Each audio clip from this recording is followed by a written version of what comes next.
It is 4 o'clock. It's actually 4:01. I'm going to go ahead and call our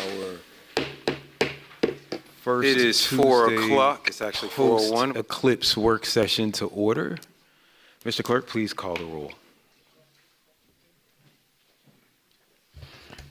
Good afternoon. So, roll call for the April 9th, 2024 work session. City of South Fulton City Council. Your Honorable Catherine F. Rao, District 1. Present. Your Honorable Carmelita Gums, District 2. Present. Your Honorable Helen Z. Willis, District 3. Present. Your Honorable J.C. Sebastian, District 4. Present. Your Honorable Keosha B. Bell, District 5. Present. Your Honorable Natasha Williams Brown, District 6. Present. And the Honorable Linda B. Pritchett, District 7. Here. And the Honorable Mayor Khalid. Mr. Mayor, you have a quorum. All right, Mr. Clerk, please sound the next item. That brings us to Roman numeral 3 under city manager items. Mayor. I'm waiting on you to recognize me. I need to add something to the work session. Okay. I The can. chair recognizes District 3 Councilwoman Willis.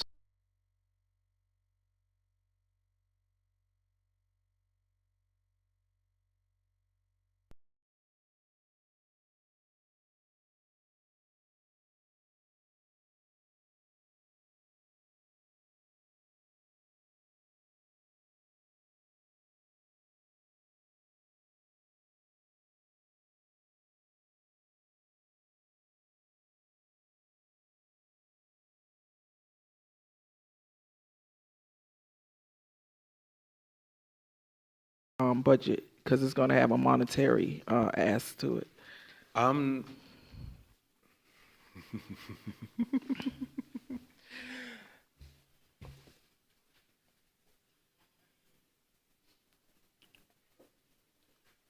So I think we're going to vote on something. Maybe we should put that on the regular meeting and not on the work session. Well, it's a discussion I would like to have because I don't want it to make it about one individual on this council. I want to make sure that it's unified. We can have discussions in regular meetings, and that's where we take votes. You just educated me on that. Yeah, we last also meeting. can take votes on a work session. We can. But as the chair, you would prefer us to prolong the On the regular meeting, yes. So you want to put it last on the regular meeting? Sure. Thank you. All right. Go ahead with that item, Mr. Clerk. Brings us to Roman numeral number 3, city manager items. The city manager report presented by City Manager Sharon D. Subadan. Good afternoon, everyone. I wanted to take an opportunity to introduce our newest employees to the city. Hopefully, most of them are here. If you'll indulge me for a second, if you would all just stand as your names are called. Carrie Ann Calhoun is our District 2 intern.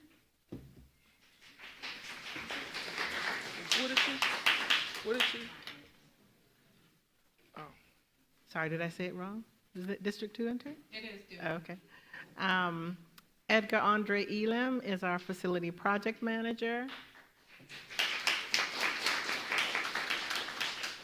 Tron Jones, our deputy director of procurement. Sherry Luster, our senior accountant. Marcus Schwab, our accounting manager. He's been with us for a little while, but he became a city employee last month. Theodens Elnius, Deputy Director of Information Technology. Director of Public Affairs, Shaheen Solomon. Our civil engineer, Hal Moon. Hal, make it.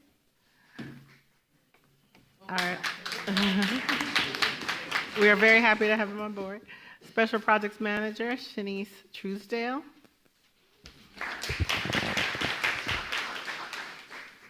In purchasing, we have Jarrell Jones, Marcel Boykin, and Maria Warsham. And I'm going to steal thunder from our city attorney, introducing our assistant city attorney, Sarah Kelly.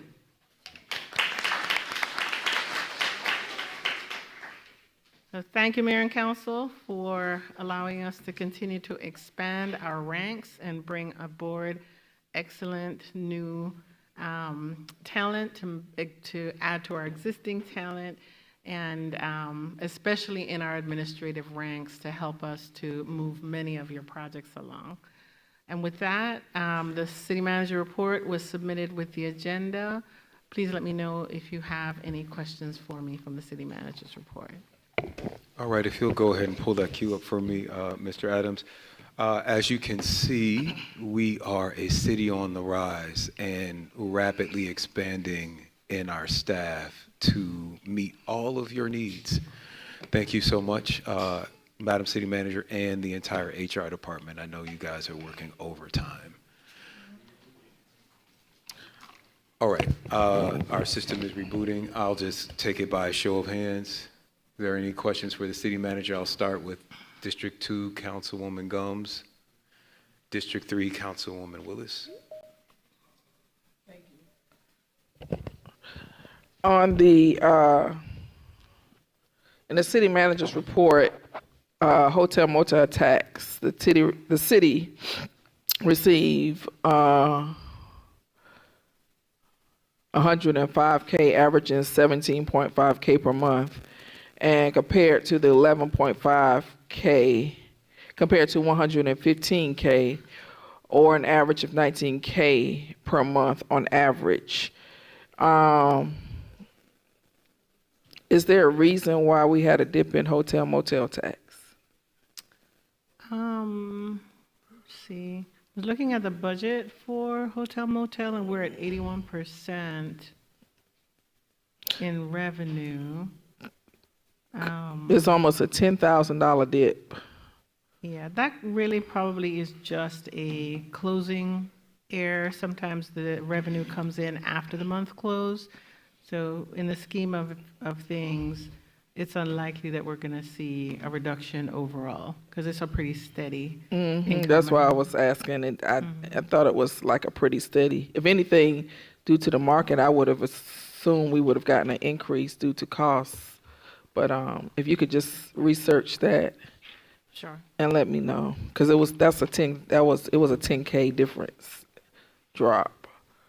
All right, and then on the project of OSI 628 Old Fairburn Road and Thaxton Road intersection improvements, including roundabout, alternative sidewalks, and street lights, for $2.9 million. It says Districts 2, it should be Thaxton Road and Old Fairburn, it should be District 2 and 3. One side of the road is District 2 and the other side is District 3. All right, we'll get that updated. Okay. And then I had an inquiry from a resident wanting to know why the tennis center lights, she was informed that the tennis center lights weren't working, so they couldn't play at Dust Fall tennis. But in the city manager report, it said that they expect a replacement of parts and completion by April 5th. So I just wanted to make sure that we had the repairs and the replacement of parts completed. So the lights are working.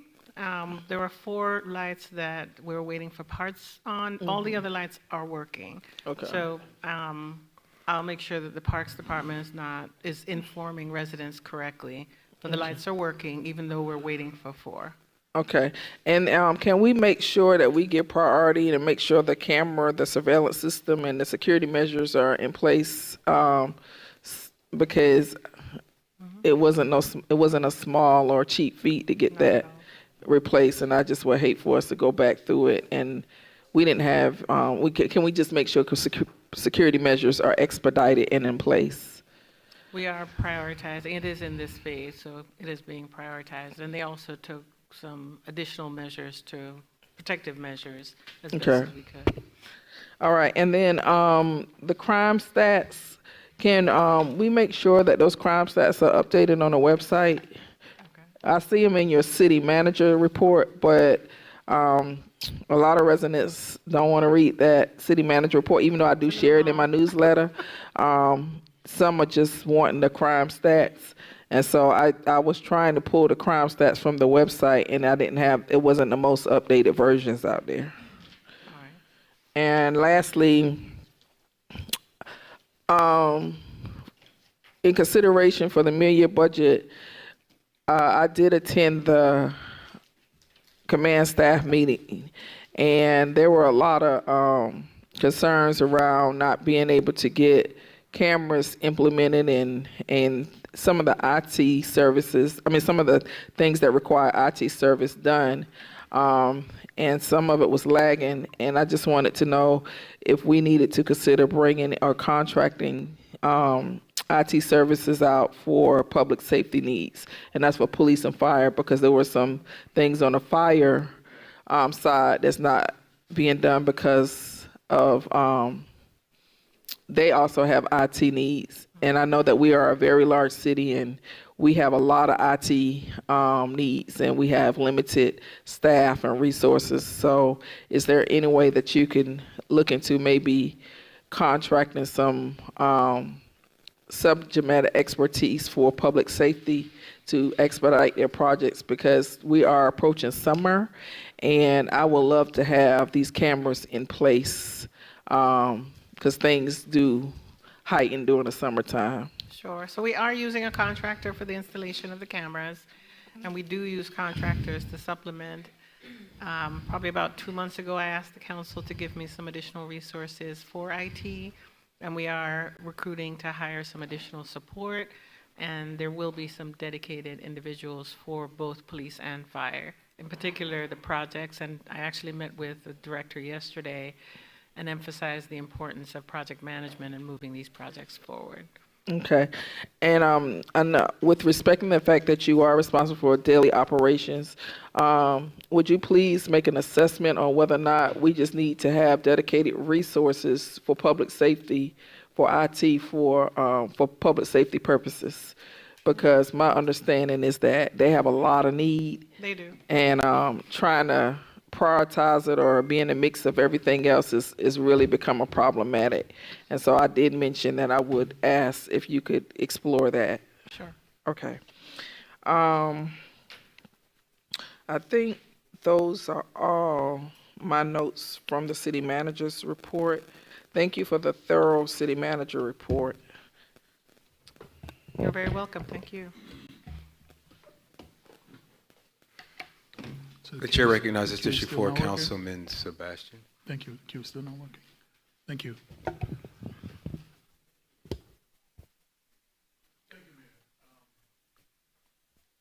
Thank you, Mayor. Madam City Manager, thank you for the report. I have two small things I want to bring to your attention, and some small ask. OSI 605, which is the those roundabouts at Demonian and 92 and Jones and 92. I see they still have construction estimated early 2025. There's a lot of information floating around, including on a zoning case where GDOT have provided more up-to-date information. We need to get that and reflect that. Sure. As a matter of fact, a couple of state representatives called a meeting. And so we may need to get Mr. Paul Denard to get you updated information so that we can inform the public, because those roundabouts are very, very crucial. I almost feel like I talk about them every meeting, but they're that important. Were you going to mention something? I met with him yesterday. Oh, you talked to him yesterday? I did. Okay, We had a great. virtual meeting yesterday, and he gave me the short term and the long Sure. term. Awesome. So we'll get that in the next report. And then I think there was one other item I had. I think it was about the groundbreaking that we had. Last Monday. I think we did an awesome job in executing it. But for me in the future, I would love to have an idea of the run of show before I get there. Oh. And it's a small thing, but it's important. Sure. And I won't bother to go into details why that event highlighted that, but it's important that if I had a run a show, we probably would have done something slightly different. No problem. Okay? We'll do Thank that. you.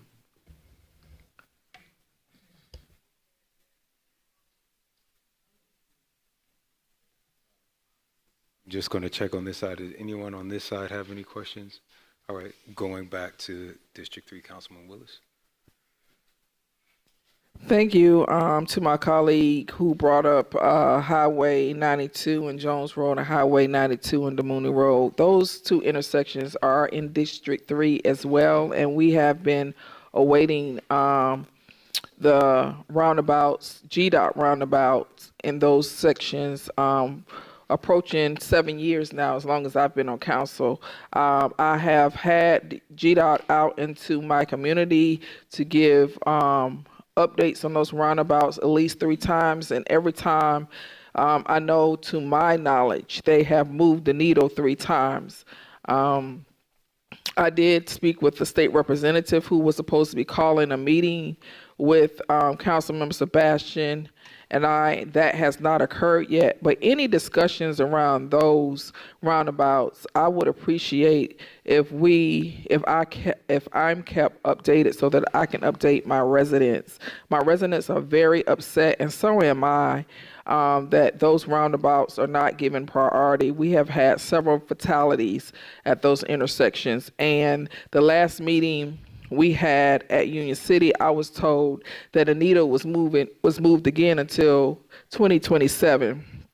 And you were there, Ms. City Manager, and I expressed my displeasure and told the representative at GDOT at that time that we definitely needed a workaround if they were going to extend it until year 27, because the density is coming and we can't wait until 2027. So I need something stronger than just something, you're updating the city manager's report. I need GDOT to give us something in writing, and possibly come out to the community and explain to the community why our projects have been delayed again, and explain to the community what is going to be done in the interim to mitigate the dangerous intersections, accidents, and fatalities. I think we need to take a stronger and more aggressive approach with those intersections, being that we've been waiting for 7 years, and we have a representative that is supposed to be representing our region, and I just don't feel that we're getting a lot of attention in South Fulton. I'm sorry that. And I was thinking about going to the GDOT meeting and speaking during public comments, because we're not getting the attention. We shouldn't be treated as an afterthought in South Fulton, and that's how we're treated. We should be more proactive and reactive. How many people have to die at our intersections before we're given priority? And this has been an ongoing problem. And I know you're new, but our patience is wearing thin, and I need you to make sure that GDOT understands that. There's a board, Georgia Transportation, GDOT Transportation Board. The appointee is appointed by state legislators, and that's why it's important for residents to get engaged and understand who is representing us, because at the end of the day, the state legislators do appoint our representative for GDOT to the GDOT board. Thank you. All right, Mr. Clerk, please sound the next item. It brings us to Roman numeral 4 under presentations. The first presentation will be container product presentation. Will be presented by Councilmember Linda Pritchett and Rahn Mayo with the Georgia Public Policy Foundation.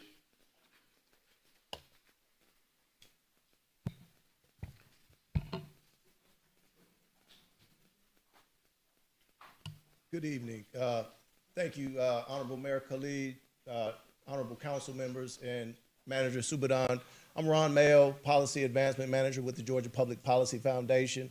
And I have my colleague Chris Denson and a gentleman, Tony Pope, who are going to present to you some information. We were tasked with doing some research on non-traditional options to address the affordable housing crisis. And we just wanted to provide some background and some research for you to consider as you look for alternatives to the status quo in addressing affordable housing. And I'm going to turn it over to Chris. Thank you, Ron, and thank you, council members. As Ron said, my name is Chris Denson. We're with the Georgia Public Policy Foundation. We are a nonprofit research organization located in Atlanta, and we're focused on economic policy issues that impact our state. And we had the opportunity to meet several of you at our Housing Policy Summit in the fall, and one conversation that came out of that event was, what would it take for the city of South Fulton to create a regulatory environment that allows for shipping containers to function as housing units? Since that time, Ron and I have met with multiple architects and developers of these projects in order to best understand what needs to be done beforehand if South Fulton did wish to pursue the path for allowing this type of housing. We would like to cede the rest of our time in our presentation today to Tony Pope with Atelier 7 Architects, since we felt it was as important to show the aesthetic and architectural possibilities for this type of housing, in addition to the regulatory requirements, including how the Department of Community Affairs regulates this type of housing.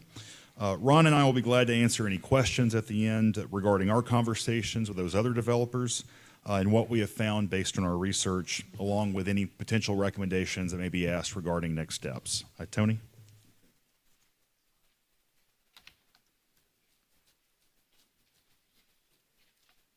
Good evening. Thank you, Mayor, Council. My name is Tony Pope. I'm an architect here in Atlanta, Georgia, and I have a architectural design shop and a fabrication shop that focuses specifically on modular and shipping container architecture. You know, we're faced in this country right now with over 7 million, a deficit of over 7 million in terms of affordable housing, and we've been looking for solutions, and we have failed. We have continually thinking that our current construction practices are going to meet the need, and the biggest problem that we have is not only affordability, it's just the fact that we just simply cannot scale and build fast enough. We have been investing our time over the last several months really looking into alternative construction practices, and we have adopted the shipping container. The shipping container is first started as a house back in 1996. Was used in California as the first residence. The cool thing about a shipping container, take you through a quick history, we've got a structure that is used for global transportation. So if you're trying to build fast and you're trying to build globally, why not utilize the transportation systems that we have and currently have amongst ourselves, which is why the shipping container, again, starts to become an interesting building typology that we can use to develop housing. There's been a lot of concerns, obviously, about a lack of understanding of how do we do shipping containers. They're made of metal. Who would want to live in one? What do they contain? There's lots of frequently asked questions that we try to dispel and go through. These have all been resolved. The shipping container is just simply a steel building. It's been in your building codes since we've had building codes under steel. The new 2024 building codes, which Georgia will adopt probably in a year or two, actually have shipping containers built into the system. So it is now part of your building program where you can actually build with shipping containers. I have some pictures. I don't know how this thing is working, but I guess it's on its own. No, sir, yeah, you can just tell me when to advance it. Okay, advance it. This is a different presentation that I have, but okay, let me try to catch up with you. So the cool thing that we found with shipping containers is this is a product that can solve quite a few of your building elements that you need for multifamily, single family, accessory dwelling, buildings for commercial. We utilize them a lot in the city of Atlanta. We did the state and the city's first shipping container park, which was an environment for low-cost entrepreneurial businesses.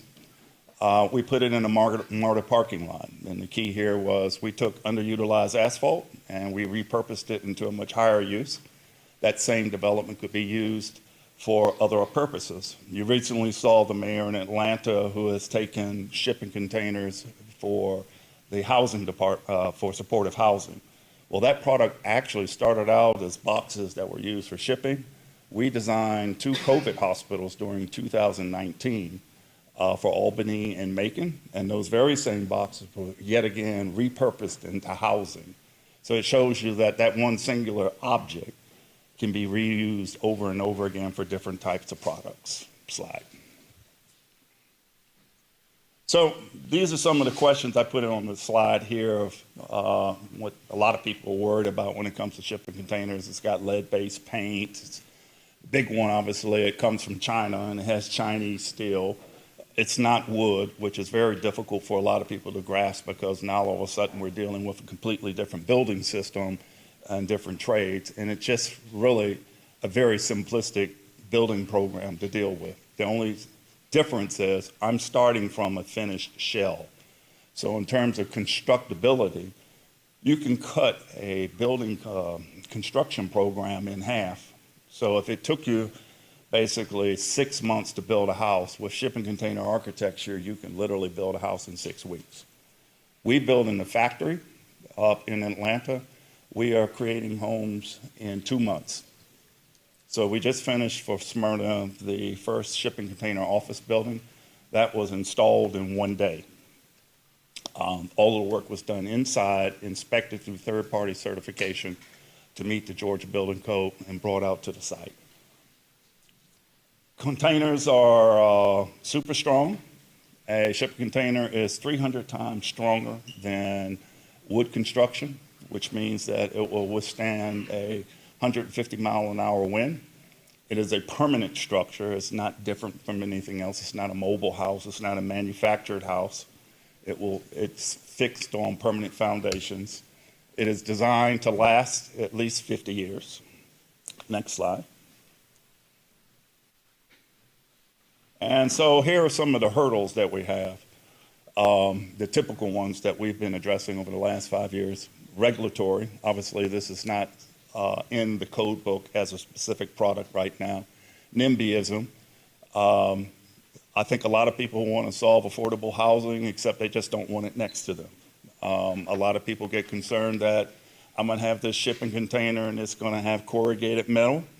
And I'm not quite sure I'm really interested in having that look and feel next to me. The thing about shipping containers is you can also clad them on the outside.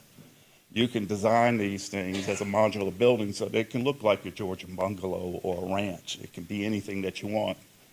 Bank financing has been interesting because it's just another target for, well, how do you finance it? Well, it's not anything any different than any other house. It's just a house or it's just an office building. Flexibility. The nice thing about this building program is if you're a single parent and you're just trying to get started out, you can build a house that fits your family structure. Knowing that you're going to grow, you can add to this house vertically, horizontally, where you can't do that necessarily with wood. And the other part about this is logistics. It can be built in a factory and then it can be brought to your site. So if you're building in a community where construction could be somewhat disruptive in terms of noise, you can simply do the foundation work and then you marry the two simultaneously, and that's really how the construction schedule is shrunk. Next slide.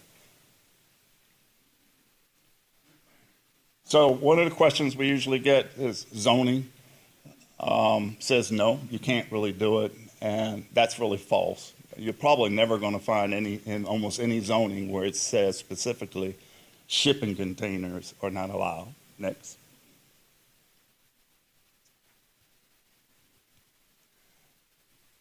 The shipping container also is in another one. Well, it's not in the code book. I can't find it. It's actually in the code book because it's steel. So it's under the steel chapter. And as I mentioned earlier today, in 2024, this will show up in the book. Next slide. NIMBYism. This is my favorite one because this is always an interesting discussion when you get with people as to what a house really should look like. We all have our ideas of what we grew up with, and so that stimulus is what really brings into play in terms of how these things are compatible to another. The nice thing about the container, though, it's just simply a building object that can be clad to look like anything else. Next slide. Bank financing, again, it's a unicorn. We found very good success with community banks. We also found just calling it house and just leaving the questioning of how it's made out of the picture. Next slide. Flexibility. Shipping container is a 8-foot by 40-foot or 8-foot by 20-foot module. Seems rather tiny, but you can glue these things together to create just about anything that you could imagine. Our smallest house that we've created so far is 160 square feet. The largest one is 5,000. Next slide. And the piece that I really like about this most of all is logistics. It's the fact that I can bring this house into just about any environment. Last week, we just installed 2 houses up in Hiawassee in the mountains. We can mount these things in flat grounds. Because it's steel, it acts like a beam. It can span over large expanses, so I'm not really worried about the topography any longer because we mount these on helical piers. Next slide. So what's the solution? Next slide. Another marvelous fact that we have in the state of Georgia is the Georgia Department of Community Affairs. Since 2018, they have adopted the shipping container, and actually they're the ones who created the regs. So if you have a community that thinks they don't know how to do that, the Department of Community Affairs can help you. Next slide. So this program, state-approved program, basically it's for modular building. And that means that we build this structure in a factory. It is certified and inspected by the state of Georgia, and then it is brought to your site, and it gets a sticker that tells your local inspectors that this has been approved. So basically, your departments would then handle horizontal connections to the ground, and then the state would take care of everything else. Next slide. These are the companies that are actually developing in the industrial building program in the state of Georgia as of this month. We actually have 10 companies now. So in terms of thinking that there are no sources, this state is actually pretty container heavy. We have a lot of industry now that's gearing up to do this type of work. Next slide. House Bill 664 is something that we've been promoting, that this is on the floor right now to be voted on to embed shipping containers into the state code. Next slide. And light touch density, this is sort of one of those type of building programs that we're very fond of, like developing cottage courts. We have been sort of focusing our attentions on higher density of grouping houses together to lower the cost of land ownership by putting more people on it. Next slide. Precedents for this, for most of you are probably not my age, but back in the old days, we had Sears Roebuck, who started the modular program, where you could literally buy a house on the catalog, and that's probably where we are today. It's a little difficult where you can buy toasters and everything else from Amazon, but buying your house is a little bit uncomfortable. But this is an opportunity now for us to sort of transform into a new day of how we're building and designing. Next slide.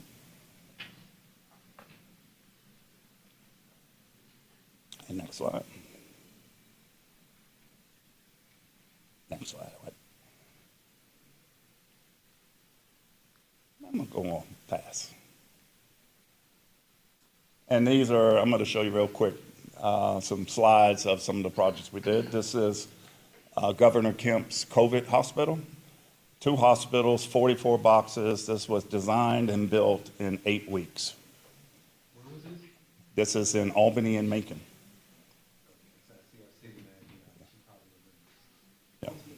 Yeah. This was 200 people dedicated to building this, and this eventually turned itself into the Atlanta homeless shelter. Next page. Landstar Plumbing, this is a project, this is 3,000 square feet. This is the first office building in Smyrna, Georgia. The boxes took 30 days to fabricate. The building was finished in 2 months. It was installed in 1 day. Next slide. We just finished this yesterday.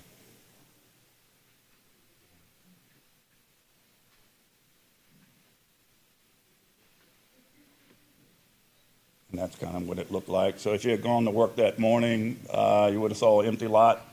Hermes is a industrial manufacturer here at Peachtree Industrial Airport. They are developing a Mach 5 motor for the U.S. government. This was another office building where the lower half is all research facility where they actually test jet engines, and the top piece is the office building. That was installed in 2 days.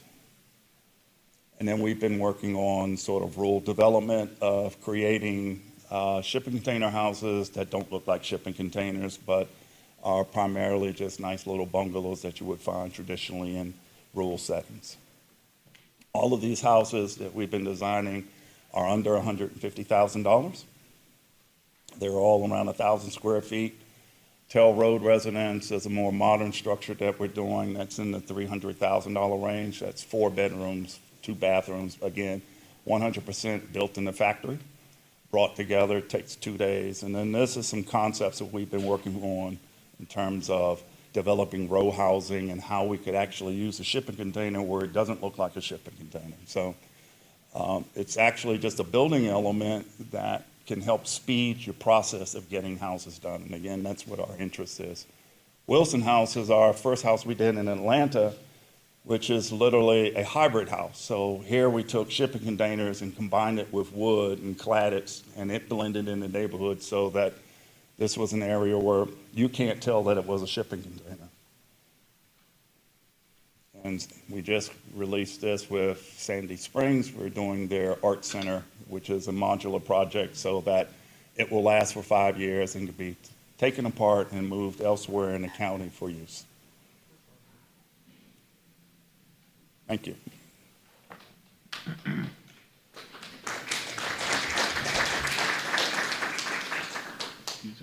All right, and first in the queue is Councilwoman Willis. That must be from, All right, next in the queue is Councilwoman Rowell. Thank you. You talked a little bit about the pricing on this. The Tail Road House, what is your 150,000, and is that the lowest? No, the lowest price house that we make is actually $30,000. Okay. And They come in, we build in different scales and we build at different price points based on, we build towards what the customer can afford versus creating things and just saying this is how much it costs. so how much square footage would that be? Just So 200 square feet for the smallest unit that we make.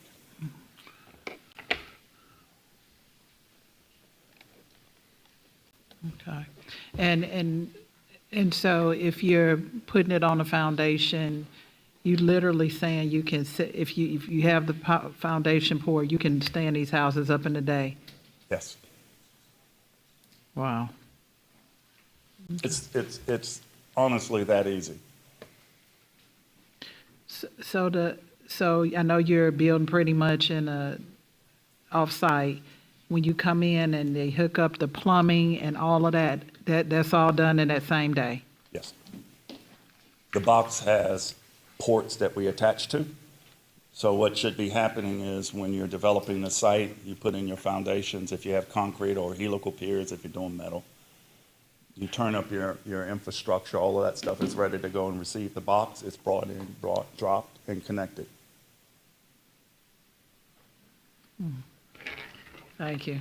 I don't have any further questions. All right, the chair recognizes Councilman Sebastian. Thank you. The state of Georgia, we're now going after this issue when it comes to squatters. That's a big problem here in Georgia and other states around the country. I think as those laws strengthen, we would have more of a homeless problem. And as a city, we need to be thinking creatively how we can provide affordable housing for families that need it.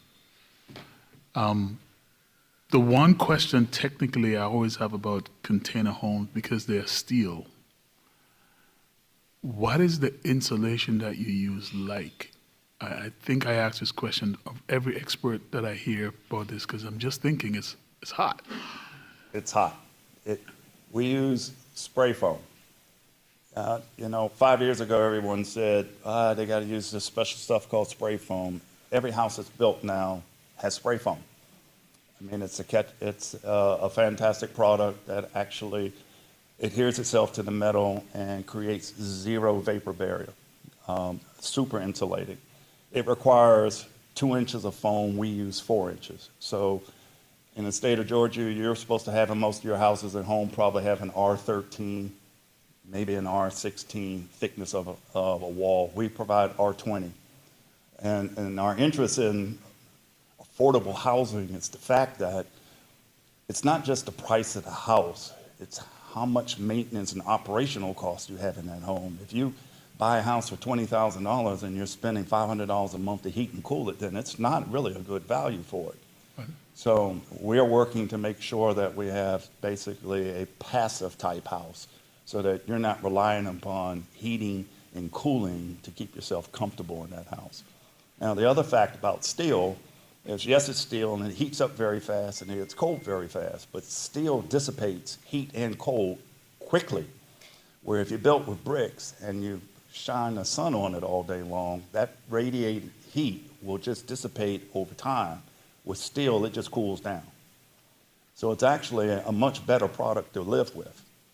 The other side is you don't have to keep the corrugation. You can inverse the box, put the insulation on the outside. Then you can put clapboard siding, brick, stone, whatever your fancy might be. Then you don't see the corrugation, and then you stop the heating and cooling problems that you have even better on the outside because you have a continuous insulation. Okay. And in terms of the roofing and all this? Roofing is Yeah. whatever we Because again, it's steel and water over time, settlement, and I'm getting a little technical No, that's thing here, okay. but these are all the questions that go through my mind. I always we put a secondary roof on top always. Okay. And so traditionally now, I mean, I'm a container purist, so I like it in its raw state, but I work in an environment where they want it to look like something else. So we've developed pitched roofs, series of things like that where we can, and then we actually use that volume for either storage. We can put the air conditioning, heating systems up there, but it also acts as a barrier for the sun so that it takes the grunt of the heat and not the actual container. And the insulation is different, or it's the same? Same stuff. Typically use. Same stuff. Yep. Okay. Yep. Those are all the questions I had. Thank you. The chair recognizes Councilwoman Gums.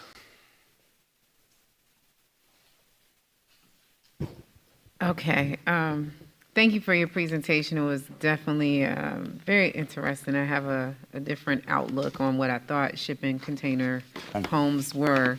My first question is the difference between modular and container. Is it just basically the materials? Because you can put a modular home up in 2 days as well, right? So there's this thing about, container and shipping homes, so they all are in the same kind of category?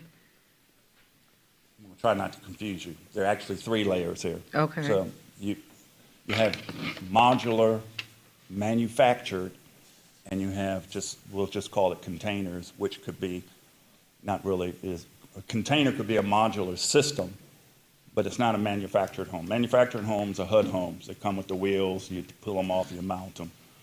Modular is just a process of how it's built.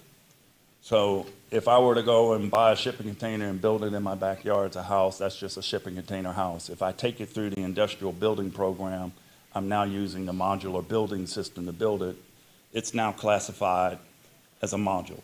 It's just like recycling a water bottle.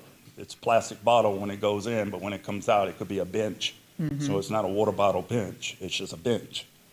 So for us, it's a modular building. And it's just really more of a building technique, a volumetric building where we build just units and combine them together to create structure and space. So, and as you probably already know, South Fulton is a bedroom community, right? And a lot of people move over here for the nice homes, the big homes and things of that nature, even though I think the phenomenon is changing. When you all went to, I guess, started to bring this product to Atlanta, what kind of outreach did you all do as far as with the residents to make it, I mean, were they receptive to it at first, or because there's a development at, I believe, Butner and Tail Road that we've been waiting. It's in Atlanta, but it is supposed to be a tiny home community. Nothing has really transpired yet. I've seen a little bit of dirt moving recently, but what kind of steps do you take as far as outreach when you're bringing this type of product into, you know, how do you change people's perceptions? I think presentations like this of showing people, one, what it could be, their expectations. I mean, typically when I talk to people about shipping containers, the first thing that comes in their mind is a FEMA trailer or some construction trailer that is something extremely severe looking, and it's not anything close to that. Mm-hmm. I mean, we're talking about substantial homes. When you walk inside one of these things, you couldn't tell whether or not you're in a shipping container house or another modern structure. We have had mixed feelings in communities about it, and I think a lot of it was the original stigma of, it rusts, it's metal, it's foreign. And I mean, for me, starting in this business, I've been doing this since 2016 now, I've sort of mellowed. One, I had to stay in business, so I had to find out. So we started looking for solutions of compatibility. How do we work in a community that might be a little more historical or might be trending towards a certain style? How could we build a structure that could match? And then, so we attack it differently, where the container becomes sort of the structural system and not the overall look of the building. So it depends on the community that we work in as to the playbook that we use. Okay. And I think the next question I have is for our planning department, more of, I don't think our code speaks to modular or tiny homes, or does it? Does it really speak to that? And what kind of process would we have to kind of go through if we were considering to go this route? Thank you. Reggie McClendon, Managing Director of CDRA. Our code does speak to both modular and tiny homes. Tiny homes are generally prohibited other than as a guest house. However, we don't technically have a definition of quote-unquote tiny home. We allow homes 650 square feet is the smallest home that we allow to be built per our zoning code. However, as a guest house, we will allow a person to build a home at the 450 square foot threshold. We will allow you to put a 450 square foot home in your backyard. But as a primary residence, 650 square feet is the minimum heated square footage. So I'm not sure if there's an industry standard as far as what a tiny home is considered to be, but that's how our code describes. That's how our code delineates what tiny homes are.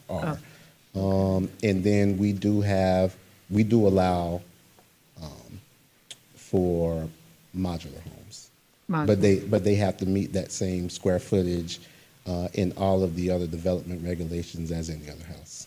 And before you leave, so if I put a she shed in my backyard and set it out, I'm wrong for that? If it's 500 feet? If it's 500 square feet, you are. But if it can be, you can do one up to 450 square feet. I can do one for 450 and not get cited by code if I do something really nice to it, right? Correct. Okay. All right. Well, I do thank you so much for your presentation. Again, I said it was very insightful, and I think you are doing some good stuff here. Thank you. You may, Councilman Gums, have to also check with your HOA about that. Yeah. Sorry. Some of these HOAs are serious. All right, Councilwoman Pritchett. Thank you for recognizing me. Thank you, Mr. Pope, for your presentation. Thank you. So I wanted to make sure that the council knew, I think sometime last year, or when I first got elected, I met Mr. Pope, and we talked about container homes. And then I talked to Mr. McClendon, who explained that container as a product is, a material product is prohibited. Am I correct on that, Mr. McClendon? In the city of South Fulton. So one of the purposes of this presentation, and also the Georgia Public Policy Foundation becoming involved, is just to do the research to explain that I am not, or the city is not, say, advocating specifically for container homes. It's the matter of making it an allowable product to be able to be used in residential construction or commercial construction. And as I spoke to Mr. McClendon and even our Fire Chief Jones, for environmentalists that are really excited about this as a new thing that's coming up, it's a renewable product, so renewable, say recyclable. You're taking an existing product and you're using it for a different purpose. But it's also sustainable. I think with Chief Jones, I think he's here, explained to me that it's also fire resistant, so containers don't burn. It's also flood resistant from what I understand, and it's also energy efficient. So that, for me, was really important, that we look at wanting to allow this type of product to be used for developers, in our city. So that was the purpose for bringing this forward. And I will yield. All right, the chair recognizes District 3, Councilwoman Willis. Thank you for recognizing me. On House Bill 664, what happened to that particular legislation? I just looked it up, and it looks like it was a second read, but it didn't go anywhere, and it was introduced in session 2022. Did it make any movement in 2023? Not one bit. It's still floating. Yeah. Okay, and exactly what is that House bill supposed to do? We developed that a couple years ago, trying to embed the shipping container criteria into the state code so it was easier for communities outside of Atlanta to build with this product. Right now, I mean, if I go down to LaGrange, I send them into a tizzy trying to figure out how to do it. This was our attempt at creating sort of a baseline that everybody could use as starting out and say, okay, at least we have a code that says this is what we're allowed to do. There just didn't seem to be a lot of traction at that time when we presented that. So the communities where the container homes have been constructed, how did those municipalities go about getting some type of legislation, or how did they just regulate it within their own municipalities and within their own codes? It typically starts with me. I've been a roadshow. We will go down and we make a presentation on the validity of the box, the uses, how we see it being used, how we interpret their codes. Typically, the first feedback is it doesn't meet our zoning codes, and then we will do a test to show how it does. We engage the Department of Community Affairs in this process because they have sort of a baseline specification that everybody can use. At least if you don't know how to do it, we have a guideline that's run by the state. And then after that, we typically go through a series of tests to show. We've done a lot of pilots. I just finished one for Warner Robins, where we will do a study for supportive housing or something like to show how you could implement it, and the value behind it. So, are these container homes located in any other residential community outside of Metro Atlanta? I know these containers are constructed in by Great Dane, and they have a manufacturing container construction down in coastal Georgia, Savannah.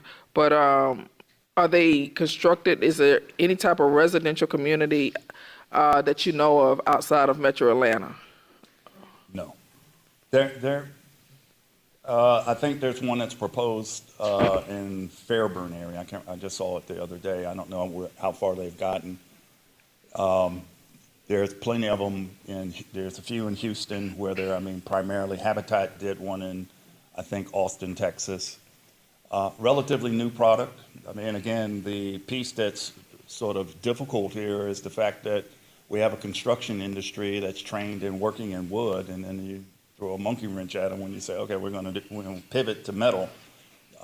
It's a little different, which is why we're proponents of manufacturing. We take that sort of piece that you're uncomfortable with away from you. We take care of the metal part, and then the rest of it is traditional build. So where are your containers coming from? We all containers come from China. So we use two different programs. We will upcycle, where we'll take a box that's already here and used, and we will modify it, or we order a brand new box the way we want it. And my preference is I just buy the box the way we want it. So all of your containers come from China? All containers come from China. Yep. Well, what is Great Dane doing? They're taking reused boxes and just repurposing them. All the raw material, you're saying? The container, its life starts in China. They make, they make, 300 an hour? Some crazy number. They're packed on ships, sent around the planet for shipping, and then they come to a yard, and they are either decommissioned and used for other purposes. But no one in the United States makes a shipping container. This is why this is sort of part of the thing that we're trying to find an industry that can do that. We just don't make a lot of steel here. Okay, so Great Dane is pretty much assembling them, building them, and putting them together. That's what you're saying? They're doing the same thing we're doing. Okay. I have two more questions. Mm-hmm. One question is concerning the property value impact. Have you heard, and I know this is relatively a new product, but have you heard of the impact on property values? I can't say the property value, but it's up to your appraiser where you're going to set it. That Wilson house that we showed, we built it for $180,000. It was sold for $350 the day it opened, but it was a cash buy. But it's you're subjected to appraisers interpreting the house, and so your first piece that you're going to get is it's probably going to be a modern house. It's not going to be your traditional sort of Georgian architecture. So does your appraiser, he's going to look for comps.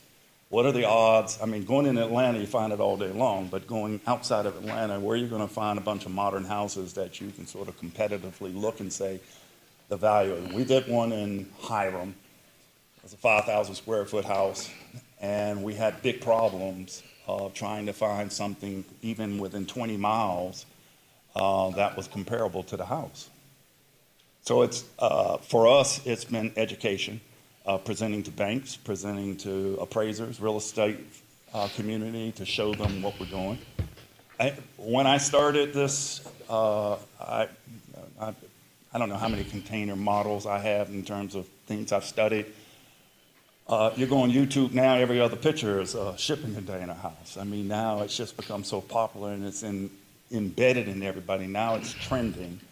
I was a little bit ahead of the time. I guess now it's a good opportunity to be in this business, but I think people are getting comfortable with it now. You're starting to see more. We just recently sold, not our firm, but Mr. Copeland, I think his name is. He did one in Atlanta. It sold for around $550. It's a 3-story house in Pittsburgh community.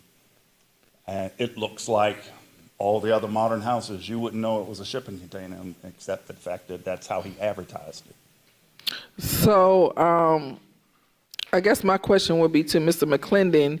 I know we don't have the capability to spot zone in our code. As we look to is in talking to and researching spot zoning, and I don't know if I am saying the right word for it. We need to have that capability to spot zone. Is there an opportunity for us to spot zone in the case that we designate like certain areas we will want this type of product? Because I know that we are a community that have a lot of HOAs. I think we're up to over 300 HOAs, and they're not going, a lot of the HOAs would not allow this type of product into their HOA. So my question to you, Mr. McClendon, is there an opportunity for us to consider spot zoning in case if there is a certain area or we want this type of product, we can just agree to that? Right. Spot zoning is a legal term that we shouldn't use. So I would say no, but Well, give me the correct term I should use. There is an opportunity that we can zone this particular type of product into certain areas of the city where it would be allowable and not allowable in other areas.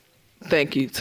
So in other words, what is the proper word you want me to use? Because that's what I'm talking about. If we don't want it in a certain area, I'm talking to the city attorney. What word would you allow me to? How should I describe that? I don't know if there's a word to describe it. We can just figure out which zoning districts we want to allow this particular product to be allowable. Okay, so you run our CDRA department. I definitely would love this presentation to be taken to the community and get feedback from the community. How will we go about getting the opportunity? Because I do think we need to have more conversations around affordable housing.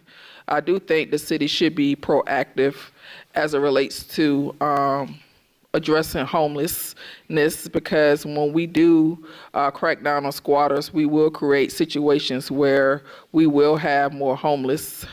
And so we need to be able to educate people in some of our proactive measures in doing that. And well, if I could very quickly say, I think we need to take a holistic approach. Later on tonight, there's an item for you all to vote on. The ARC reached out to us with the opportunity to do a housing study for the city of South Fulton. And so we've applied for a grant opportunity with them in which they'll do that study for us. It's kind of a two-tiered study that they do. This will be the first part this will be the first tier of that study. And so I think that if we can integrate these types of questions into that opportunity, then we can start to answer some of those questions. And there will be a public participation piece to that as well, so we can get that out to the community. So that might be a great opportunity for us to kind of figure out where we can place these types of products. Okay, I appreciate it. Thank you, Mr. Pope. Mayor, I continue to talk because I did not relinquish the floor. I am doing that now. Thank you. Councilwoman Willis, I cut in because I want to make sure that we're not saying things on camera in a public meeting that open us up to litigation. So when our CDRA director says that it's probably not appropriate, coming back with a question to ask how we do something that he said is probably not appropriate, that's the signal that we probably shouldn't talk about it in a public meeting.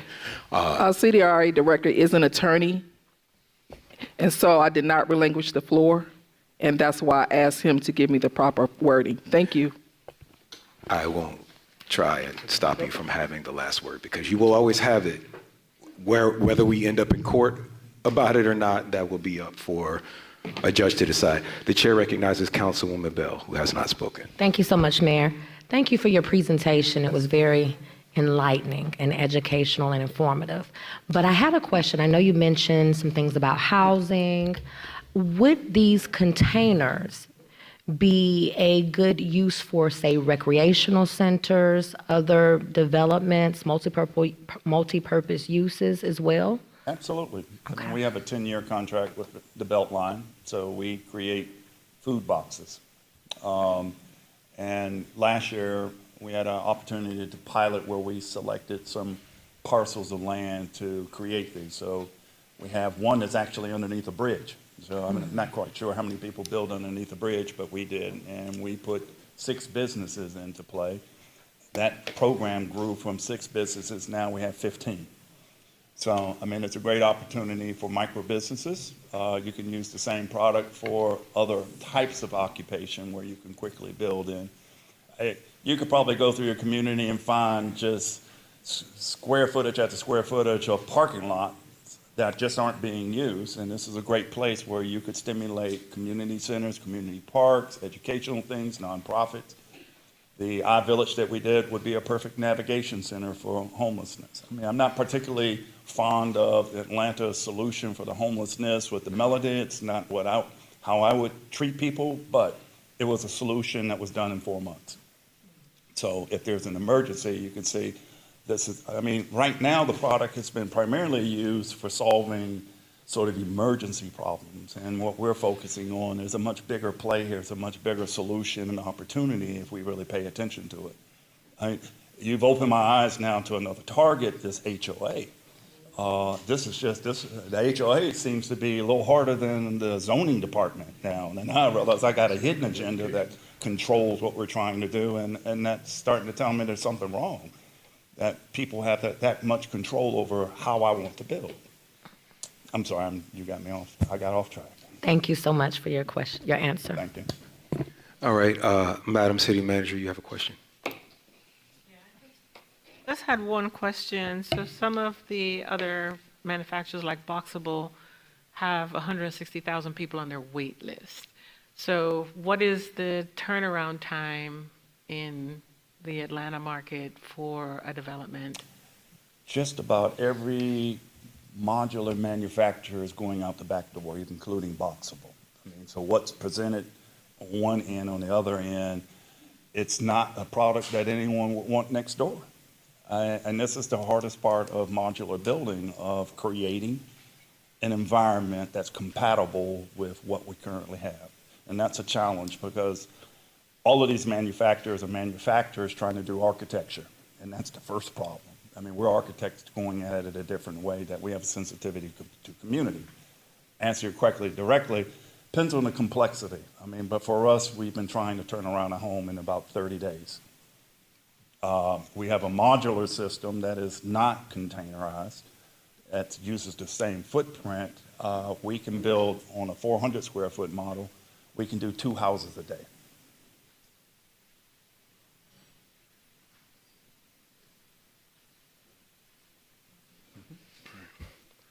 All right, so before we go through our second round of questions and comments, I want to make a few clarifying statements.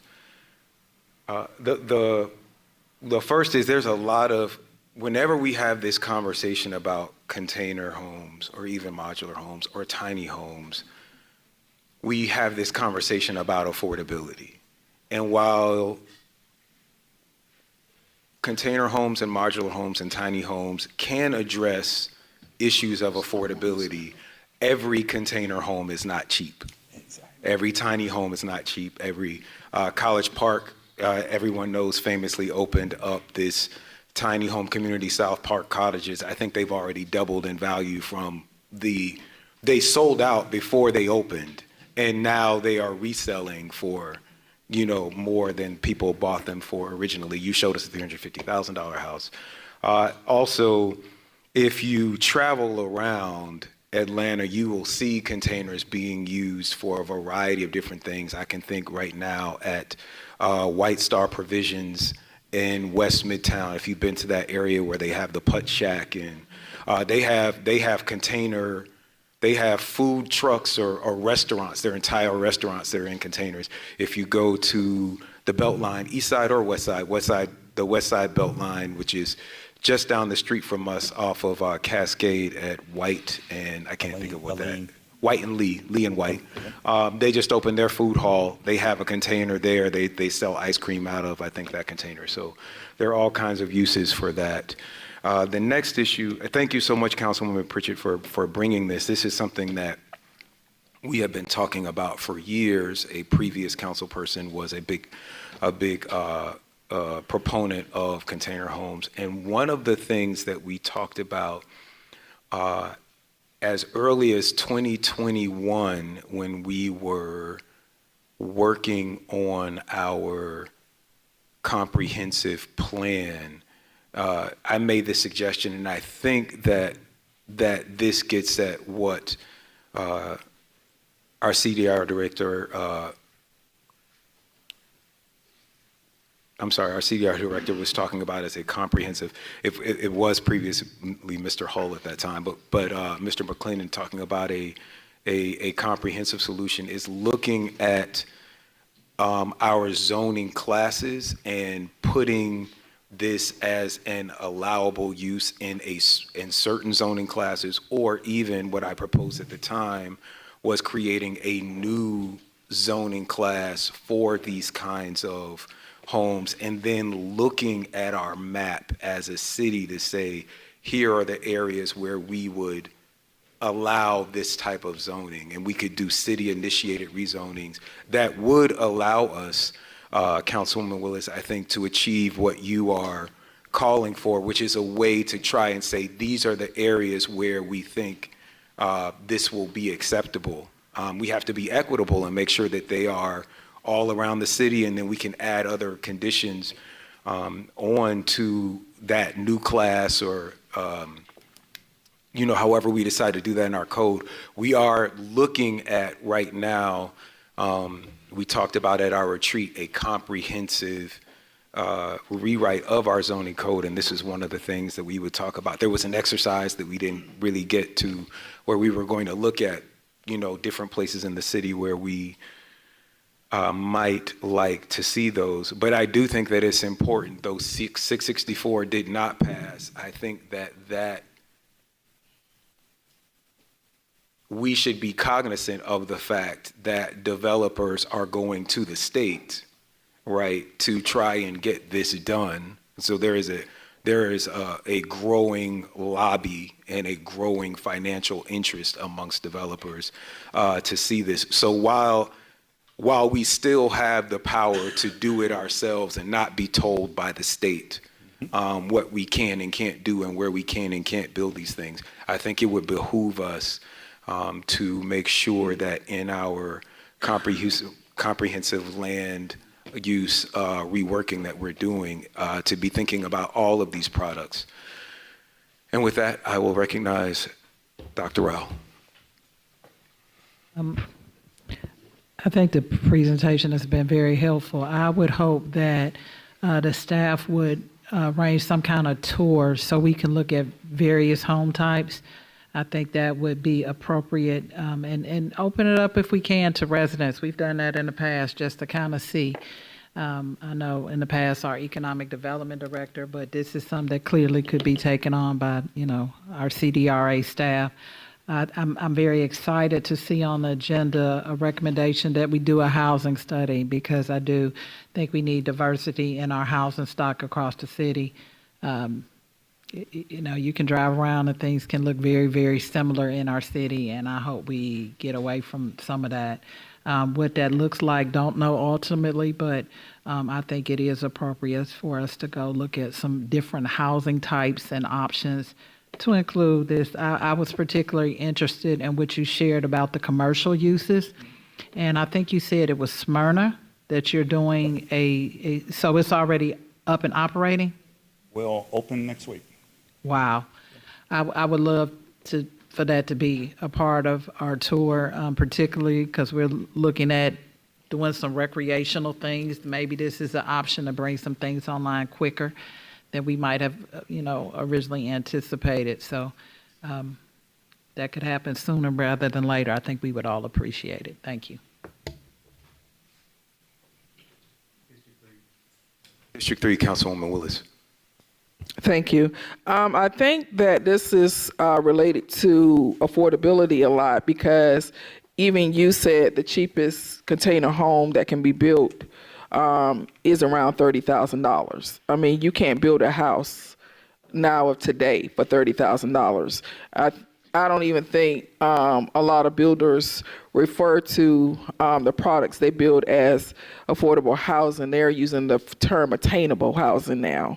And so the reason this is related, a lot of people equate this to affordable housing because you can build these container homes for less than $100,000. Mid-South Steel is a company that is located here in South Fulton in my district, and they have been using containers as office buildings for about 6 years now. And that company is a steel company located here in South Fulton in District 3. And what they do is build the beams that are holding up a lot of bridges and most of the staircases that are in your hotels. And so this has been around for quite some time already here in the city of South Fulton. I think that this is going to be easier to probably break into on a commercial side versus the residential side for various reasons. This is new, and I wouldn't think about putting anything citywide without residential feedback. I could think a lot of things should be in the city of South Fulton, but because of the way we were founded, resident feedback is important, and people have a right to, advocate for what they want in their community. I'm not totally against it. I'm just, I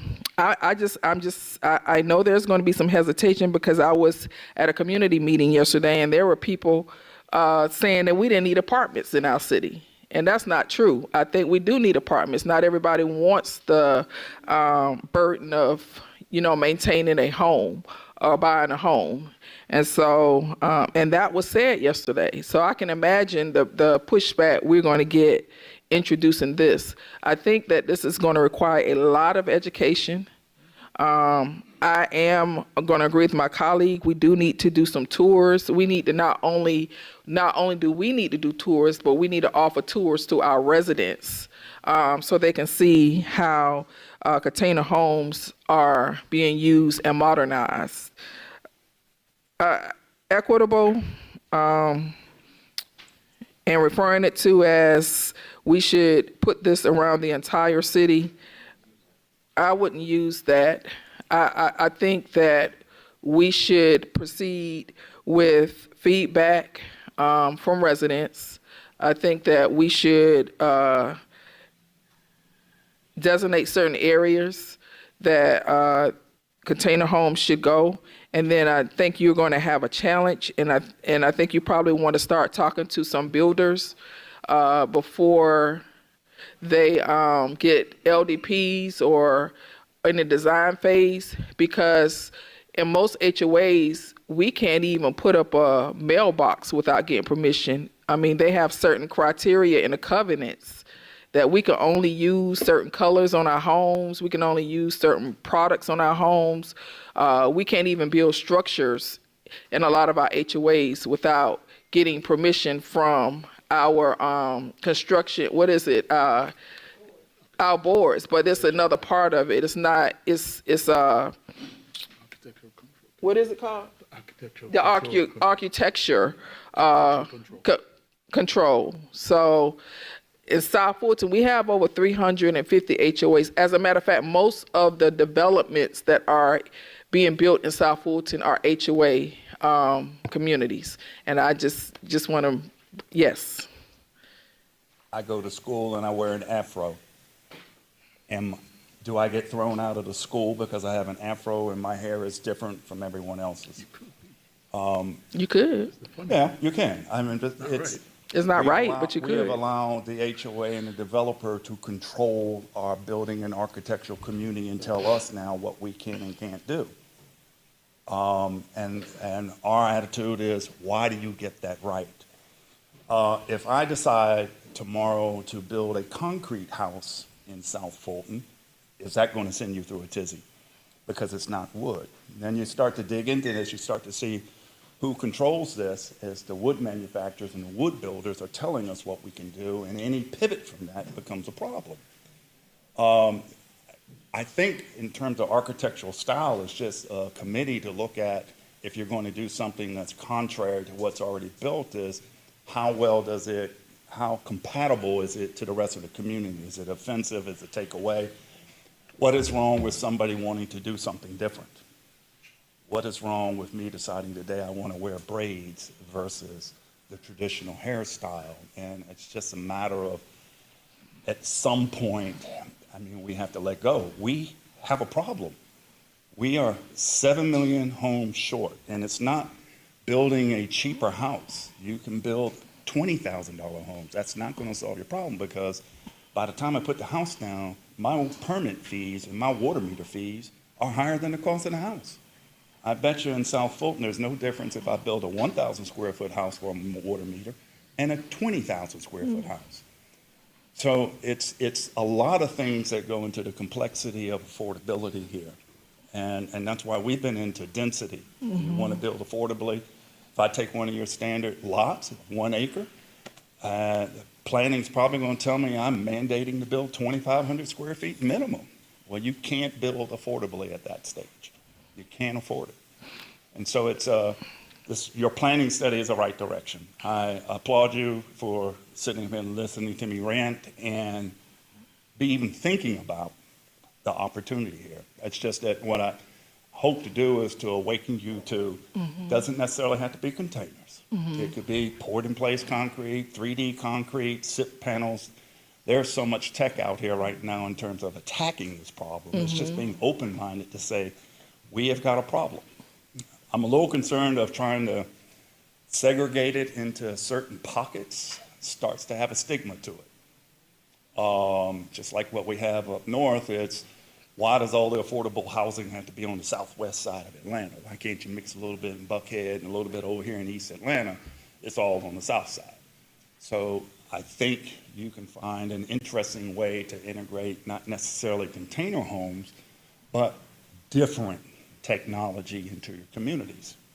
And obviously, you got a bigger battle of trying to figure out how to tame that big beast with HOA. This was awakening for me because I didn't realize I've learned something new. Mr. Pope, thank you. I agree with a lot that you said, and but I will say that when I decided to move into HOA community, it was my choice. It was my choice. I mean, I could have done what my parents traditionally did and buy land and built a house in a non-HOA community.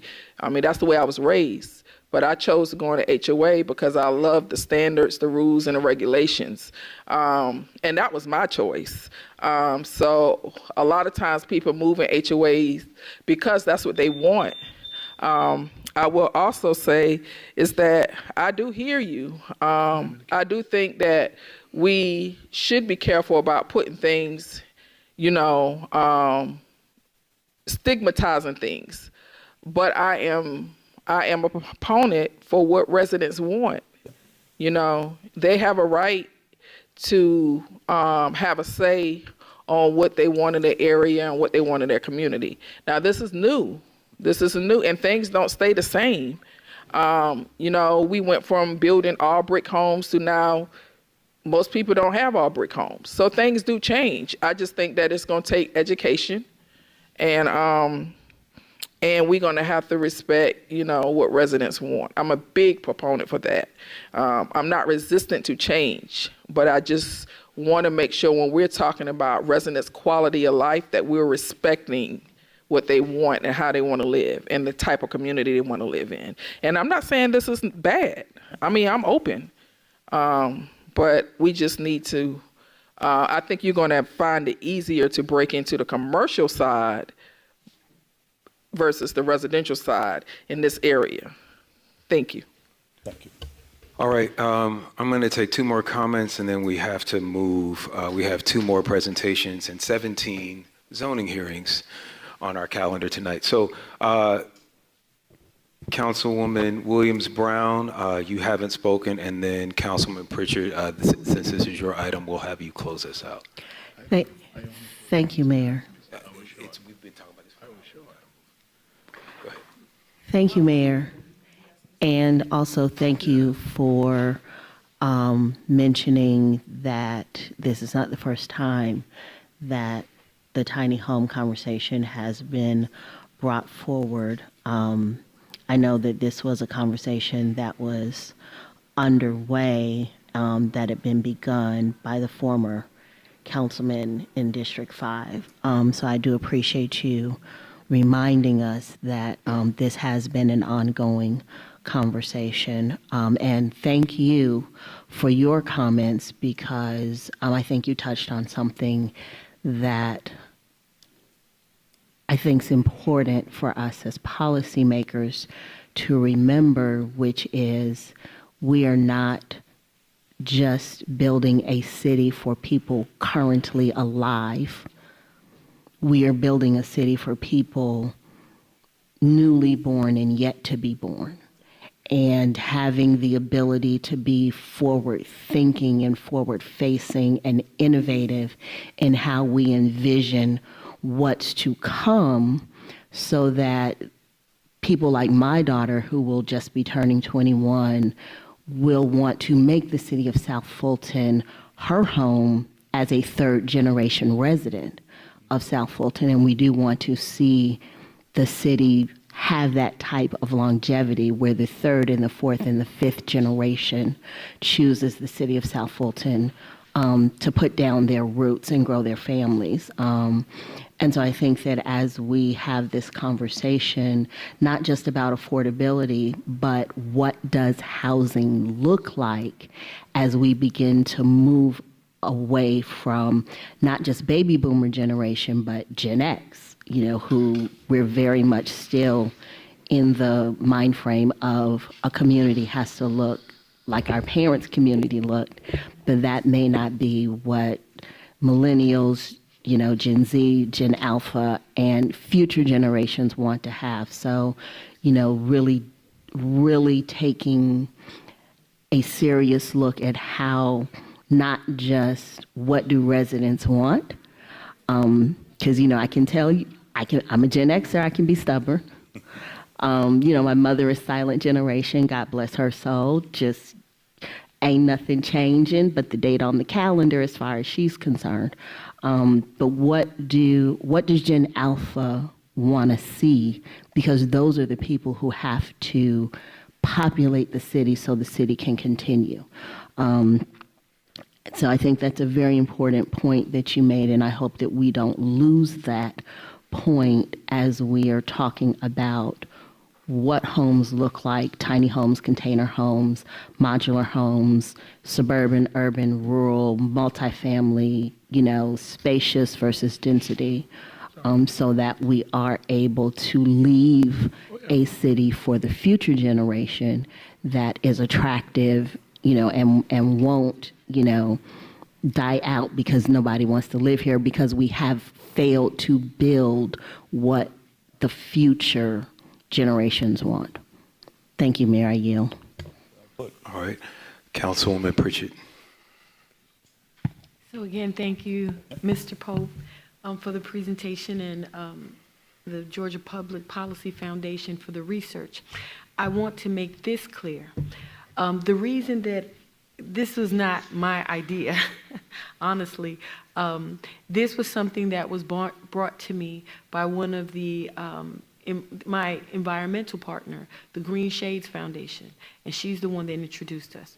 And as we were sitting here through this presentation, I've gotten, I can't tell you how many text messages asking about the financing and this and that. So I do want to state for clarity, people are coming to us. I've had several discussions with many other council members here that have had that question asked. Can we do containers? I've had that question asked from aspiring developers as well as developers not knowing or not understanding that container as a material product is prohibited in our city at this time.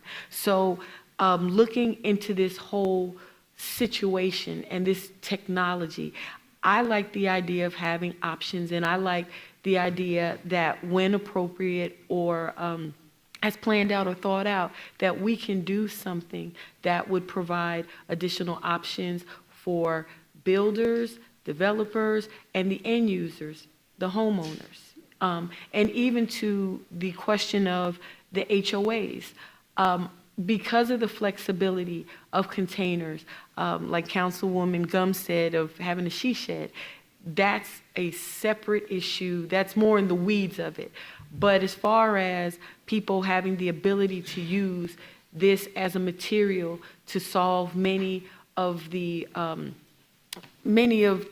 complexities of commercial, time spent on building, durability, sustainability, all those abilities, I would like to see our city have the ability to go in a direction that is similar with our neighboring cities, like the city of Atlanta, who's been very progressive in this, and other smaller cities, that, as you mentioned and you showed in our presentation. So I'm looking forward to more education.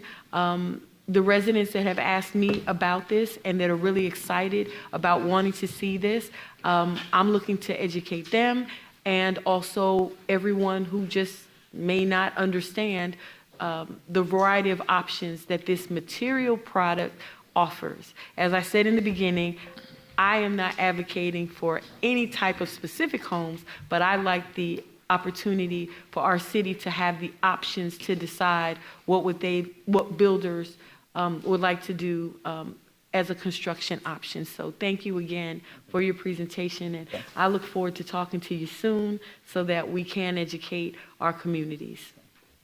Thank all of you for your time. And I yield. Mr. Mayor, Thank you. Anything I can do to help you along your way, just let me know. All right.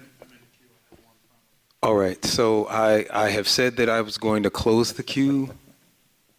I can do that on here, right? I've closed the queue. I would like to move to the next. We can spend so much time talking about this. We're going to have so much conversation. Mr. Mayor, I'm sorry. I've spoken only once and it was short, and I've stayed here and listened to everyone else go on, and I think I deserve to say what I need to say with my second one. And it's going to be short. So, handle it how you want, but that's my. I would like to chair the meeting as is provided by the charter. I would like to chair the meeting and keep us moving. So my ruling is that we're going to go to the next item on the Point agenda. of order. The chair recognizes Councilman Willis for a point of order. We have adopted rules to state that every council member is allowed to speak with a minimum up to 10 minutes twice. If we're going to talk about the charter and Robert rules, it takes the chair out of the deliberation. And you deliberated, Mayor, for about 15 to 20 minutes. So I think it's only fair, since everyone else was allowed to speak twice, that we do follow our rules that we adopted and allow my colleague to have his second time. So I'm going to motion to overrule to allow Councilmember Sebastian his second time to speak. Is there a second to the motion? Second. It's been properly moved and seconded. Any discussion? All right, I have discussion. I did not deliberate for 15 minutes. I feel like I've been trying so hard. We have a clock, and the only person the clock went off for was you. You went over your time. I let you go over your time. But if this council feels that they don't need me to chair the meetings, they have the queue and they have Robert's rules and they have the charter, then have at it. I'll take this vote by a show of hands. So two in favor? All right, that fails. Mr. Clerk, please sound the next item.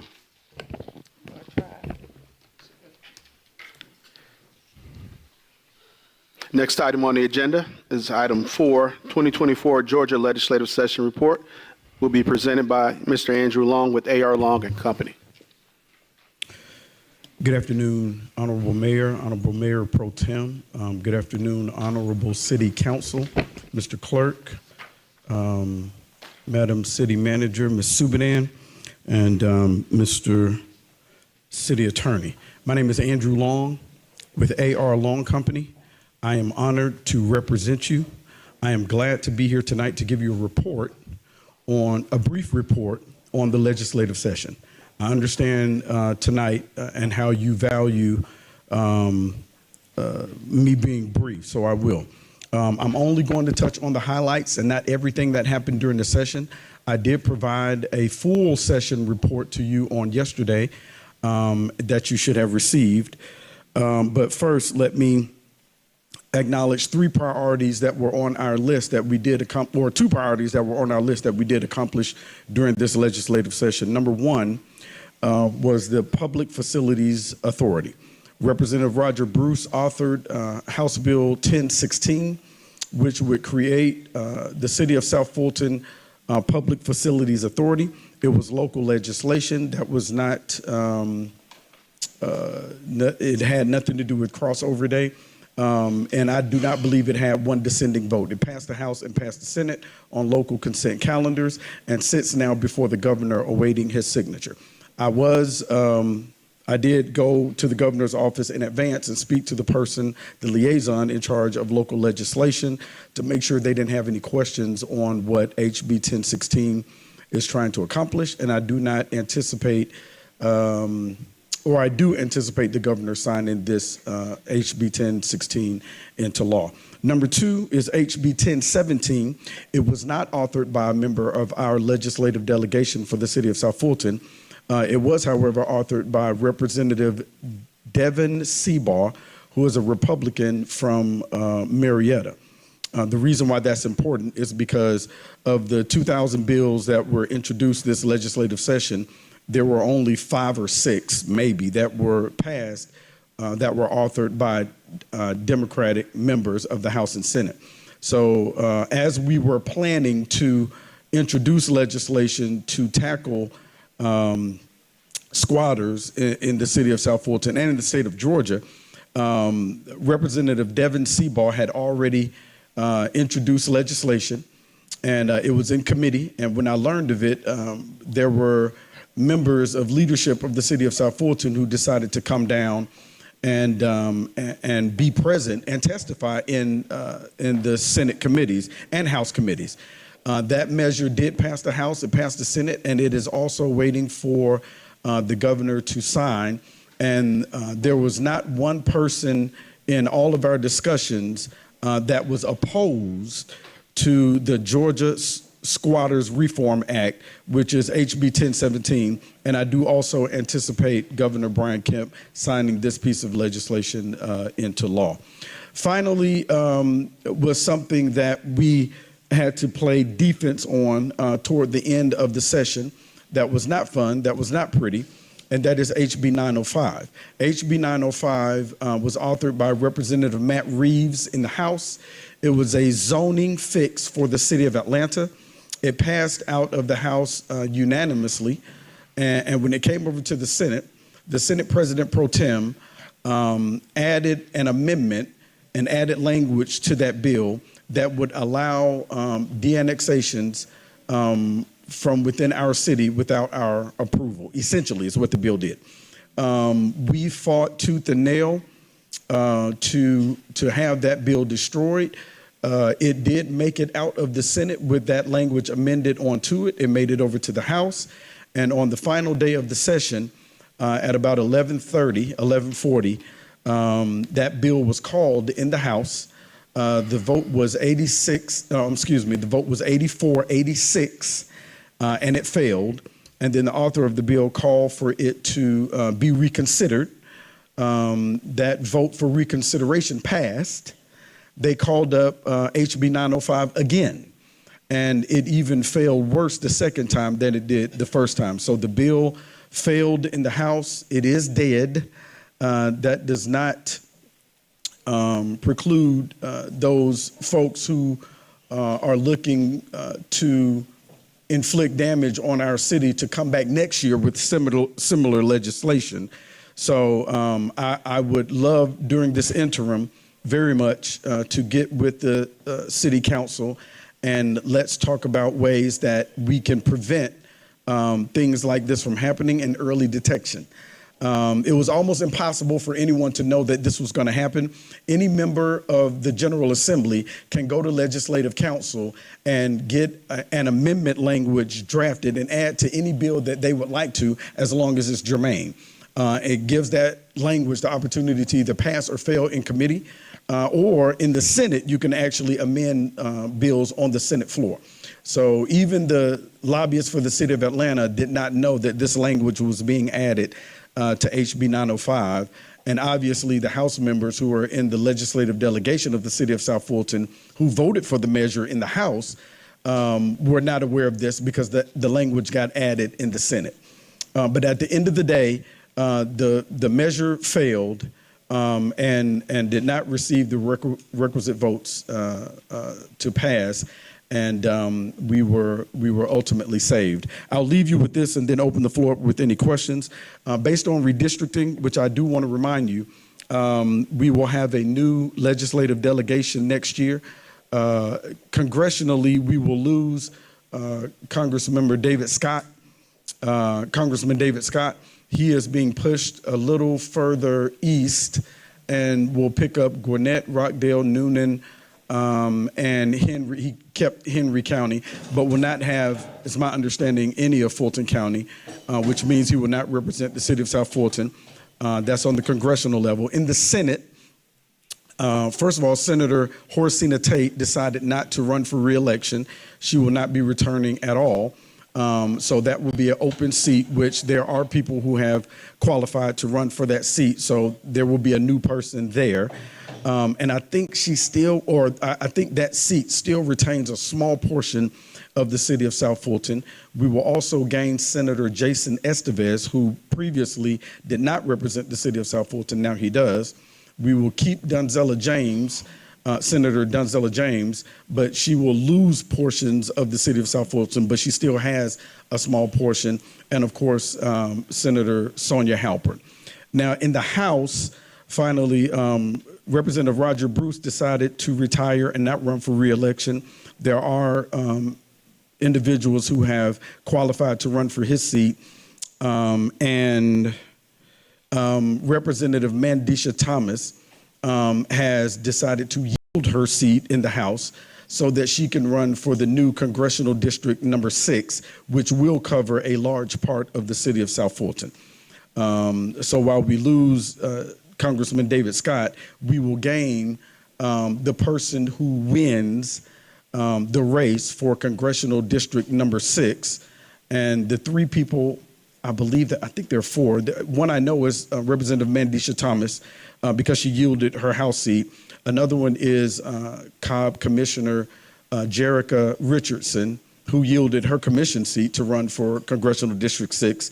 And then current Congresswoman Lucy McBath is also running for that seat. I think there's one other. I think there's a gentleman in the race, but I'm not sure of his name. Thank you for continuing to trust AR Loan Company. That is my presentation for tonight, and I am happy to answer any questions that you may have. Thank you, Mayor and Council. Thank you. The queue is open. The chair recognizes Councilwoman Pritchett. Thank you for acknowledging me, Mr. Mayor. Thank you, Mr. Long, for everything that you did for us during this legislative session. I will, first of all, like to say that when Councilwoman Bell and I came down on Sine Die, I really appreciated that you brought everyone that we needed to talk to us, that we were able to actually talk to the pertinent people involved, and I do think that that had a great impact. And I do want the citizens to know that HB 905, I believe that one of the reasons that that also failed is because we did have the opportunity to reach across the aisles. We spoke to both sides of the aisle. And I think that we were, in conjunction to other cities that were present, that we were able to, from a common sense standpoint, explain the threat that this was to our city and other cities. So I appreciate that from you. You're welcome. But my question is about HB 1016, the Public Facilities Authority. Please forgive my ignorance, but if you can explain, what does a Public Facilities Authority for the City of South Fulton actually do? I will, yes, I'm glad to do that. I will yield to City Manager Sharon Subadan to help me, but it will allow the city to utilize debt and others. It's almost like a tool in our toolbox for us to build the cities, or build the buildings that we need within our city, build a city hall and other things. So Ms. Subadan, please. Thank you.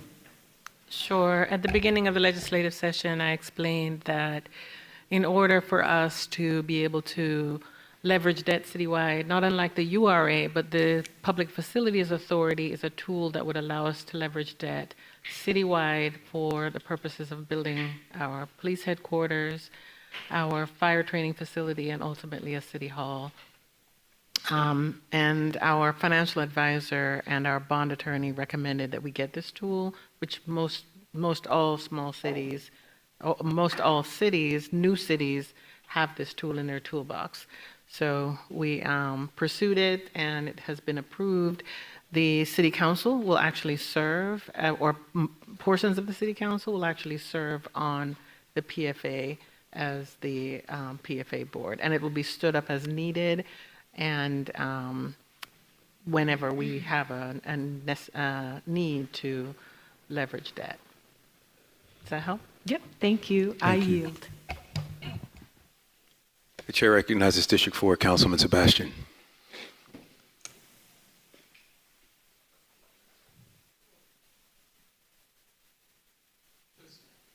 I understand.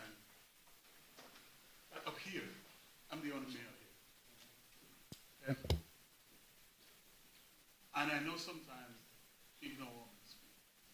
Honestly, that's why I don't speak too often. But I think it's disgusting. I think it's disgusting. Let me start again. I understand I'm the only male up here. And sometimes people don't want me to speak.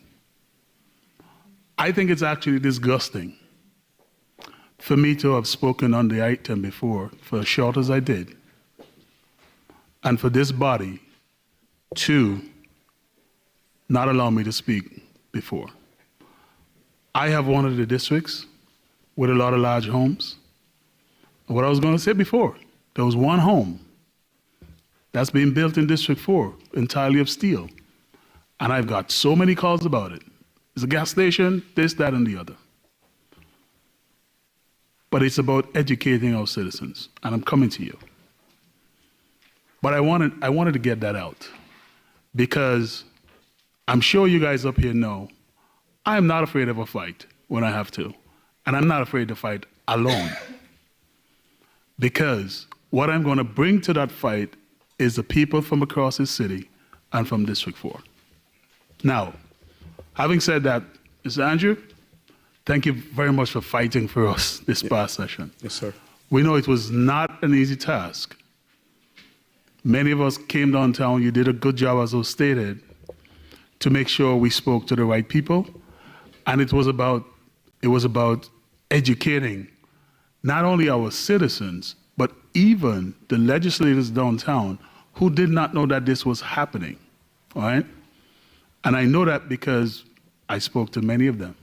A lot of people got stuff from my newsletter and from Councilmember Willis's newsletter to really highlight this issue that was happening to our city. It was not the easiest thing. And quite frankly, I went to bed that night about 11:30, and I went to bed saying, the fight will have to now go to the street, which I was really prepared to do as well. But I was happy that you guys were able to be successful in getting that bill defeated. And we as a city, we have to be prepared for the next step because a lot of things were said during this process, including how difficult it is to do business with the city, which is really weird because we're a 70-year-old city. And I've had feedback from developers that said they've had the best experience in doing hundreds of processes across this country, not only in this city, and how the experience here was so good. So I want to make sure all the lies and everything out there that we still have a job to do to dispel those things and to protect this city. Because the day that this city was formed, it really put a wrench in a lot of people's face. And we have to remember that every time we sit up here, when we go into our communities and with every decision we make, that all of those decisions are being made with the eyes of the world watching us. And not everyone is rooting for us. Okay? So, with that said, I'll finish this by saying to you, Mr. Mayor, since I've been on this council, I have been the only council member that this board have had to vote for 5 times to allow me to speak. And I'm asking you now, cut it out. I'm not asking you to break the rules. Not asking you to break the rules. And I'm saying, please make today be the last day. Okay? Please. Because we don't want this. We don't want this. Thank you. The chair recognizes District 3, Councilman Willis. Thank you.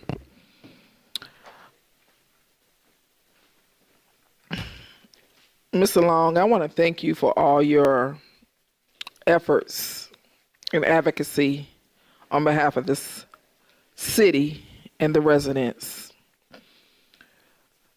I don't want us to dismiss the power of our residents. As my colleague stated, he and I were the only two that put out information to educate residents about what was happening around House Bill 905. The numerous calls, the emails, and the advocacy from this community to the state legislators were unreal. So I'm not going to discount that in any way. There's no I in team. This was a team effort. You, other mayors, I talked to 3 other mayors from other cities, Mayor Owings, the mayor of Stonecrest, the mayor of Union City. There were several people who did not like the precedents that this bill would have set for the entire state of Georgia. But most of all, we had the residents, we had the state legislators, we had other municipalities, but we are forgetting the highest power in this, and that's God. Because when that bill went to the floor, it was the act, I believe, of God that changed the direction and the trajectory of where that bill was going. Because you were told, I was told that this bill was going to pass and they could care less what everybody else had to say. Because it was all about power and money, and the person who was leading this bill didn't even live in this area. He was a state legislator out of Macon, Georgia, and who was powerful on the GOP side. So this would not be the last time something like this happens. And you and I and Ms. Subadan were told by several individuals that why this happened. And we will continue to work on some of those things that came out. My question to you is, as of December 31st, January 1, 2025, we will be in a new congressional district. And as you know, GDOT representatives are appointed based on congressional representatives. So right now, we have a GDOT representative that represents Congressional 13. 13, yes. We will be in Congressional 13 until January 1 of 2025. That's correct. I have asked this question multiple times, and if you don't have the answer, could you please research it? Because this is very important to South Fulton and the needs as it relates to Georgia Department of Transportation. Are they going to redo are they going to redistrict the GDOT board based on what happened with the new maps? Are we going to have to inherit the current GDOT congressional representative for 6? Because when I went and looked at the board makeup, that particular representative that's currently sitting in Congressional 6 has 2 more years on their term, and they don't currently have a history with South Fulton. Most of their area is in Cobb County. It's not South Fulton. Is that Jeff? Yes. Yes. I will have to research that and get you a correct answer.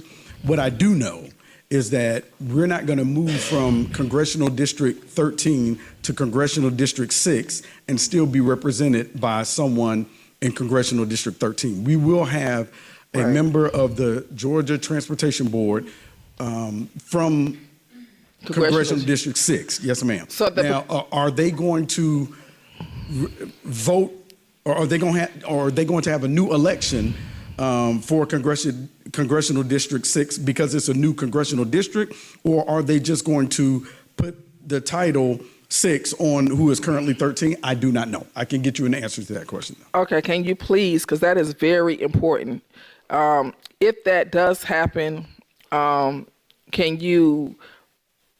We would need a meeting early on with that Congressional District 6 person, because that person is not familiar with South Fulton at all. That's correct. Thank you. I will do it. All right. Thank you. You're welcome.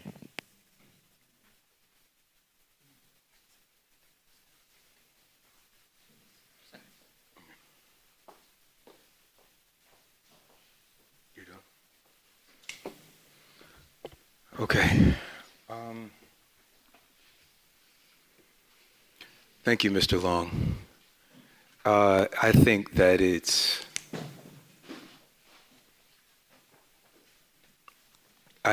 is apparent to everyone in the city of South Fulton and beyond that we have a council full of fighters. But y'all, I am tired of fighting. I'm tired. I'm tired of fighting my own people. I have 630 days, 6 hours, and 1 minute left in this office. And with that time, I just want to move forward. So with that, Councilman Willis asked the question that I had. I will say that there are new maps for State House, State Senate, and Congress. At least one of your representatives will be different than anyone that you've had before. So the maps are in the lobby. We are going to work to make sure that the maps are available for everyone to see. If you text Fulton to 33777, we'll make sure to try and get them out to you.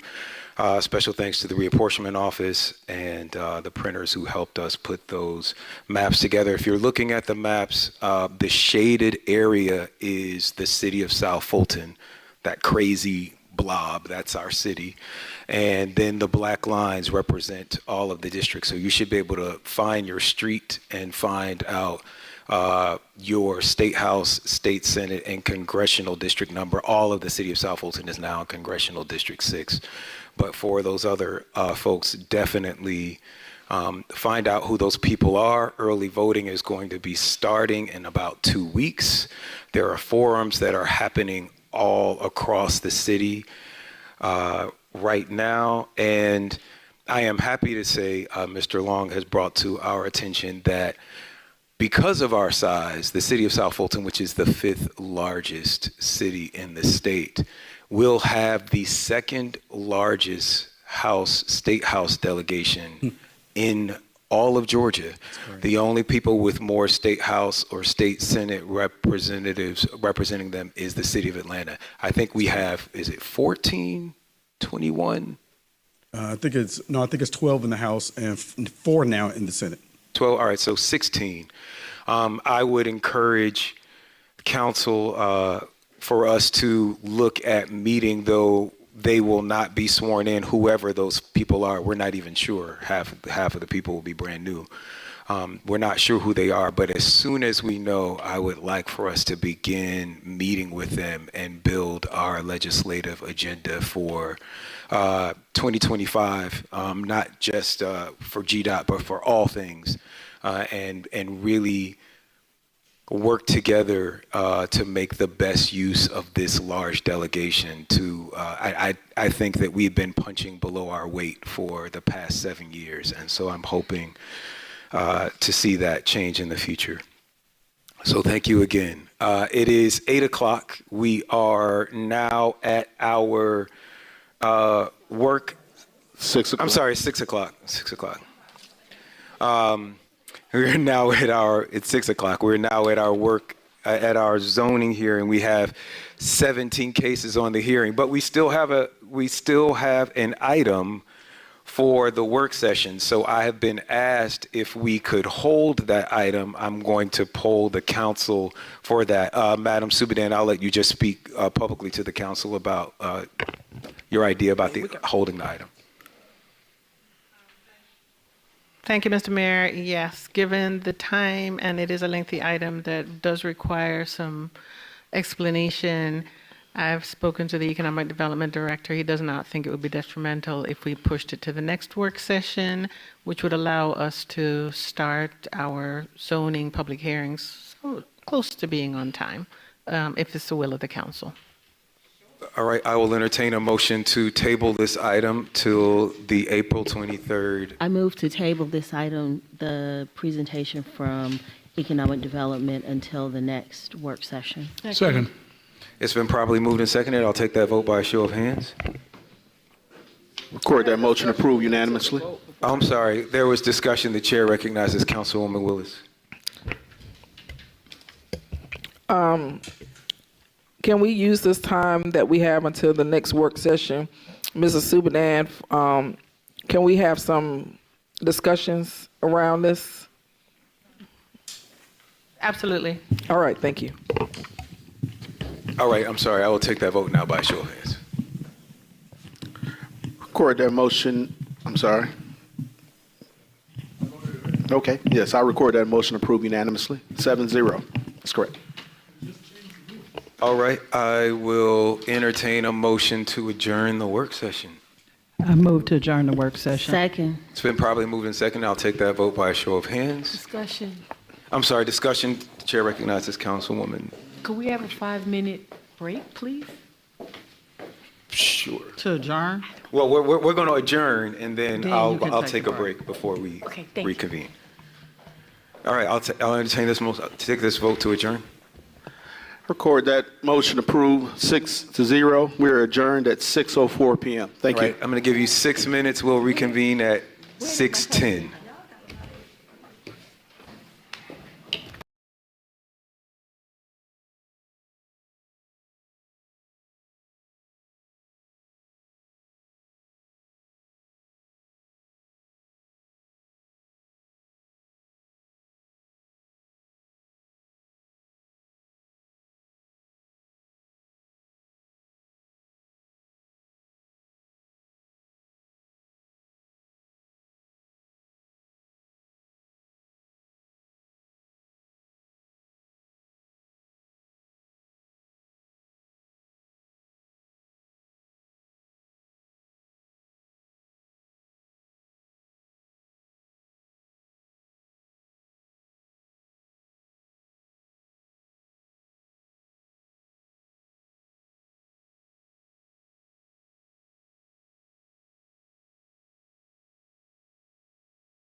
Are we ready yet, Mr. Hammonds? All right.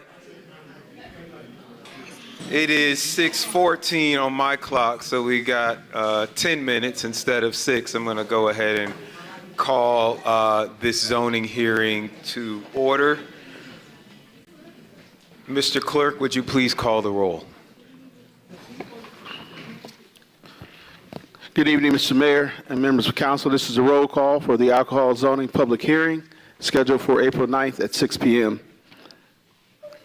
The Honorable Catherine F. Rao, District 1. Present. The Honorable Carmelita Gums, District 2. Present. The Honorable Helen Z. Willis, District 3. Present. The Honorable J.C. Sebastian, District 4. Present. The Honorable Keosha B. Bell, District 5. The Honorable Natasha Williams Brown, District 6. The Honorable Linda B. Pritchett, District 7. Here. And the Honorable Mayor Khalid. Present. Mr. Mayor, you do have a quorum. All right. I understand that we have several deferrals. Mr. McClendon, do we want to go ahead and dispose of those so anyone who might be here for those cases can be released? Yes, Mr. Chair, Mr. Mayor, the items 1, 2, if we just want to list them out on the agenda, items 1, 2, 3, 4, and 16, we're asking for deferral until May the 9th. Can I make a motion? All right, I'll entertain a motion to defer items 1, 2, 3, 4, and 16 to... May I have a question? Okay, we'll have discussion. I'll entertain a motion to defer items 1, 2, 3, 4, and 16 till May 9th. Second. I move that we defer the cases as sounded. All right, it has been moved and seconded, not quite properly, but moved. Discussion. We now have discussion. The chair recognizes District 4 Councilman Sebastian. Mr. McClendon, I just want to get some clarification about item 16. Has that been deferred? Did you mention that? I'm sorry. Yes, Item 16 is also deferred? that's correct. Thank you. Just want to make sure. The chair recognizes District 3 Councilwoman Willis. What are we deferring? Can we repeat those numbers again? 1, 2. It's item 1, case Z23018. Item 2, case Z24002. Item 3, case Z24006. Item 4, case Z23017. And item 16, case M24002. I thought it was supposed to be 6 as well. 6 is going to be deferred to a different date. Oh. Are we clear? All right, do you want to announce your next set of deferrals? I think you'll have to vote. You got to carry the vote. Oh, I'm sorry. I'll enter by show of hands. Record that motion approved unanimously to defer items 1, 2, 3, 4, and 16 till May 9th. All right, you have another set, sir? I do case number 6, which is item Z23-020, is asking to be deferred to the April 23rd public hearing. Item 6. I move to defer case Z23-020 till April 23rd, 2024. Second. It's been moved and seconded. Any discussion? All right, we'll take that vote by show of hands. Record that motion approved unanimously. All right. All right, and then case number 5 on the agenda is case U24003. The applicant requests a withdrawal. All right, the chair will entertain a motion. I move to accept case U24-003 for withdrawal. Second. All right, it's been properly moved and seconded. Any discussion? Seeing and hearing none, I'll entertain that vote by show of hands. I record that motion approved unanimously. All right. You all have been following along on your bingo cards. We are at item number 7, I believe, Mr. Clerk? Correct. Correct? All right.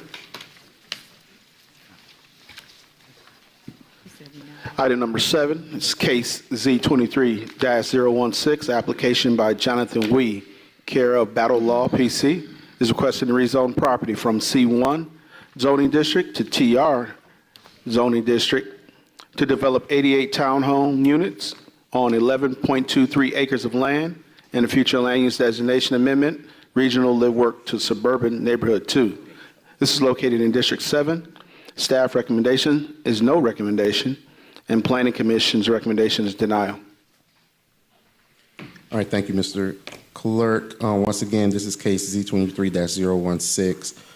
This is a recommendation to, or this is a application to build 88 townhomes on 11.23 acres of land in Council District 7. The future land use designation, the applicant also seeks a future land use designation amendment from regional live work to suburban neighborhood 2. Staff forwarded this case without a recommendation, and Planning Commission recommended denial. All right, I'm going to go ahead and open up the public hearing. Is an applicant or a representative for the applicant here? All right, you can come forward. When I tell you you're going to state your name, you will have, the clerk is going to turn the clock to you so you can see it. You will have 10 minutes. That 10 minutes is for you and anyone who wants to speak in support of the item. You may want to reserve some balance of your time for rebuttal. Your clock starts now. Good evening, Mayor and Council. I hope you're all doing well. My name is Josh Mahoney, and I'm an attorney at Battle Law PC, which is located at 3562 Habersham North Lake in Tucker, Georgia. I'm here this evening speaking on behalf of the applicant pursuant to its application for rezoning and future land use amendment from C1 to TR and from regional live work to suburban 2. I did send in a short presentation that I'd like to share with you all. Is there any way that we can get it up on the screen? Yeah, Mr. Mahoney, actually, it is not coming up on the screen. We did receive that, but unfortunately, it's not appearing at this time. You don't have a jump drive or anything, do you? Not right now, but that's okay. I can go through my I'll still work points, on it, though. and I'll send it out to you afterwards. Mr. Adams. Okay.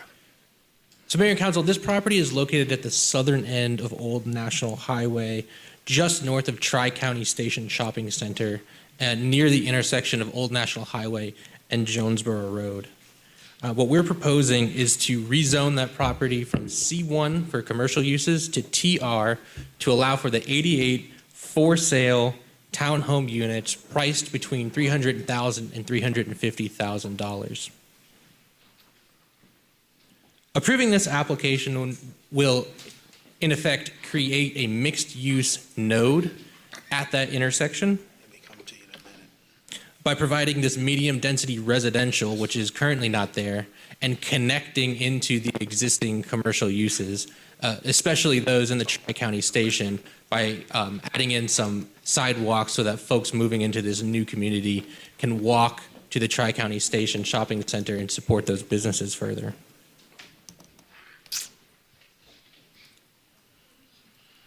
So if I had the zoning map, you would see that in the area, there's a couple of properties around that are zoned C1 already, the subject property being one of them.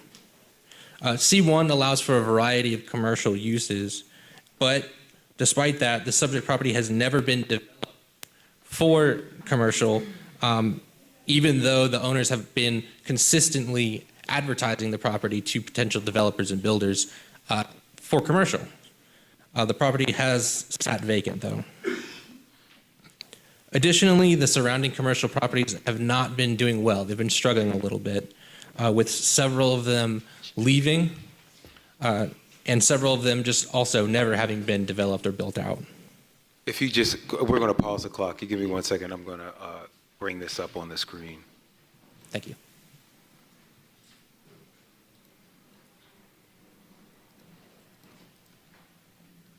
Maybe. PowerPoint on the, yeah.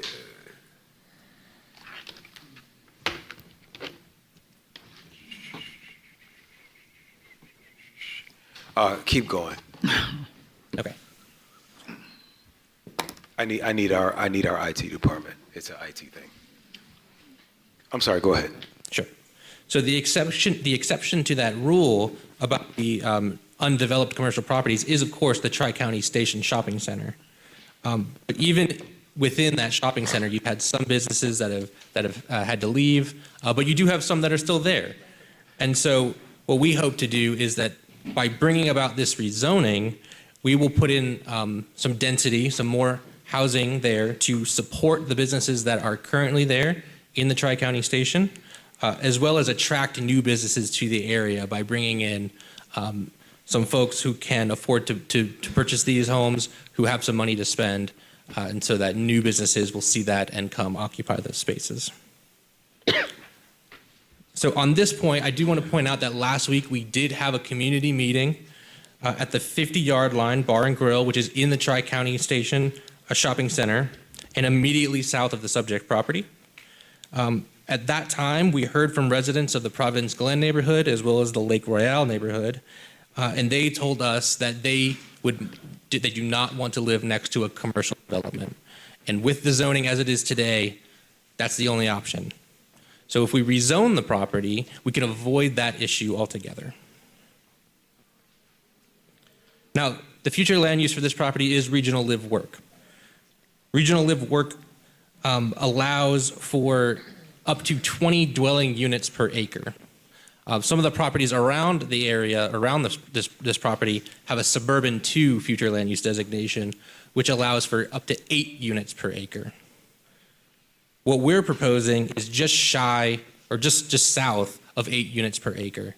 So our proposal fits in much better with the surrounding neighborhood under the suburban 2 future land use, as opposed to the regional live work future land use. Additionally, if we're seeking the TR zoning district, we have to seek the suburban 2 future land use, which is why we submitted that future land use amendment application.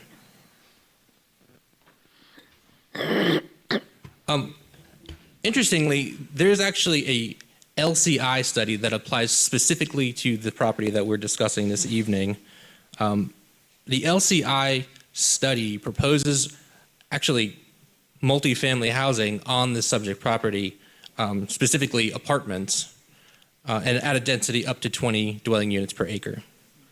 While we understand that that's what the LCI study was looking for, we feel that we have met the goal of the study by bringing housing to create that mixed-use node I mentioned at the top of my presentation, but we did it in a way that fosters home ownership in the city. By offering our townhomes for sale, folks can move in, they can set down roots in the city and really stick around so that they can support the businesses in the Tri-County Station node.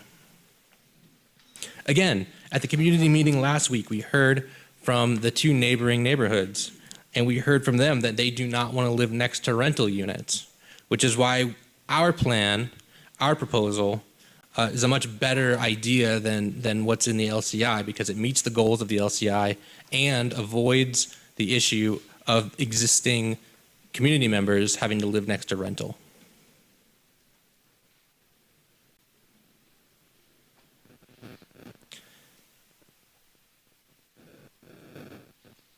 Another thing that this proposal does is it kind of implements a very common planning theme that you see around the metro area in the country, where you have high-intensity commercial townhomes and then single-family detached homes.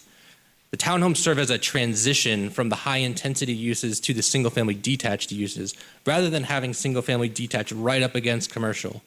As we heard from the community last week, they don't want commercial right next to their homes, and so there's no reason to put more single-family detached homes on this property, because they would be right up against the commercial development, and we wouldn't be solving the problem. But putting in medium-density residential, like these townhomes, does solve that problem by putting in the transition.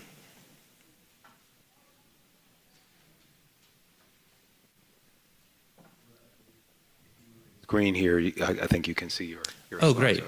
So I've made it all the way down to slide 9.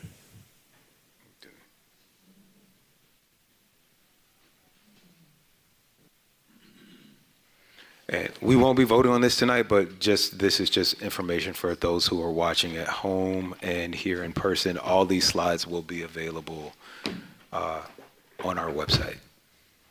And I apologize, I think I'm actually on slide 10. Okay. Thank you. So what you're seeing here on slide 10 is a number of other townhome developments along Old National Highway in the city. You see a number of them are weighted toward the north end of Old National Highway, where ours is positioned to the south end. What we're looking to do is continue the trend of new townhome developments coming to the city along this corridor, but bring support for the businesses, again, on the southern side of Old National Highway, where right now they're not getting a lot of new development. I'll move quickly through the last couple slides here. You can see that we are proposing some high-end materials here. We're trying to bring a nice mixture of materials, including brick, hardy plank, a mixture of color palettes, things like that, to bring a high-quality feel to these townhomes. We carry that through on the next slide. We carry that trend through into the interiors. We are proposing attractive finishes here in the interiors as well. And then what I'd like to do is skip to the, oh no, I've got plenty of time. So here we've got a little bit of a market study that my client performed on this property. What we're looking at here is the price per square foot of several homes in the area and what our townhomes will hit on that scale. Basically what it comes down to is our price per square foot is going to be about 53.8% higher than the homes that are surrounding us. So what that means is we'll be setting a high bar for new townhome developments in the city by reaching that standard. But at the same time, we won't be affecting the existing single-family detached homes, because I learned recently when it comes to appraisals, appraisers do not consider townhomes when they're considering single-family detached and vice versa. They compare like kind to like kind. And so what we'd be doing is setting a high bar for townhome developments moving forward in the city, but not increasing property taxes or anything like that on the existing single-family detached homes. Now, the last couple slides will cover our community engagement. This has been a journey, no doubt. We started this application late last year, and we have had several community meetings, starting with the CZIM meeting required by the city on October 2nd. There were several people in attendance, however, we did not hear any comments at that time. We hosted a community meeting ourselves, November 9th. And we sent out 1,977 notices for that meeting. Unfortunately, no one came to the meeting. Moving on to our second community meeting, we tried a different approach. We posted some signs along the road frontages for several of the neighborhoods out there. It worked a little bit better, and we only got 3 members who joined us, and they asked us about traffic. Going to the Planning Commission hearing on March 20th of this year, we had a better turnout. We had folks there who were asking some questions. On the slide here, you can see some of the questions that were asked and our response. And then on the next slide, we had our final community meeting just last week. I mentioned it to you already on April 4th. At that meeting, I want to say we sent out 1,700 additional notices. We held it locally at the 50-yard line, bar and grill. We had a really good turnout of about 30 plus people. We had lots of questions. We gave them all sorts of answers that you could see here. This summarizes what we had. The discussion focused around that transition, what would be next to those neighborhoods as opposed to the commercial, what we could bring, amenities and things like that. But with that, that is all I have for you all this evening. I will reserve my time for rebuttal in case it's needed, and I'm here to answer any questions. All right. You have some time left on the clock. We'll figure that out. So are there any speakers in opposition? Yes, Mr. Mayor, we received 2 cards for speakers in opposition, Mr. Michael Venable as well as Alvin Reynolds. All right, if you will come forward, please state your name. You will have 10 minutes. It's for everyone, so be cognizant of your fellow speakers. It's Michael Venable, 5720 Montelli Circle. Unfortunately, it's a little late for us to be playing kindergarten. This proposal is a direct, blatant, and distinct violation of the land use policy. We are attempting to let a private owner manipulate municipal policy without government direction, without any land use analysis, and without public input. The whole concept of doing a comprehensive land use plan is to get everybody on board and strategically do that. If we're going to come back and make a land use plan just by letting every applicant come in here and say, okay, I want to change this designation and want to change this future land use plan, it's ridiculous for us to be even thinking about it and talking about it. Remember the budget discussion? We talked about getting property tax burden off of the residents. That was badgered. How in the world are you going to take highway frontage property, zone commercial, and deflate that to a residential development? You put your commercials and office right on the corridor. Your residential is within the back areas of the subdivision. It is close to a node of 2 state highways. Realistically looking at this is classic spot zoning. There is nothing in that area that even comes close to you taking a certain area in the middle of that and turning that into a townhome development. This is way over the density of anything around that.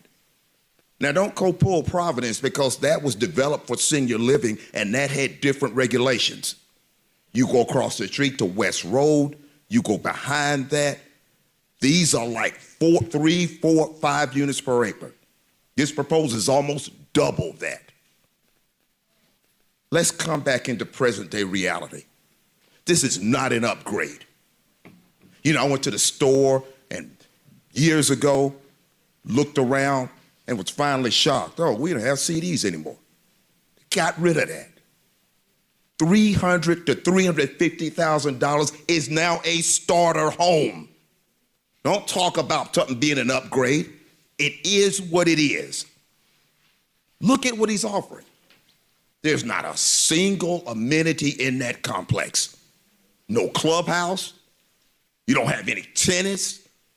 You don't have any outdoor paddleball. You've got these passive things. Oh, we got a park. Oh, you got to pay for somebody in it to come back and mow the grass. You know what that turns into? Something that has plagued this old national corridor forever. The problems that we have now with Camelot will be existing in this same property once you move forward. You know, we always had this motto about place you want to be. No, we've set this up to where you trying to make it to where there's nowhere else to go and you bring them in. You go half a mile down the street and it's the next county. These are like $800,000-$900,000 homes. That is a disservice to the surrounding community. The same way it was when they put warehouses beside the subdivisions in other cities and stuck them right beside ours. Councilwoman Willis, she saw it in there when they put the Coca-Cola warehouse beside her subdivision. This is just wrong. You need to have respect for everybody around that, not just looking for some private development to where, oh, I need to make some money and do this.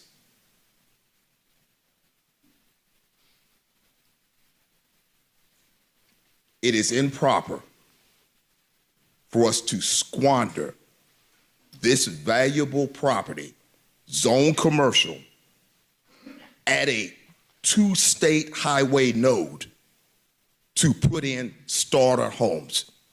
That does not help my tax base. Just because this one person was not savvy enough or was not able to get an applicant or a vendor to come in and put some commercial property there doesn't mean that it's useless.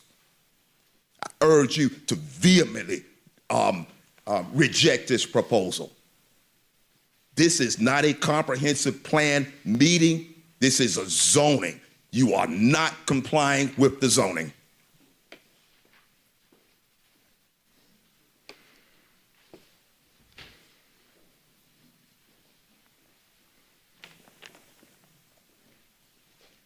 Good evening, Alvin Reynolds, 585 Kings Place, Riverdale, Georgia.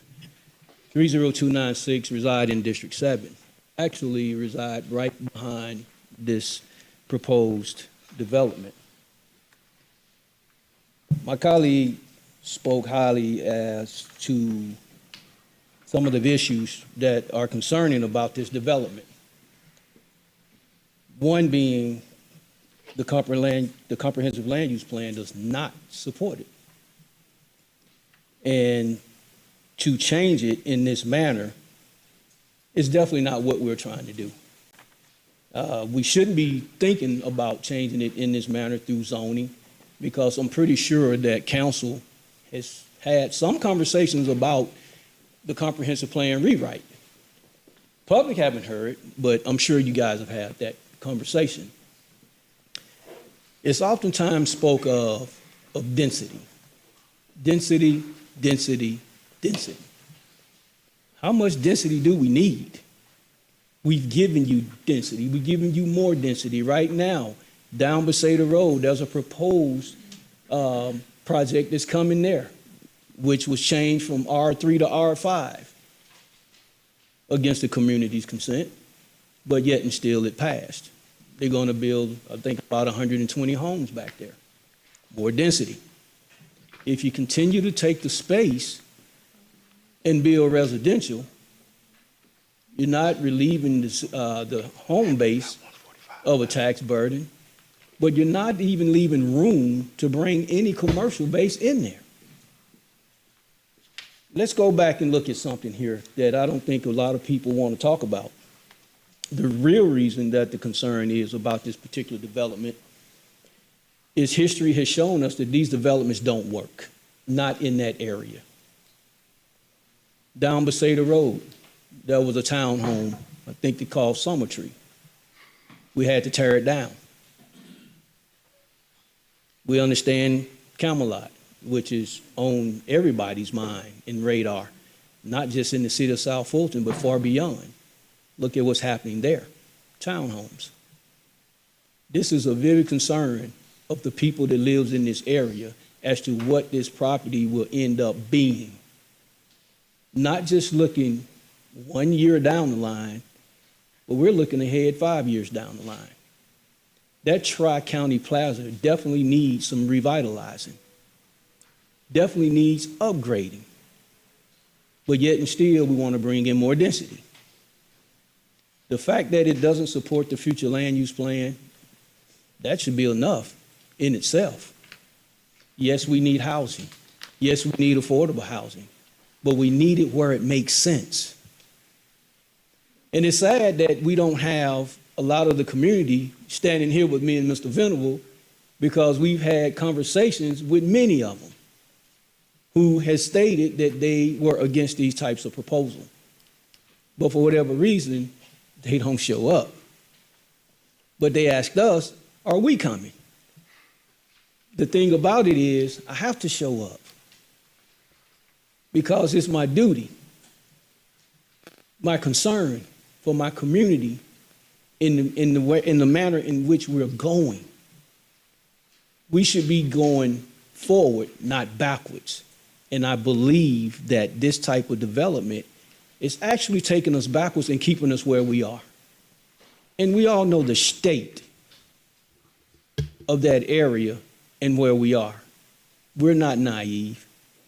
We're not fooling ourselves. We cannot continue to bring the same thing into an area that's going to rear the same results. Comprehensive land use plan says no. Traffic is another one. You're talking about 88 homes, multiply that by 4. You're only going in and out off Old National, and Old National, we all know the traffic problems on Old National. One of my colleagues had just lost his life on Old National. This is not a development that we want in this area, and we ask that you please deny this. Thank you.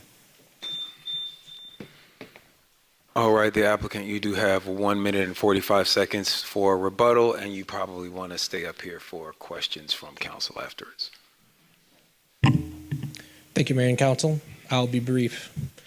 I heard some concerns that this rezoning is in violation of the land use policy.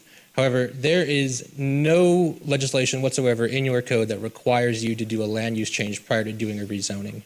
In fact, Z22-011 is a rezoning case that you approved without doing a future land use amendment.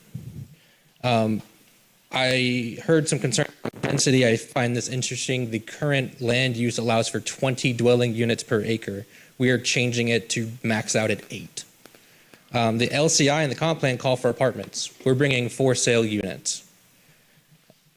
I'm not familiar with the Camelot subdivision, if that's a rental condominium.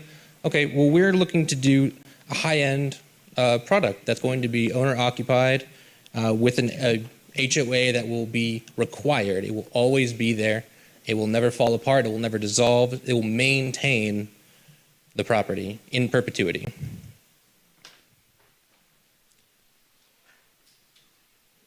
And I will stop there and take any questions you have. All right, I'm going to go ahead and close the public hearing and open it up for questions. As always, we will begin with the district representative, Councilwoman Pritchett. Thank you again for acknowledging me. I would like to say that since I have been serving on this council and attending or participating in these zoning, these zoning hearings, people do have the right to express their opinions. But I want to be very clear so people understand this. Opinions are opinions. You have one, I have one, but then there are facts, and then there is relevant information based on facts. I heard it stated earlier that the community has, this is not what the community wants.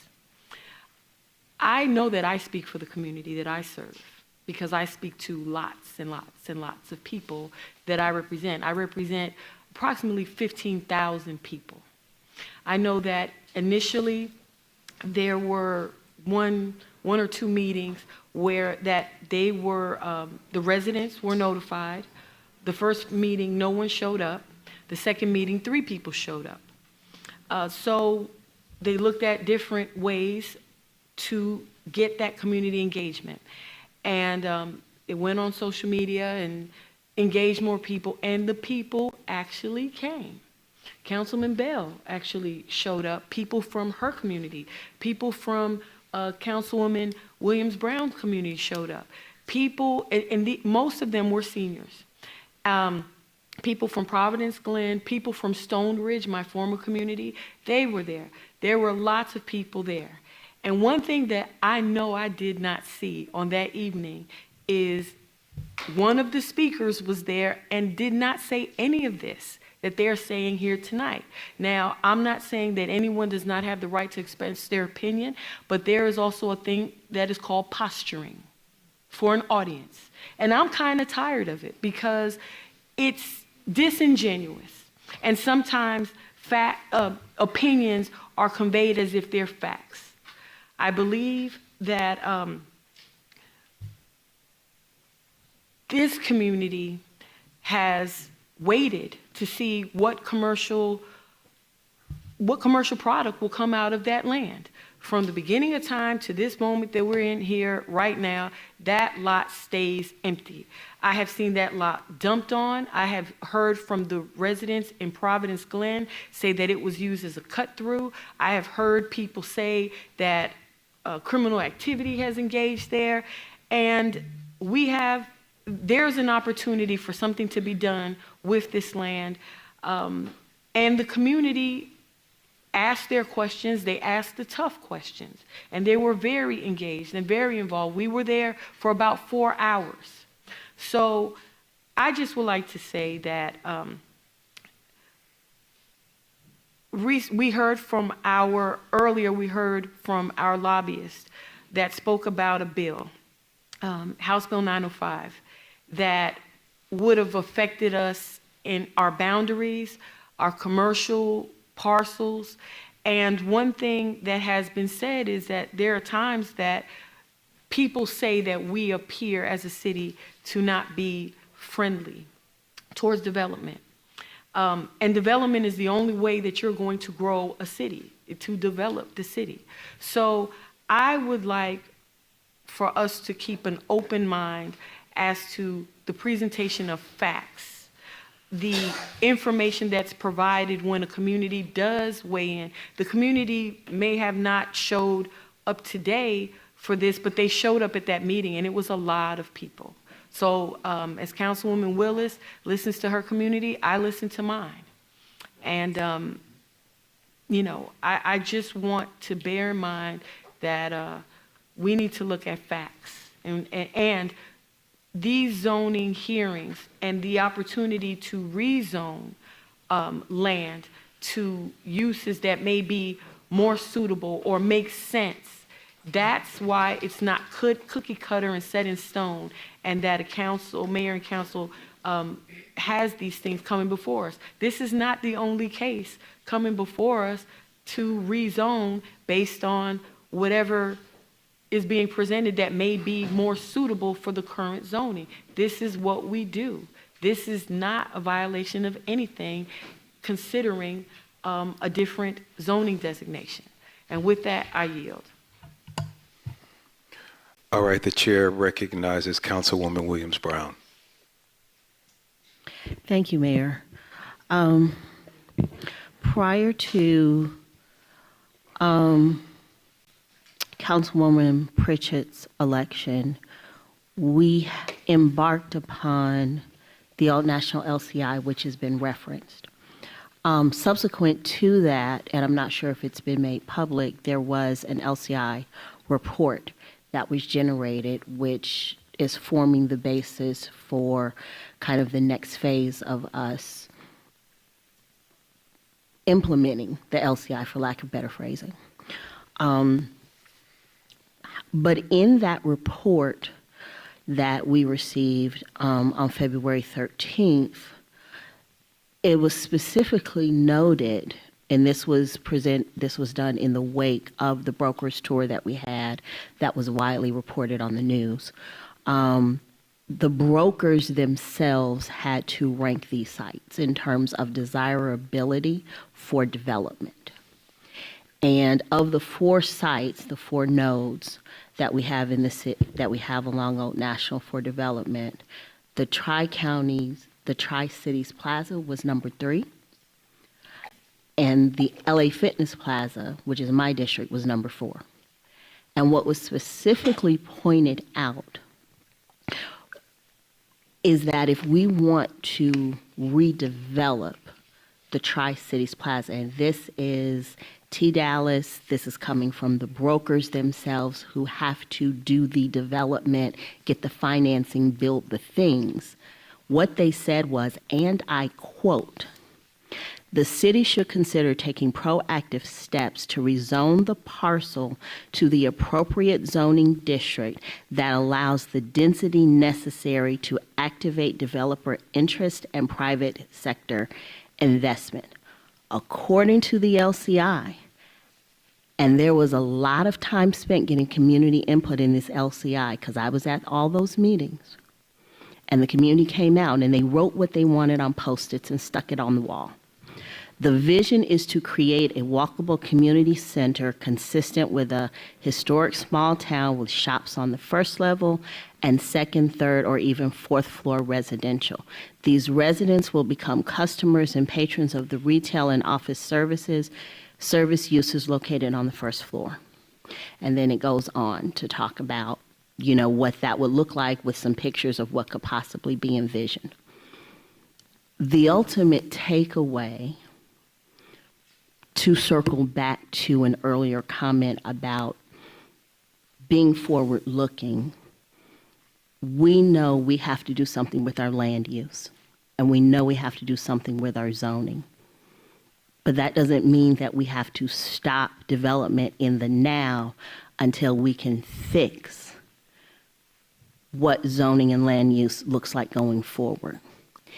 And these brokers have been extremely clear with us about what we need to do to get the development that we want to see in the city. They wrote it down.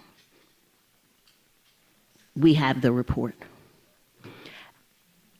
At some point, there has to be an acceptance of the fact that if we want to see certain types of development, we have to build what the brokers are telling us to build to get the development in.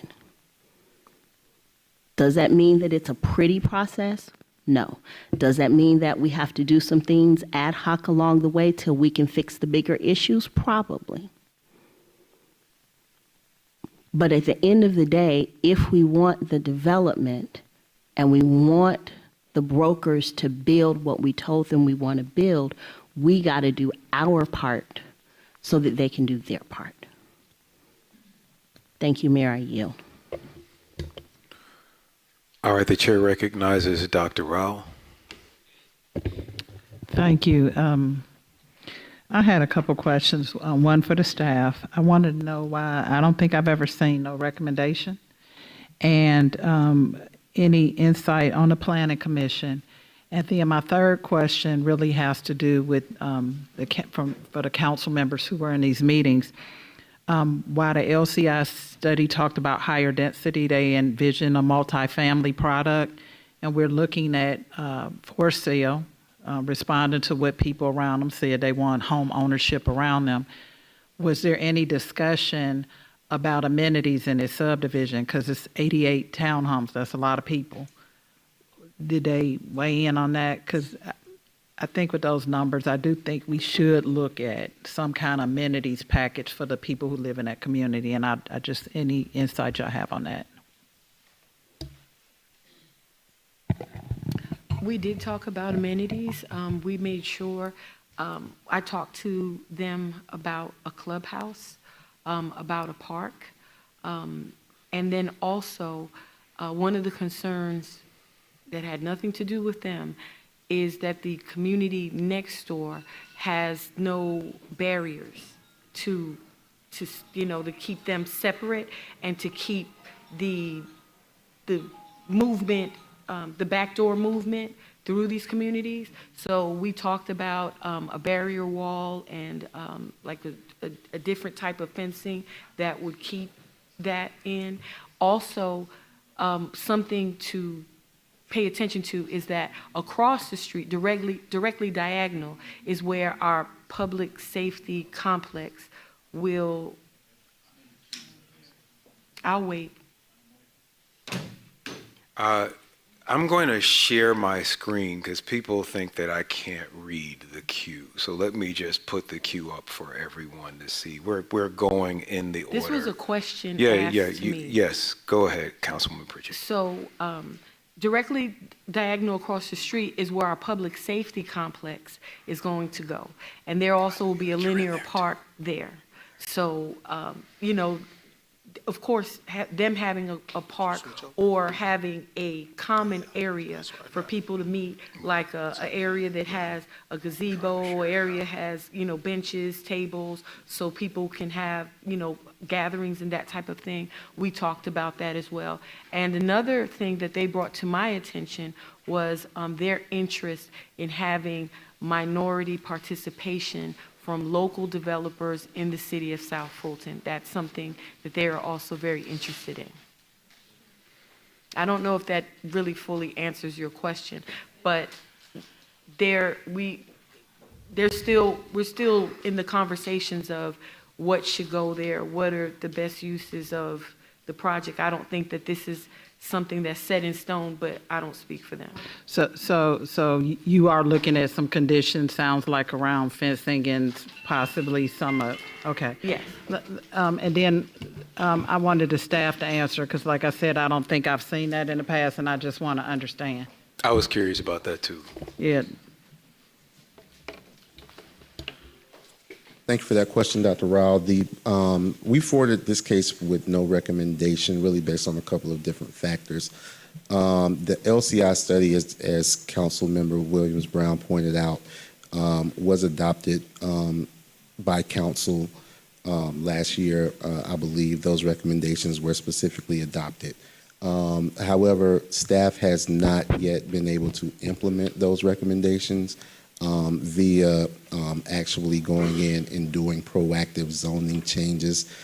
So we don't yet know what those zoning changes will look like, and because this particular parcel was implicated by the Old National LCI, it is possible that there is a future land use change and a future zoning change that would have accommodated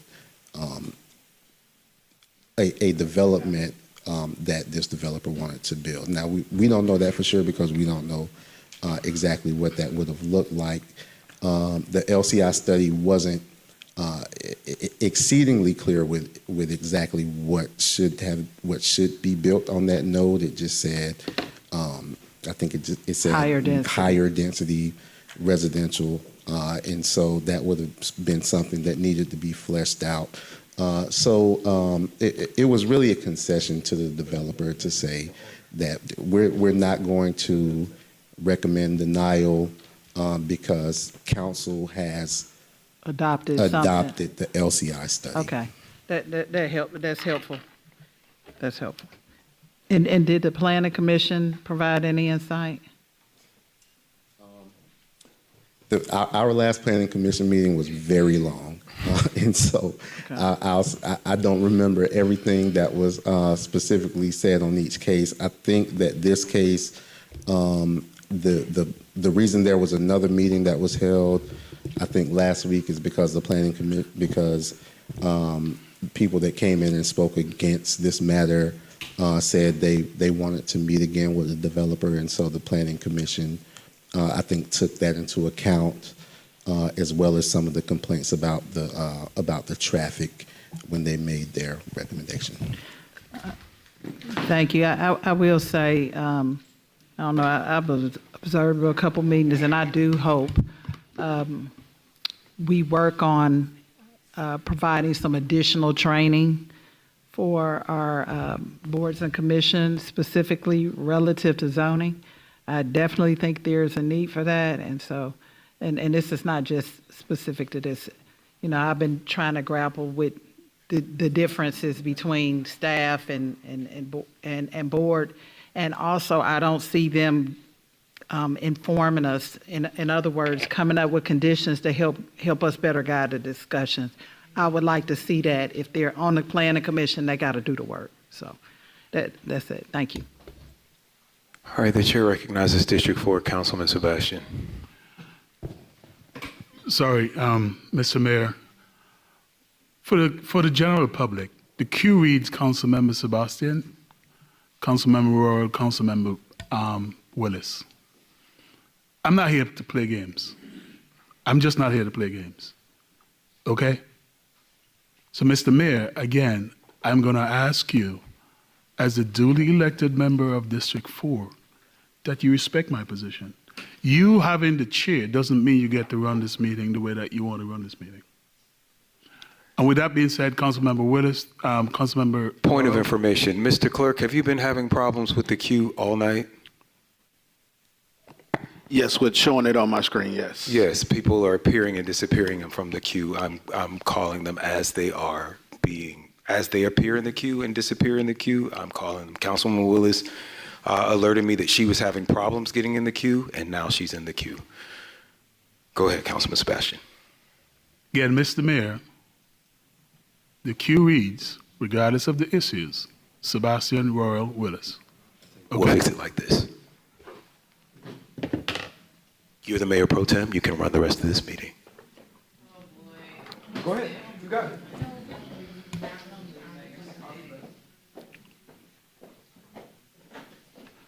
All right. Thank you. Thank you for your presentation, sir. Mr. McClendon, I do have a couple of comments about the issue around the no recommendation. If you can please make that clear, because I think it's still presenting some fuzz here as to exactly why we did not get a recommendation from staff. Because if we look at all of these cases here, there are a few that have no recommendation from staff and no recommendation from Planning Commission. And I'm saying, I haven't seen that before.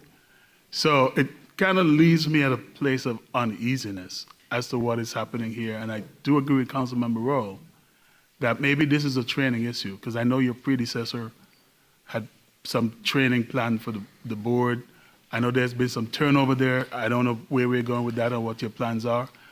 But what I'm trying to have us avoid doing is to show up here and have these contentious kind of discussions by council members when staff and Planning Commission at least cannot get aligned, because I think according to the rules and the laws that we're dealing with, yes, you can be different at times, but to have almost every single case here, there's a difference between staff and the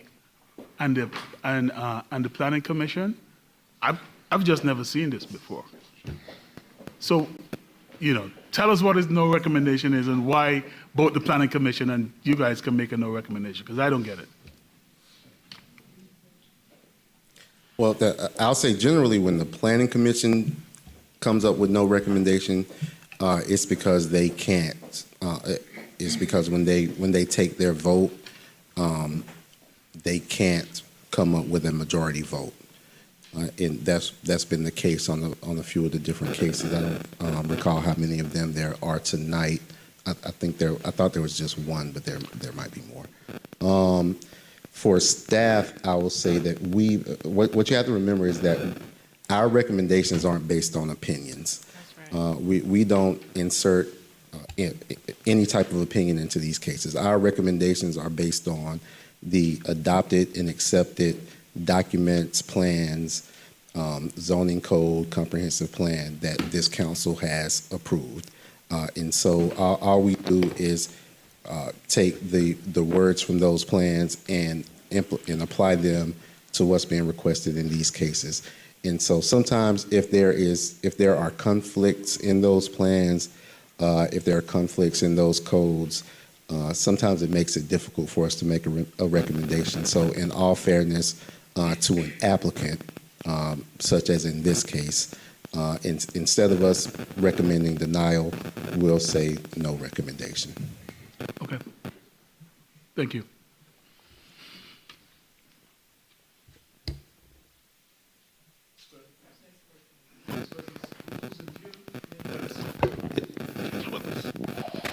So I think this is causing a little bit of confusion because as long as I've been on council, I've never seen staff not give a recommendation. And not saying that it's something wrong, but I am confused about no recommendation coming from staff because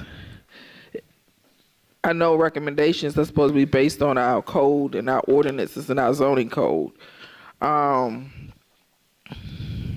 I do agree with my colleagues that we do need some training with the planning commission, because these decisions need not to be emotional, but based on the circumstances and the facts. And I do understand the quality of life is emotional, and people care about what goes in their community. Can you please, I apologize, I know you've been up to the mic a lot, Mr. McClendon, but help me understand. I'm reading all of these staff notes, because we rely on staff a lot of times when it comes to recommendations. I'm confused.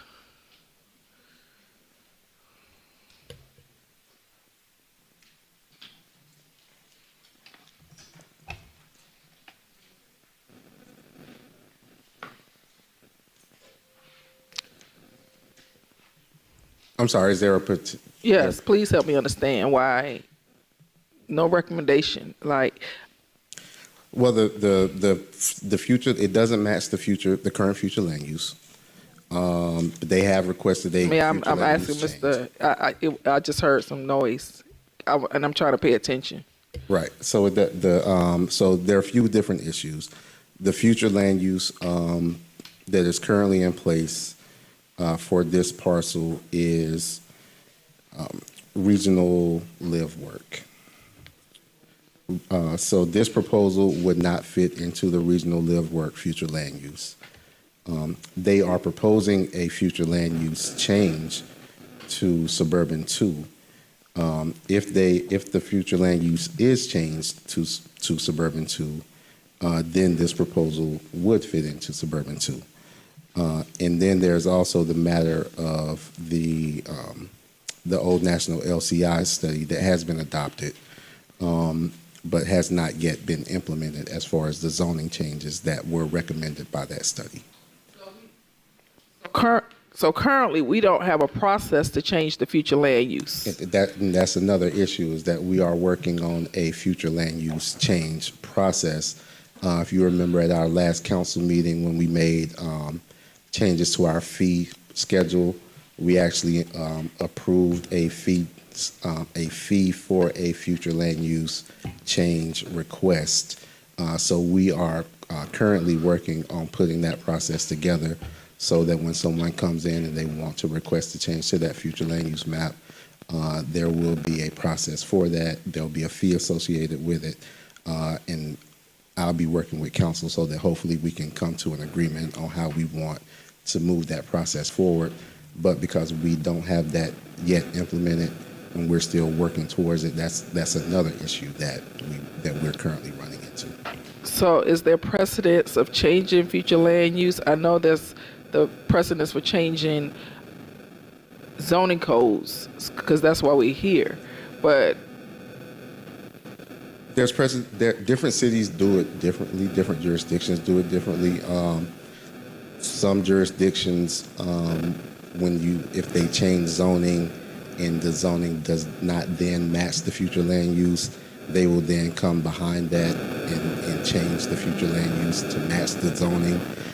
Some cities, such as our sister city, at City of Atlanta, will have a process where you have to change the future land use prior to changing the zoning, and they have an entire separate process for changing their comprehensive development plan to change the future land use. So it's a process that we're going to have to figure out how we want to do it for the city of South Fulton. Lastly, for the developer, what's the price point? Do you have any idea what the price point is for these townhomes? Thank you for your question. Yes, I do. Right now, we are targeting the $300,000 to $350,000 range starting, with the average being, of course, $325,000 starting. That's before future buyers choose to add on the bells and whistles that they prefer. Okay, it'll increase. This will be a HOA community? Yes. And it will have a clubhouse. What are the amenities? Because I couldn't really tell from the... Yeah, so We're still working on the amenities. The issue being we have 11 acres with only 88 townhomes. We have to find a balance. We don't want to have just no amenities because that doesn't do anything. It doesn't increase our marketability. But we also can't have amenities that are far too expensive because that only burdens the homeowners who are going to move into this neighborhood. And so we're still working that out a little bit. We're showing a park now as a passive open space. However, we are looking at various options to fill that space with some more active uses. And then I would say we also consider the Tri-County Station connection that this development will make as an amenity. The folks will be able to leave their home, get on the sidewalk, and then go to the various businesses in the Tri-County Station just by walking there. And so we feel that that is a great amenity. The council member mentioned that there's a linear park coming across the street as well that they'll be able to take advantage of. I consider that a benefit, not an amenity. The only thing that, I support my colleague and whatever she desires and her residents desire for their community. But I will like to recommend that you come up with some type of amenity because, I know we can't have Taj Mahal with just 11 acres, but something, even if we got to look at other communities in metro Atlanta areas, we got some here, with 11 acres, something. And I wouldn't consider Tri-County as an amenity. It's already there. It's a benefit, but not an amenity. Thank you.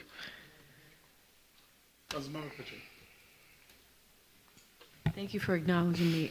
I was trying to say this in the nicest way I could, but it's not going to sound nice now. I attended the planning and zoning hearing related to this topic. And what I observed that I believe other council members alluded to a little bit was that I have expressed that our boards do need their training. Without training, my legal background always calls for there has to be a criteria that you use in making the decision to approve or deny, and it has to be a threshold. And from what I observed in many of the cases that were presented to them, that the only criteria was whoever spoke up and said whatever they said. And two of the individuals that spoke up this evening were at that meeting, and a lot of things that they say are anti this type of development across the board and down the line. So when that happens, people think that they're relying on information that's factual when they're relying on other people's opinions. So I do think that it is important for us to recognize that we have to properly train people to be able to make these decisions. Because earlier this year, when I attended our Georgia Municipal Association training in January, the end of January, there was a session that I sat in on with Councilwoman Williams-Brown and Councilwoman Bell, where the state legislators were talking about development projects, and they were talking density, density, density, density. They were talking about duplex, triplex, quadruplex. I'm like, what in the world are they talking about? And the conversation and the foundation for what they're saying made sense, but you have to be there to hear it and become educated on these things. And then you go from, we don't want this. We don't want what somebody did 20 years ago when we are in a different situation. So I do look forward to Mr. McClendon and his staff looking for education for our boards so that they can make the appropriate recommendations to us based on criteria, thresholds, and training. I yield. Thank you. Chair recognizes Councilmember Willis for the second time. By the way, Mr. Clerk, I don't have access to the queue.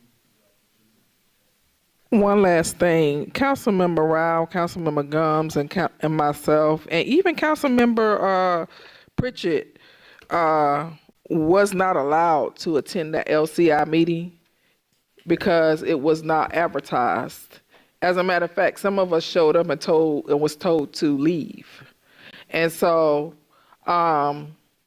that goes back to, you know, yes, we all represent districts, but we have to make decisions. Like, we have to vote. So we have to make decisions for the good of the entire city.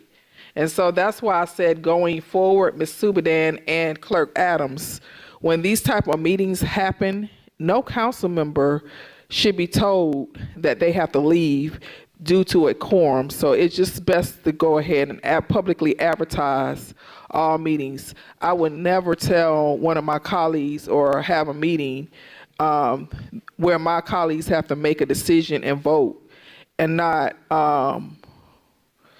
give them an opportunity to participate. We had a lunch in a collaborative firm, and Mr. Dallas said that they were going to have this broker meeting, and we all were excited about it. But when it happened, some of us was told to leave because it was not advertised, and we didn't want to violate the quorum. So that's why it's important to make sure, and that's why we have all these questions about the LCI, and, you know, because we weren't allowed to participate. Thank you.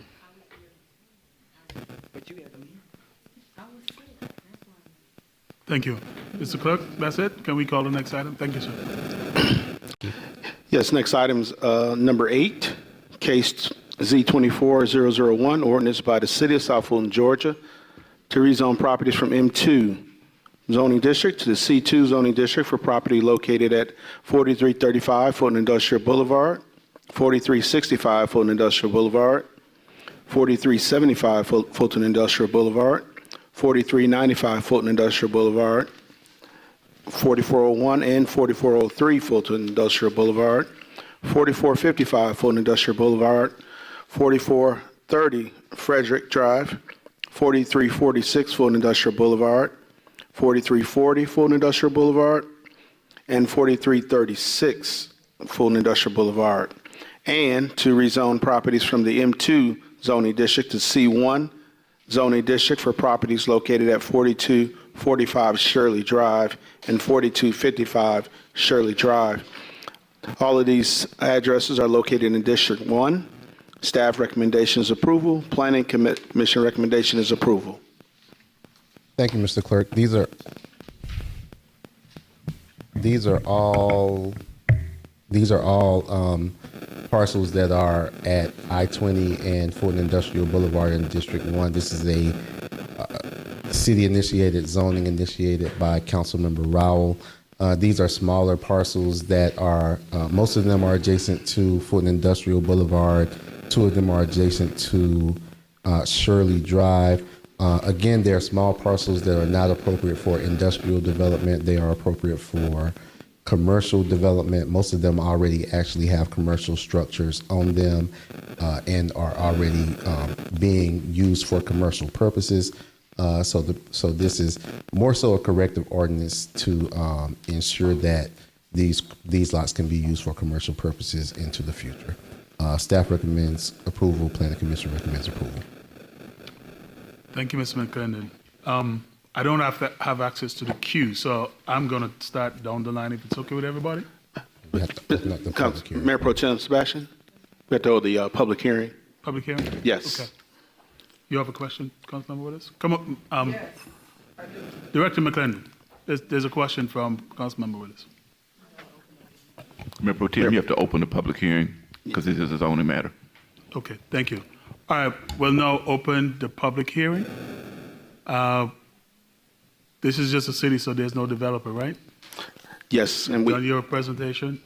Can we now go to questions? do We have, have to ask if there's anyone here against. correct. All right. Is there anyone here against the city-initiated zoning? Did not receive any cards against the zoning. I did receive 2 cards in support of the zoning. Okay. Mr. Saeed Ashar and Sarwat Bartul, if you're present, would you please approach the microphone? Are they here? Okay. No? I believe you can now close the public hearing. All right. All right, so we'll now close the public hearing. We'll do that via vote? No. Okay, so the public hearing is closed. Then we'll have questions from council. Yes, no one has signed up in the queue as yet. Okay. Councilmember I know Councilmember Willis had said she had a question very early, so go ahead and then we'll just come back down the line. I just wanted to give a little background on this. Do you? All right, thank you. Go ahead. At the I-20 interchange, as our CDRA director noted, a lot of these parcels already have a commercial use on them. Some of them reverted, even during the pandemic, because they weren't actively being used. And so, as he mentioned, this is to address some of those issues in those businesses who were, honestly, some were businesses that were impacted. And so that this rezoning this a downzoning from heavy industrial to commercial. That's what, of course, if you go to I-20, that's what it's been. And I think it will also support the redevelopment of I-20 and Fulton Industrial. So that's the background. Thank you. Councilmember Willis. My question is, we always talk about Fulton Industrial as our industrial corridor that we want. If anybody desires to do warehousing, that we have a corridor for that. By rezoning this, will that prohibit warehousing? No, it won't. I mean, like you said, these are very small parcels. They tend to be like, some of them already had gas stations on them. Some of them had small restaurants, and the buildings are obsolete, but they don't make sense. You couldn't put a warehouse on them if you wanted to. And so this is really, again, right at I-20, you had McDonald's, you had restaurants and the like there already. So this is not attempting in any way to take away or impede on what's already, larger warehouses. It's not that kind of rezoning. So the rezoning that currently stands, what was it prohibiting? Like, I guess why are we going through the rezoning process? What was it prohibiting? And can I let Mr. McClendon answer that, if you don't mind? Absolutely. So there were a number of these parcels had restaurants on them, as Dr. Rahn mentioned, that closed during the pandemic. And when other users came in and attempted to open up new restaurants on those parcels in those same structures, the staff had to deny them their business license. Because those were industrially zoned parcels, and so our zoning code didn't allow us to give them a business license for that business. So that's part of the reason why we're having to do this. Thank you. I have a better understanding now. Thank you. Thank you. Councilmember Gums, do you have a question? Any comment? Any comment? 5, 6, 7? All right. Thank you, Mr. McClendon. Thank you. Mr. Clerk, call the next item, please. Next public hearing is number 9. It's case Z24-003. It's an application by Edwina Dixon requesting a rezone from CUP to R2 to develop 3 single-family dwellings at 3260 Enon Road on 4.235 acres located in District 2. Staff recommendation is denial. Planning Commission recommendation is approval. Thank you. This is case Z24-003, an application by Edwina Dixon requesting a rezoning from community unit plan to R2 single-family dwelling district to develop 3 single-family dwellings at 3260 Enon Road on 4.235 acres. This is in Council District 2. This is a staff recommendation of denial. This is kind of a rare situation where the area is actually in the current zoning and land use is a higher density than what is being proposed. There's a CUP zoning currently on the district on this parcel that I think would allow for up to 8 units to be built. Ms. Dixon wants to build 3 units there, and so based on the current land use, we've recommended denial. However, if council approves this rezoning, we would ask that a condition be placed on the rezoning that the new lots that are approved have a shared driveway, and that's based on Public Works recommendation due to some site distance issues. The Planning Commission recommends approval. All right, thank you. Mr. Clerk will now open the public hearing. Yes, sir, Mr. Mayor Pro Tem.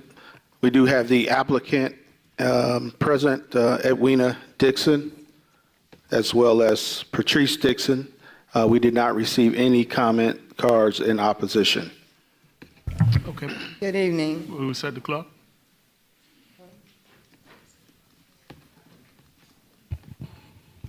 Mr. Mayor Pro Tem, you can let the applicant know that she has 10 minutes to speak. Yep. Okay. So you will give her time to finish her conversation.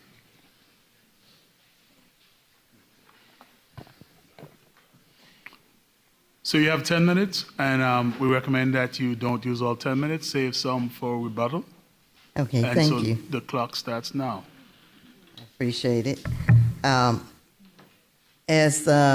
Mr. McClendon mentioned, my application was denied by staff. It was rather confusing because I exceeded what the requirements were. It was somewhat contradictory in that the comprehensive plan indicated that area where my land is located is supposed to be for rural neighborhood, larger lots, larger estate homes.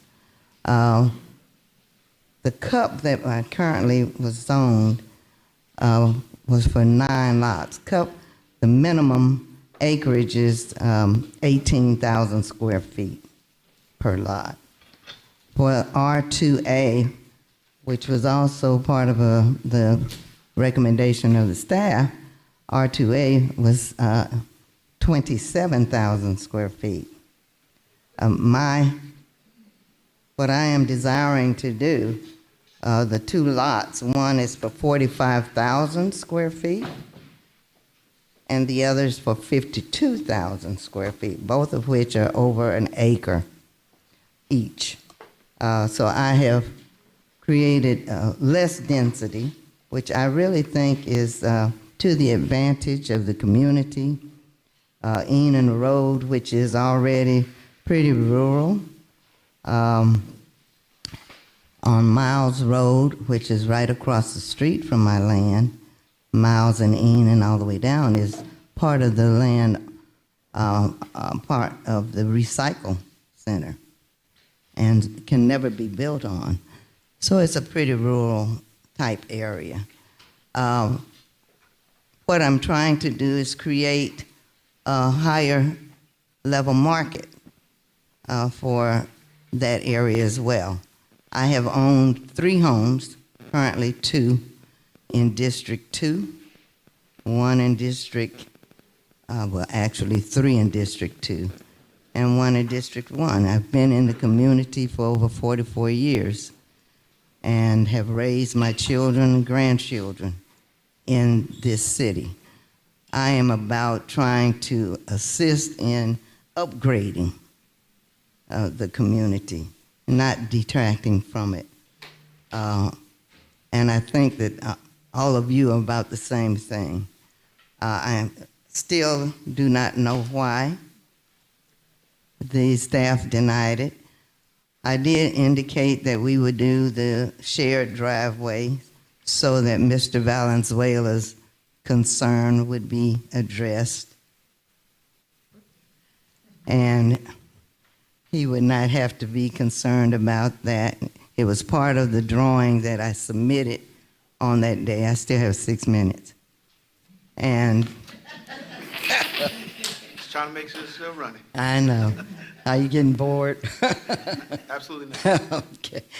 But, so I certainly hope that the council, mayor and council will approve my request. I think it falls in line with what is planned in the comprehensive plan. It certainly is something that is going to be helpful to the community. The city is about to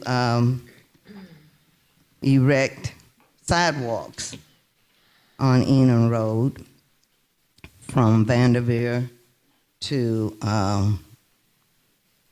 near Stonewall Tail, I'm sorry. 8 feet wide on my side of the street and 5 feet wide on the other side, which I think is going to also be an enhancement to the community. We'd like to see maybe golf carts be used on that street, you know, add some advantages for the community. The land is right between the Wolf Creek Country Club subdivision and Wolf Creek Chase subdivision. Most of those are, it was part of the CUP. I don't know if you received the information that I submitted. If you notice, the CUP was the land that I bought was part of the Wolf Creek Country Club subdivision, but for some reason was not developed. I bought it, but I did not buy it to develop it into 9 homes. So that's all that I have. Any questions? Or shall I leave my time for later?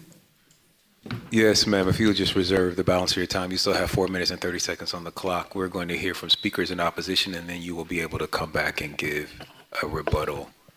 Yeah, there were no speakers in opposition, but Patrice Dixon did submit a card. Did you? Okay. Did you want to speak? Okay. That completes the speakers that I have received. All right. Hearing none in support or opposition, are you okay with giving up the balance of your time? We're just going to open it up for questions now. All right. I'll go ahead and close the public hearing. And I will entertain any questions. I will start, as is our process, with the district representative. The chair recognizes Councilwoman Gomes. I don't have any questions. I do know that Ms. Dixon has been going through this process, I think ever since I've gotten on council in 2017, trying to figure out what to do with that land. And it's good to see some things coming to fruition, and your home is absolutely beautiful. What this says is that definitely there is room for us to make some, again, adjustments to the comprehensive plan, the future land use plan. But after, consulting with, Attorney Hyman, not Attorney Hyman, which attorney is that? Attorney McClendon. I definitely think that there's room for us, but again, I am supportive of this. I think Ms. Dixon has done her homework, and I do think that there's some things that we need to do on our end as the city. So I do hope that my colleagues will be able to support this, and then we make some modifications moving forward. All right. Any That's all other I have to comments? say. Questions, concerns, queries? All right, thank you, Ms. Dixon. We will be voting on this on April you very 23rd. much. Mr. Clerk, please sound the next item.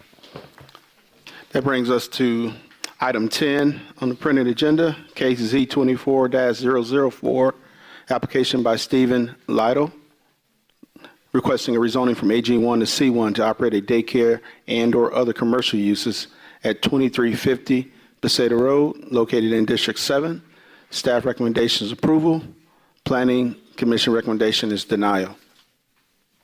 Thank you, Mr. Clerk. This is case Z24-004.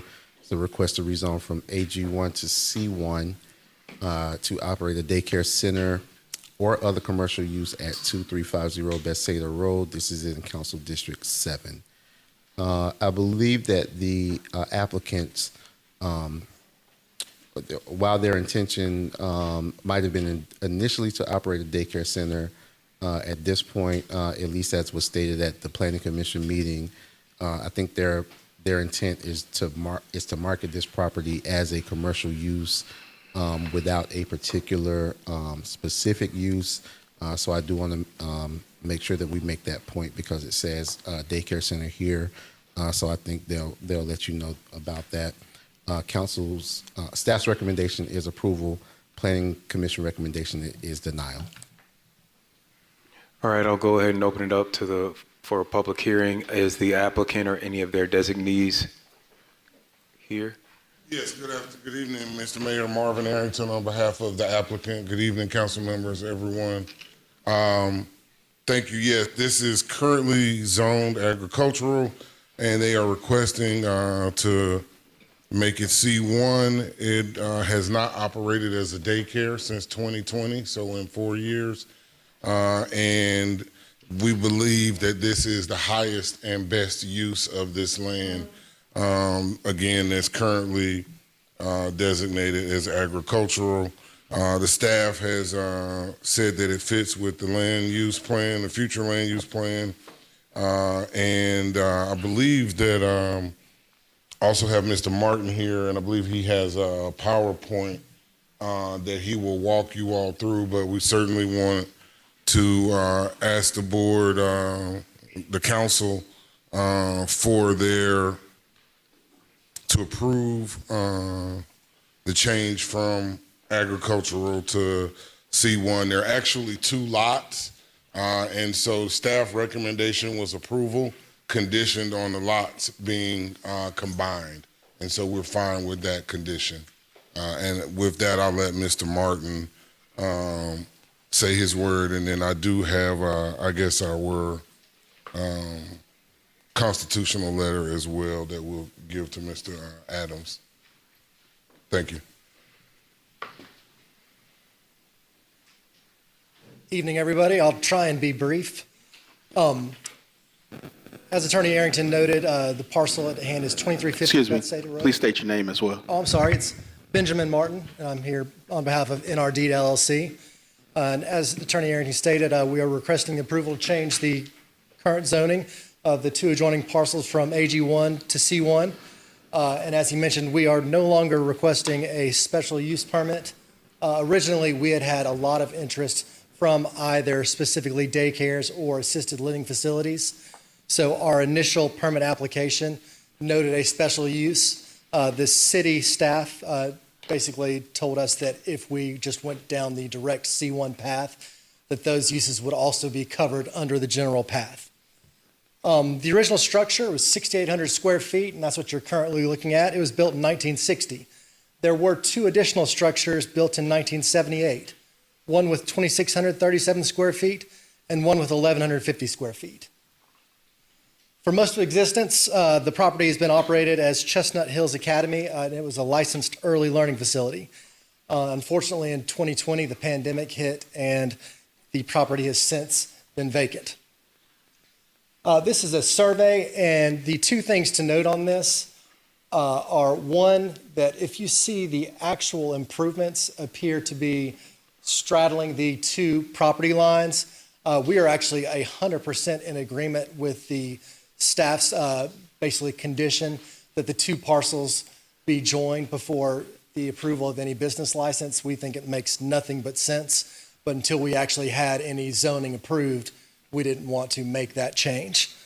Also, if you see if you go back for 1 second on that survey, if you'll note, there is a creek /floodplain running through the middle to back portion of the property, which would make any sort of large residential development difficult, and on the commercial side lends itself to doing something akin to what's already there, a structure towards the front of the property. The property's been on the market since June of 2022. It's been shown to multiple buyers, and many, if not most, have stated that for their uses, they would consider C1 to be a necessity and not an option. We think that the C1 zoning will provide the highest and best use for the parcels and will probably maximize value and taxes for the city and county as well. Currently, you've got former zoning was AG1, which was basically next to C1 parcel, and also the parcel sits adjacent to a small Georgia Power substation. Looking forward, it is in the live-work zoning, which commercial is allowed under that zoning. We had a public meeting via Zoom. We had 6 attendees. The 2 major concerns were, one, what is the potential business that's going to do? The property is now under contract to an LLC who's a sole member parent organization. It's a nonprofit corporation, and the intended use of the property is for use by their local nonprofit social advocacy group as office space and as a space for trainings and/or education seminars.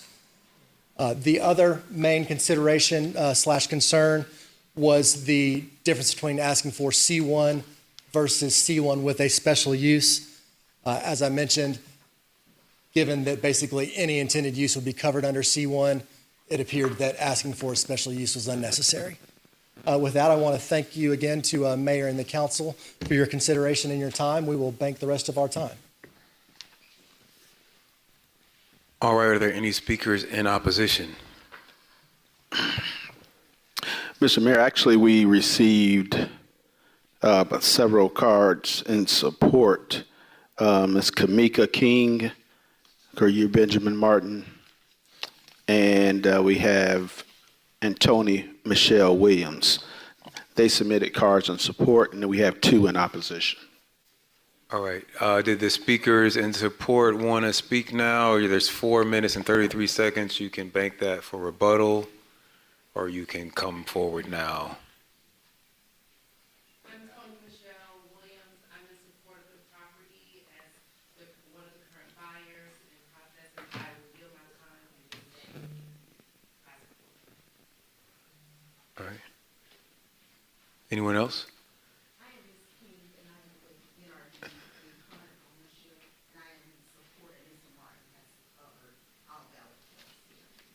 Already. Going 3 times. All right. Will you read the cards of the speakers in opposition? As you all approach, please state your name, your address, and you will have 10 minutes. You may want to share that time. Just be cognizant there are 2 of you that are sharing that 10 minutes? 10 minutes. Speakers in opposition are Mr. Alvin Reynolds and Michael Venable. You will please approach the microphone.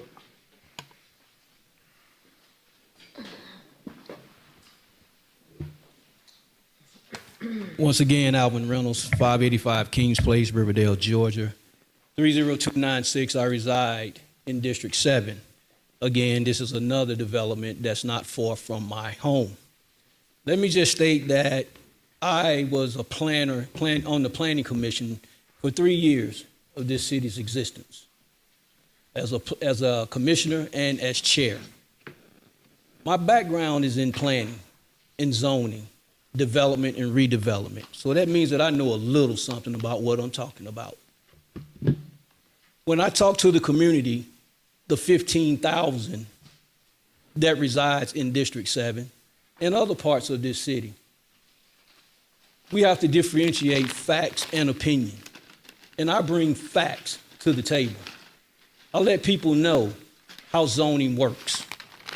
I let people know that your opinions don't really go over well when you're presenting things to council. Someone has to be objective about these cases and these developments for what people aren't saying and what people don't see. I have to ask the question, why do we have a land use plan? Why do we have a comprehensive plan? Why? Why was it developed? So that we would not lose millions of dollars. And when we have those plans, why aren't we using them? We're just throwing it around as we willy-nilly and so forth.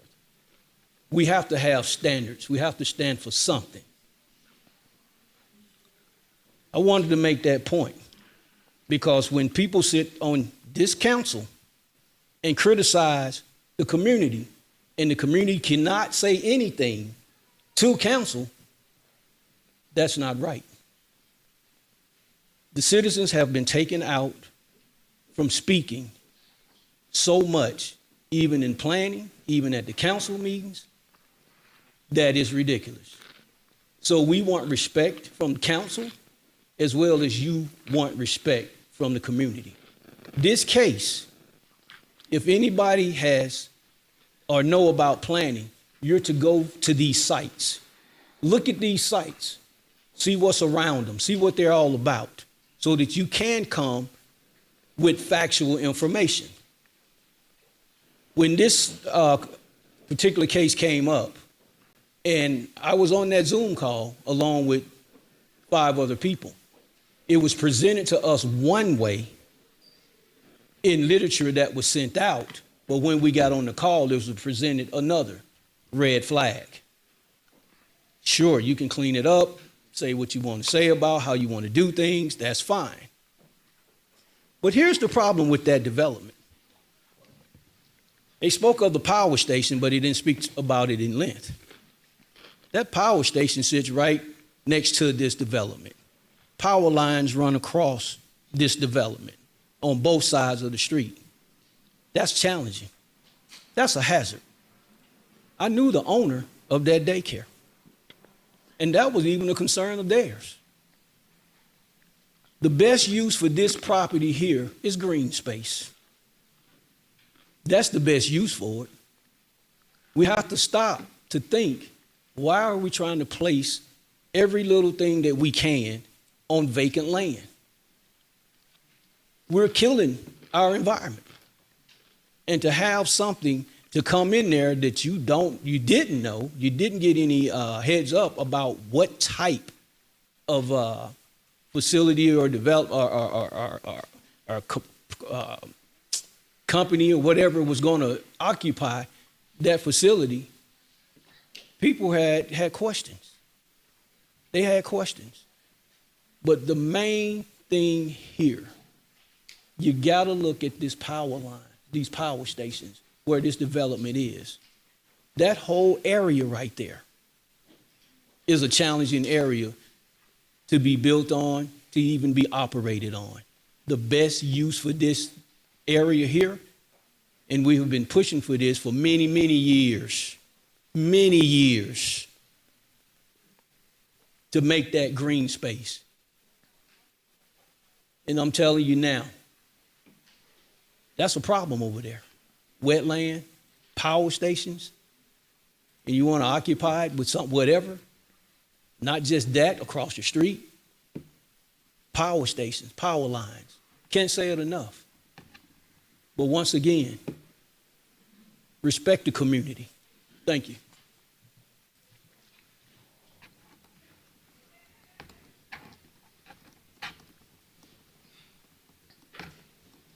It's Michael Venable, 5720 Montelli Circle. I'll do my quick public service announcement. I hope that all residents will continue to come out and speak at all these meetings. If I come out and make some statements in Planning Commission and come here and make the exact same statements in council meeting, I'm posturing. Wow, this is beyond belief. Let's go to the second part. You know, when you brought up, said we had a case and there was no recommendation, everybody thought that was wild. Look at this case. When have you seen somebody request a rezoning, but they don't have any pictures? They don't have any plans? They won't come up here right now and say, oh, okay, yeah, we got somebody in here. But listen to the excuse. I need this to rezone so I can market and sell the property. The municipality does not do stuff like that. Not to help you make money like this on the backs of you wanting to do something. This relates exactly back to the other case. If I could get Ms. Clerk, if you could bring up this picture, I had to do that. This is a picture in front of the parcel. It is heading toward Old National. You don't even see it. This is so far away from the corridor for you to put a commercial zoning this far off the corridor. I don't care what you're talking about you want to do. That could be a store. That could be anything in commercial in there. Way too far with it. But now we pop back and said, okay, I want to do, office space. Then why are we not zoning this office and institutional? Know why? We want to put it to a location to where I can make some big money because it's got a name to it. Only reason this applicant wants to go to C1 is so he can make big money. It is not this city's responsibility to put an entity in place to help somebody make $1. Overview, you have overzoned this property. There is no reason whatsoever it needs to be C1. It was formerly a school. You do those in the community. If I was able to flash forward in there, you would pass so many different large areas of homes in that area. This is way improper. Are you against what they're doing? No, you have improperly done it. You should have waited until you had someone that wanted to buy the property specifically. Then you come back and ask for your zoning. Not getting you something that, I can make big money if I do C1. That's not how this should work. From that case, this should not be approved as a C1. If what they're wanting to do is have office space, then it should be redone to an O&I. Because that would keep it in line with your progression from commercial on the corridor to low density O&I to the residential area with the large lots. Thank you.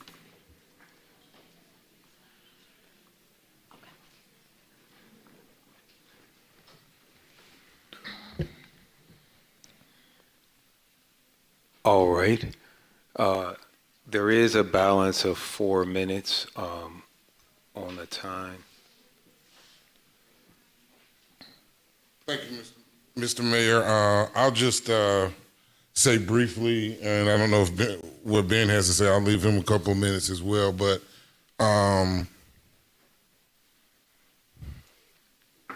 property owners are entitled to do with their property as they will. And I would submit that the denial of this rezoning application would be a taking of their property and a violation of their constitutional rights under the state of Georgia, the Constitution of the state of Georgia, the United States, including the First and 14th Amendments.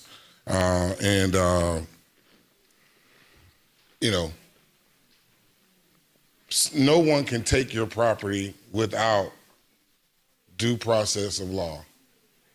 And you should not be deprived of your property. And it's currently zoned agricultural. Well, I think we all know that agricultural, there's a lot of land in the city of South Fulton that is zoned agricultural that I'm sure you all are already considering as you're talking about your future land use plans. And so I don't believe that agricultural is right, and I believe that C1 is right. They have a buyer. We believe, again, that this is the highest and best use of this land. We would just, again, ask the council to accept the recommendation, and I'll give Mr. Adams copies of our constitutional allegation.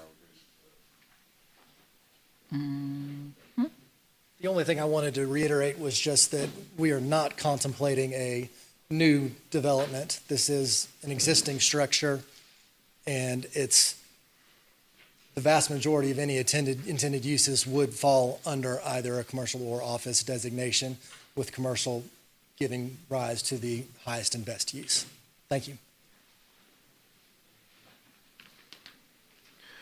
All right. I'm going to close the public hearing and go first to the district representative, Councilwoman Pritchett. Thank you, Mr. Mayor, again for recognizing me. Mr. McClendon, if you can come forward, please. So, in looking at where the property is situated on a map, I just want to make sure that we're clear as to what is where.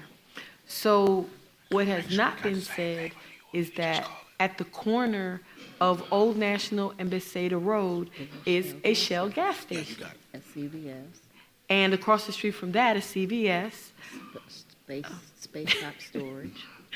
a storage place next to the CVS, diagonal from this personal, what used to be a personal care home, or that's what it says here online. It's newborn learning. It's another daycare. So here's my question to you, Mr. McClendon. A few questions. So the zoning here in this instance is a carryover from Fulton County, because if it was actually agricultural, then the structure that's there that was built in the 60s, maybe before I was born, and then the structure that was placed on it and operated as a daycare or personal care would not have been able to operate in that manner if it was just agricultural. Am I correct?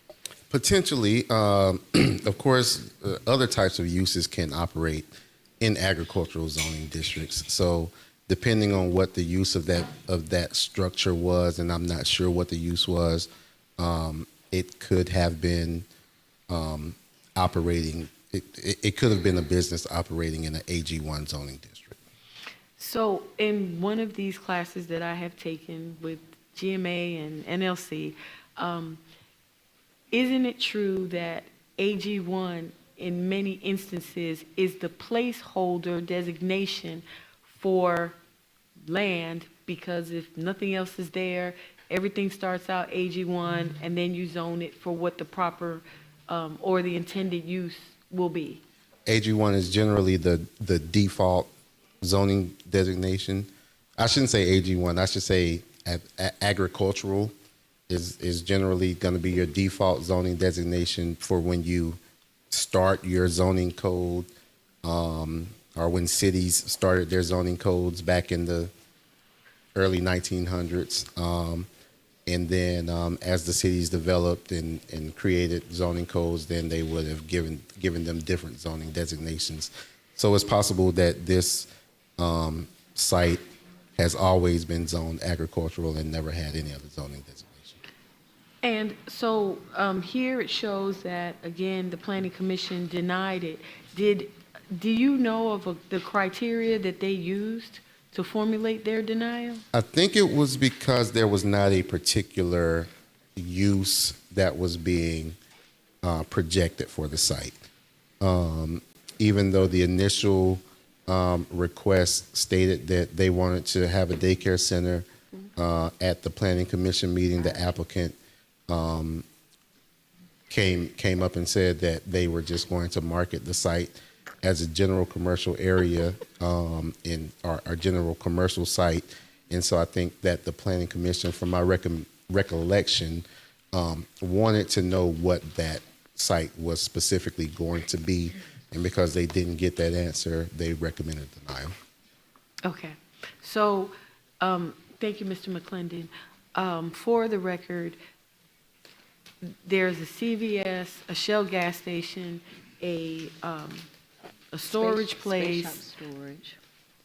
Storage place. And then at the end corner, it's it goes into Clayton County, and then there's a church there. So on this side of the street or in this vicinity, there's a lot of commercial already there. So it's just to make sure that people understand no one is taking or trying to use land that was ever residential, that was ever really agricultural, and they just want to allow who's purchasing it or who's constructing on it to have the proper designation, from what I see. And I yield. All right, the chair recognizes District 3 Councilwoman Willis. Well, I just want to clear up some things, because I don't like when anyone is prohibited to talk. That's including council members or residents. So the notion that we are trying to keep residents from voicing their concerns and opinions, that's not true. a resident can come and offer public comments for anything that's on the agenda. And when, as it relates to zoning cases, you are allowed to speak in public comments during the planning commission meeting, and you're allowed to speak in public comments now. So the residents are not showing up to speak against certain items. And in this case, the staff recommended approval with conditions. Our comprehensive development plan and zoning ordinance, they are there to guide us. But there are exceptions to every rule. But in this case, the staff did recommend approval with conditions. Green space is coming to the area in District 7. It was approved unanimously by this council. So we're not taking away green space. As a matter of fact, it's not only green space, it's going to be a passive park. The developer talked about there were 7 people on the Zoom meeting. And of the 7, only 2 have shown up to speak against this development. So again, I will support my colleague and her residents in their decision as it relates to the zoning. And I will encourage residents that, you know, to continue to engage and speak up. Closed mouths don't get fed. And if your mouth is closed, then the decisions are left to the council members and specifically the person who represents the district. Thank you, I yield. The chair recognizes District 1, Councilwoman Rahn.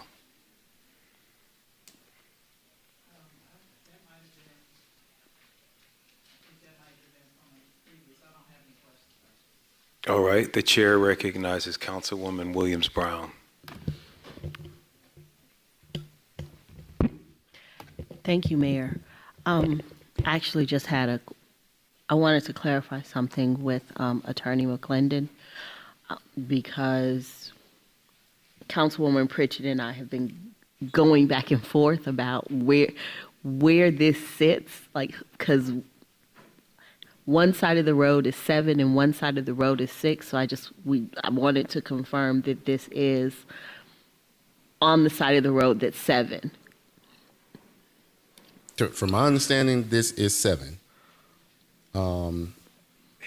That's what our GIS system says. Says that, okay. So, this is a site that I think might be the only site that I have actually visited. For some reason, I think I was at economic development, so I was on this side of town. So I said I wanted to go see this site because we couldn't tell how the buildings were situated. Right, and I think Councilwoman Pritchett and I did the same because we've just been trying to make sure that we knew what we were doing and what we were looking at. Right, and so I know where it is, and our GIS says that it's in 7, and so my understanding is that it's in 7. That is in 7. Okay, thank you. Just to further amplify that point, I was the previous District 6 councilperson and Dr. Baker was the previous District 7 councilperson. We had this same confusion. When you make that left on Camp Valley Road, everything on the left is District 6, and then everything on the right or south of Camp Valley is District 7. Yeah. Cool. All right. Thank you. Mr. Clerk, please sound the next item. Yes, sir. Mr. Mayor and Council, that brings us to item 11 on the printed agenda, KZ 24-005. It's application by Teresa Opara requesting a rezoning from R3 zoning district to O&I zoning district at 6775 Old National Highway to develop an adult daycare. It's located in District 6. Staff recommendation is denial. Planning Commission recommendation is approval. All right, thank you, Mr. Clerk. This is all right. We're getting there, everybody. I do want to remind council that we missed our February Planning Commission meeting. We had to pack all of these cases into March, and so that's why we are here today. And luckily, we didn't have to do the short-term rentals, or we would have another 6 or 7 cases. So I know this is long, but we're almost there. Case Z24005, application by Teresa Opara requesting a rezoning from R3 to office and institutional Old National Highway overlay at 6775 Old National Highway to develop an adult day center. This is in Council District 6. Staff recommendation is denial. Planning Commission recommendation is approval. This is on 2.5 acres of land. Staff's recommendation is based on the future land use map. The future land use designation for the property is, I believe, agricultural neighborhood. This is on Old National Highway. Most of the future land use adjacent to Old National Highway is regional live work. This is one of the very few parcels that does not have that future land use designation for some reason, but that is the basis of staff's recommendation. All right, I'm going to go ahead and open a public hearing. Mr. Clerk, do you have any speakers for or against? Yes, I believe the applicant, Ms. Teresa Opara, is available. We also have a Brian Fullwood, who's in support of the application, and Mr. Michael Venable is in opposition. So 1 in opposition, 2 in support. All right, young lady, if you just state your name and your address, I think you probably got the gist of how this goes now. Sure. My name is Teresa Opara. Greetings and good evening to Mayor and council members. I hope we're all doing well today. Okay, this property I purchased almost 10 years ago, and I have the intention to use it as adult daycare center. So the time I purchased it, following a year after, I went to South Fulton and had a meeting. They scheduled 2 meetings.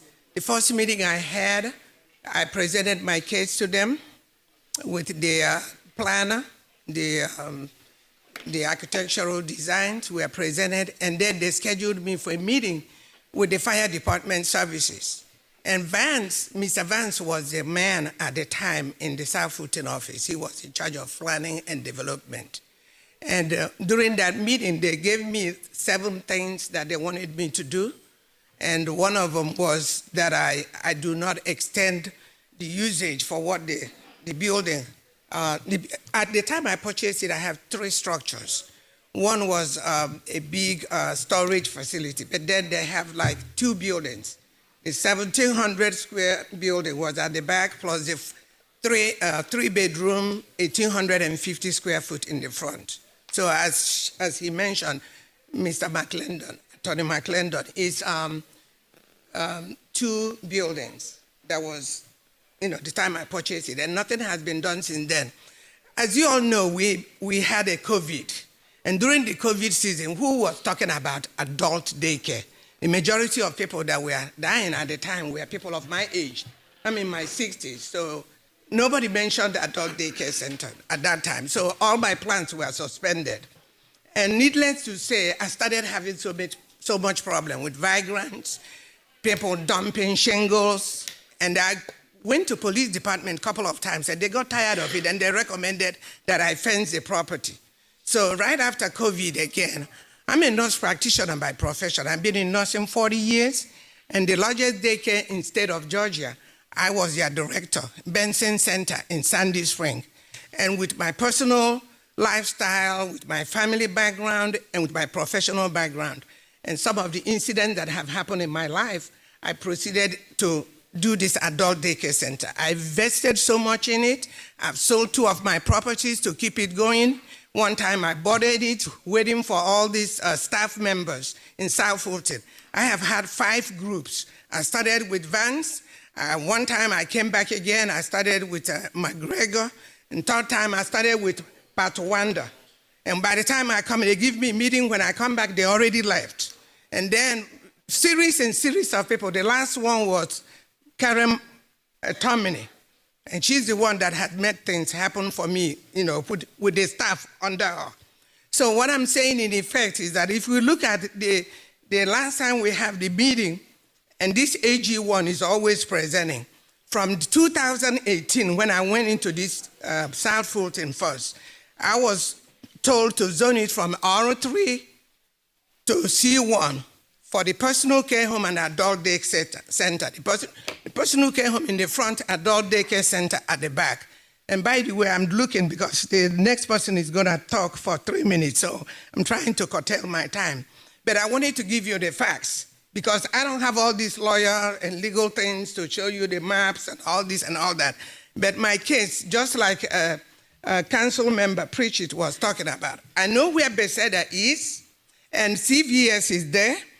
And I'm thinking the part of the denial by the staff was because they put there that there was a single family home where there had been a prime learning center for more than 15 years, almost 20 years. So there's nothing single family home where I'm doing this adult day center. There's prime learning center, there's entrance to Tonwood, and there's my property there. And so I don't know where the denial came from, but I was thinking that maybe because whatever they cut and pasted, and I have due respect for what they're doing, I'm not a planning specialist, I'm a nurse. So, but there's no single family home like they put in the last meeting. There's no single family home. It's a commercial property next to mine. And it's the same, maybe less than 2 blocks. We are talking about the storage, the CVS, the gas station, and down the street there on the right side is my property. And so I don't know what the issue is because everything they've told me I've done. It cost me $24,000 to put the fence. I have spent about $250,000 to help the building, the back. The tree cutting alone is about $30,000. And the subdivision knew about it. I have gone to the meetings. Everything they've told me to do, I have done.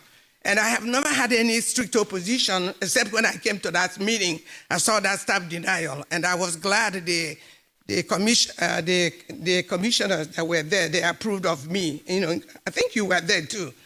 Thank you very much. Thank you.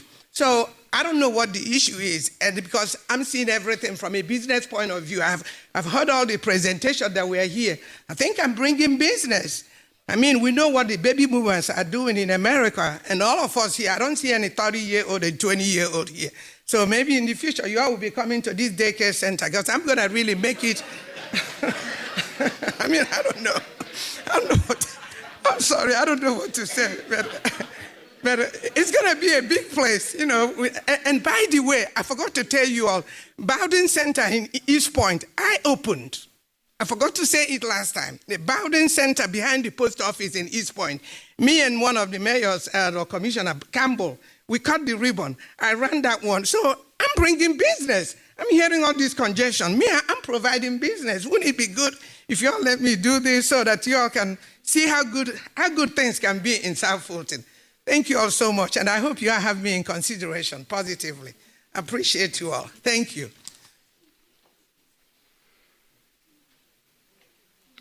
All right, there was another speaker in support. Yes. Come on down, sir. Mr. Brian Fullwood. I don't know how you're going to top that, but go. You've got 3 minutes and 26 seconds.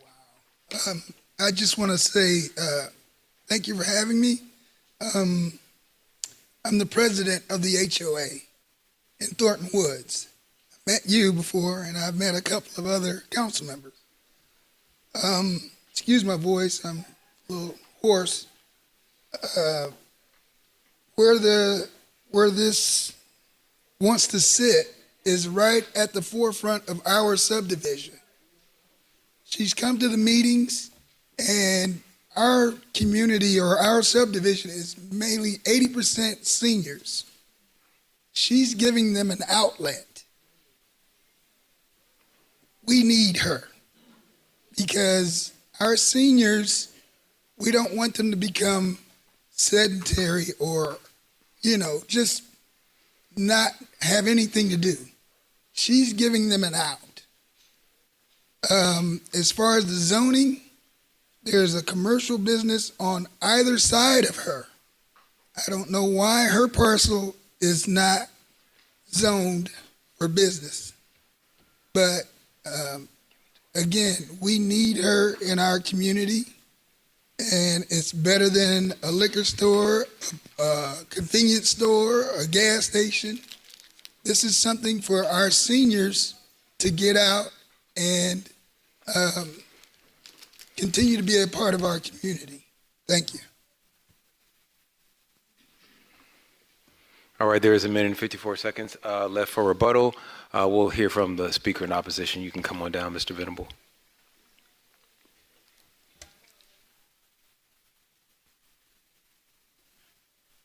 Venable, 5720 Montelli Circle. If you look at the card, that was a no comment one on there. I'm going to do the same thing that staff does in here. My point is we forget about how to improve this corridor. My point is even with comp plan, land use zoning, I am publicly stating, because I did this when we were under the jurisdiction of Fulton County, that the property needs to come into compliance with the old national overlay. There are standards here that everybody forgets about. But then when they come back, oh, it looks bad, it's in here and whatever. There's just some things. She's doing a good job so far. I'm not giving any things forward. The most glaring thing was the chain link fence that was put up. That is a violation of the old national highway overlay. And she said, okay, I'll probably take that down. But I'm just making that public here. This is something that we should be cognizant about on every single solitary zoning that comes on this corridor. There are standards. We talk about standards, but we don't say or do anything about it. And that is my comment, is to make sure that comes into compliance. Now, the zoning, I understand what staff is saying. I'm just going to sit back and look in the cut, because I've seen all these cases. Staff says deny. Council says, well, no, shouldn't deny. Planning says deny, says no. Planning says approval. Oh, it shouldn't be in there. Staff says approval. We're all over the place here. So that's a whole thing. We as a city have got to get ourselves together. Not in opposition of the application here, but I am a firm believer that if that becomes zoned O&I, that property needs to come into compliance with the conditions of the old national overlay. Thank you. You did have 3 minutes and 26 seconds. You don't have to use them if you don't want to. Do you have anything else?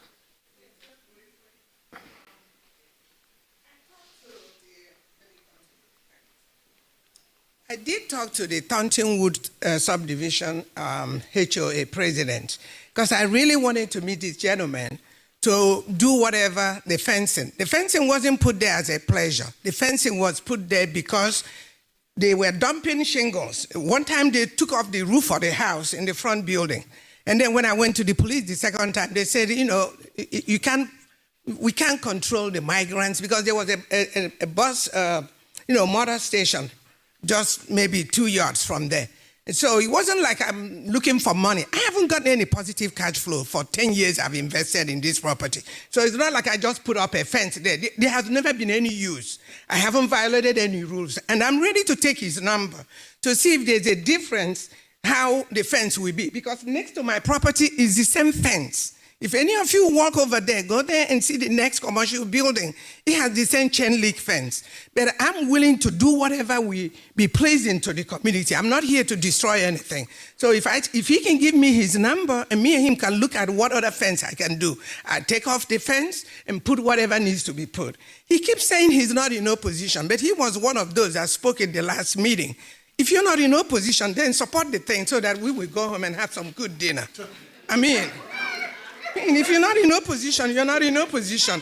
I'm ready to take his number and put the fence down and do whatever meets the corridor, because I live in Fayette County, but I don't live far away from that. And my idea of going to the subdivision meeting is to talk to them, because I have owned about 11 properties.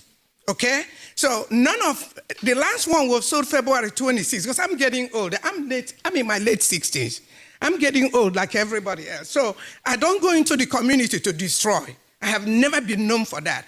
I have no reason going into the homeowner association meeting. I'm annexed. I'm not part of the homeowner association. But I do that for them to know this is what I'm planning to do. And they're having another meeting on the 18th, and I'm going there. Thank you all. All right, thank you, Mr. Parr. I'm going to go ahead and close this public hearing.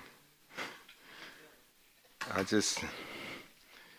don't know what kind of rays shot out of the sun yesterday. There was something happening astrologically. As is the case, I'm going to open these questions with the District Representative, Councilwoman Williams-Brown. Thank you, Mayor. As has been stated, the property in question has been vacant for some time. It was a residential house that sits fairly back from the road from Old National. Oh, is that better? Maybe, sorta, kinda. Yes. Okay. It sits a good piece. I'm gonna say piece of ways back from Old National, so that you actually have to turn into Thornton Woods and then make a U-turn to get to the property. And I think the questions that I have are potentially for the HOA president, because tonight, as well as at the Planning Commission meeting, I kept hearing about seniors having something to do, which I find curious because I have senior programming at Creel Park. So I'd just like to get a sense of how many of the seniors living in Thornton Woods are currently taking advantage of the programming being provided. Well, most are not mobile, so to speak, whereas they'll get in their car and go around the Creel Park. I'll say just because of some of the things that go on at Creel Park, they don't feel safe. They feel safe in our community. And with that said, there's a way off of Old National that you get into her property. The side gate on Thornton Drive is just an egress in case of emergency. She'll unlock that gate. But the main thoroughfare is off of Old National. That's the long gray driveway that's to the right of the house, my left, the house right, the houses right, which would require, depending on direction coming, having to make a left-hand turn into that driveway. Correct. If you're coming from 138, you got to make a left-hand turn. Into the driveway. On Old National. On Old National Highway. Correct. So just to be clear, the seniors are willing to pay to go to an adult daycare to do activities versus, and I'm asking this because I just saw the chief of police walk in the room. Mm-hmm. They're going to pay to go to this house that needs extensive repairs because it's been sitting vacant. Well, she's gonna right. do the remodeling. I'm very much aware. I've driven by there. The only reason I didn't walk the property is because of the gate. So both buildings are in severe disrepair and are going to require extensive renovation. So they're going to pay to go to an adult daycare because they don't feel safe going to the programming their tax dollars are paying for. Well, I can't stop them from going to your program, but a lot of nefarious things go on at Creo Park where we don't even have our community, our HOA meetings there at Creo Park because of the activities that go on there. So I apologize. We just No, it's not an attack. I wanted it articulated because we have our police chief in the room. I'm very aware of what goes on in Creel Park. I was actually out there a couple of weeks ago at night and observed some things for myself. Sure. But we and I apologize for cutting you off, but we try to keep them active. Thank you.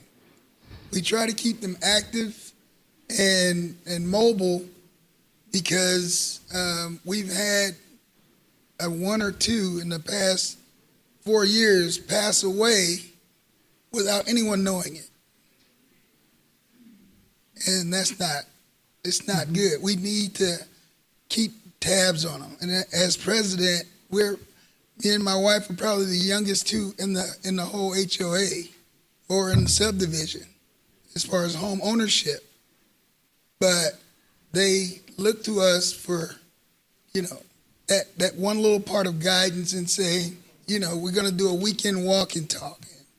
We pick up trash throughout the neighborhood. We watch out for each other.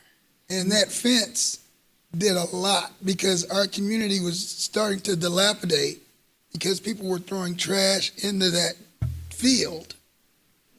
With that fence up, now they can't walk through and break glass and break into cars and things of that nature. Like I said before, there's a business or a daycare on one side, and I don't know what the business is on the opposite side, but it kind of makes sense to give her that opportunity. So I know there's the Prime Care Learning Center is to the left of it. Correct. And then you actually do have to come down a ways to get to Bethsaida where the CVS is. Correct. So it's trees from this property until you get down to the CVS on Old National. No, there's another 2 properties before you get to Bethsaida, or 3, maybe even 3 or 4. But I know that there's beyond the trees next to her on the right-hand side, there's a property, and that's in a zone of commercial. And then there's trees, and then there's a house on the corner. Are you talking about across the street? No, ma'am. I'm talking about on the same side. It's not showing on the map. Okay. I'll go take, I'll drive. I mean, I live in Woodward Estates, so I can go take another look. And I would like to invite our council member and our mayor back to our next meeting on the 18th. I don't know if I'll be back in town. The state of the city, but my chief of staff will give you his card. I mean, I'm happy to come, but I think the 8th, I'm not what. Let's talk. I just want you to see the energy that this possibility brings to our community. That they perk up and they're like, well, when is it coming? They want to be a part of it. So with that said, I hope you guys vote yes. I mean, I'll meet you outside so we can talk about me coming to the HOA meeting because I'm not sure what time my plane lands on the 18th, so I may not can make the 18th, but we'll talk about that outside. Yes, ma'am. Okay. Thank you, Mayor. I yield. The chair recognizes Dr. Rahn. Okay. All right. The chair recognizes Councilwoman Gums. My question is, and I may have missed it, what is the capacity for her adult daycare facility? And is she currently operating one or no? I don't know if you're going to tell it. Okay. I take the second question first. Nothing is being operational at this center since I purchased it in 2015 because I'm waiting for everything to go in sequence. And the second question is 50 because it has a capacity of even up to 75 because the way it's going to be rebuilt L shape. And that's to answer your question. And to say, do I have an opportunity to talk about 2 points that was brought up by council member, or do you not want me to say anything? I'll keep quiet. Well, I'll give you one. I'll let you respond. Sure. Sure. So, and it's handicap accessible and things of that nature. When it starts, because it's a good thing we're talking about this. This is the City of South Fulton approval. In the state of Georgia, when you do adult daycare center, it's done by Department of Human Services. We're talking about application twice a year, March, which is when I got the approval, the tentative approval. The next application is November. It takes about a year and a half. It's not something you just go on and pop up. Mm-hmm. They're going to come there, the fire department is going to come there, they're going to talk about the ramp. So before you see something really operational there, it will take about 18 months. I ran the largest daycare in state of Georgia. Benson Center is in Sandy Spring.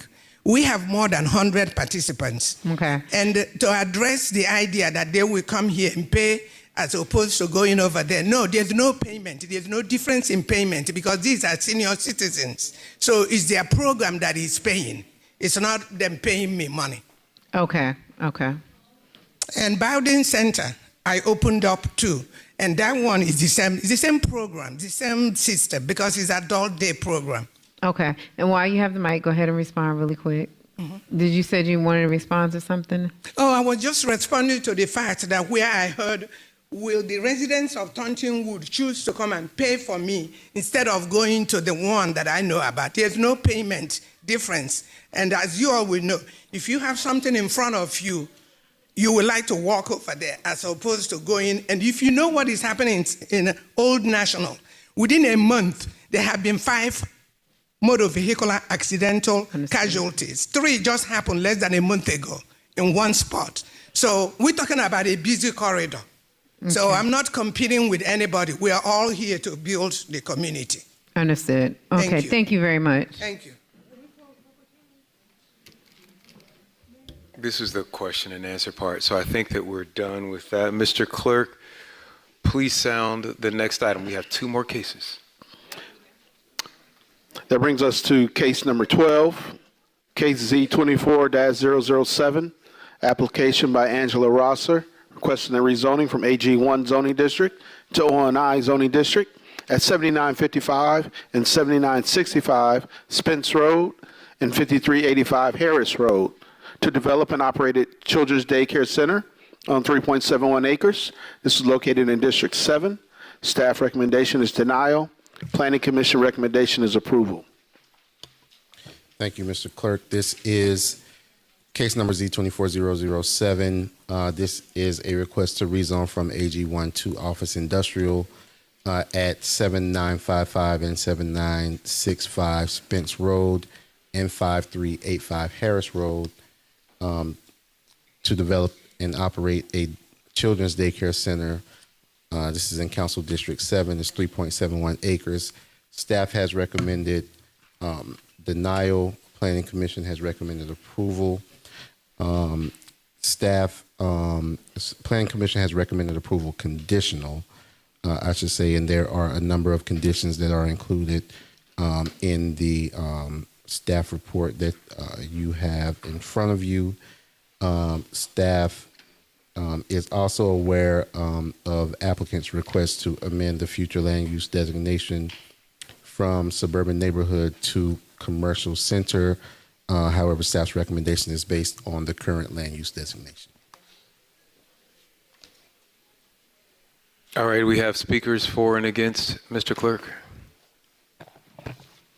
Yes, sir. We have the applicant, Mr. William Deal. And we have, I believe, 3 Speakers in opposition, Joe Johnson, Alvin Reynolds, and Michael Venable. All right. Come forward, state your name. You have 10 minutes. You may want to reserve some of the balance of your time, not only for people who also want to speak in support, but for rebuttal. Your clock starts now. Thank you, Mayor and Council. My name is William Deal with the law firm Smith, Gambrell, and Russell, 1105 West Peachtree Street, Atlanta, Georgia.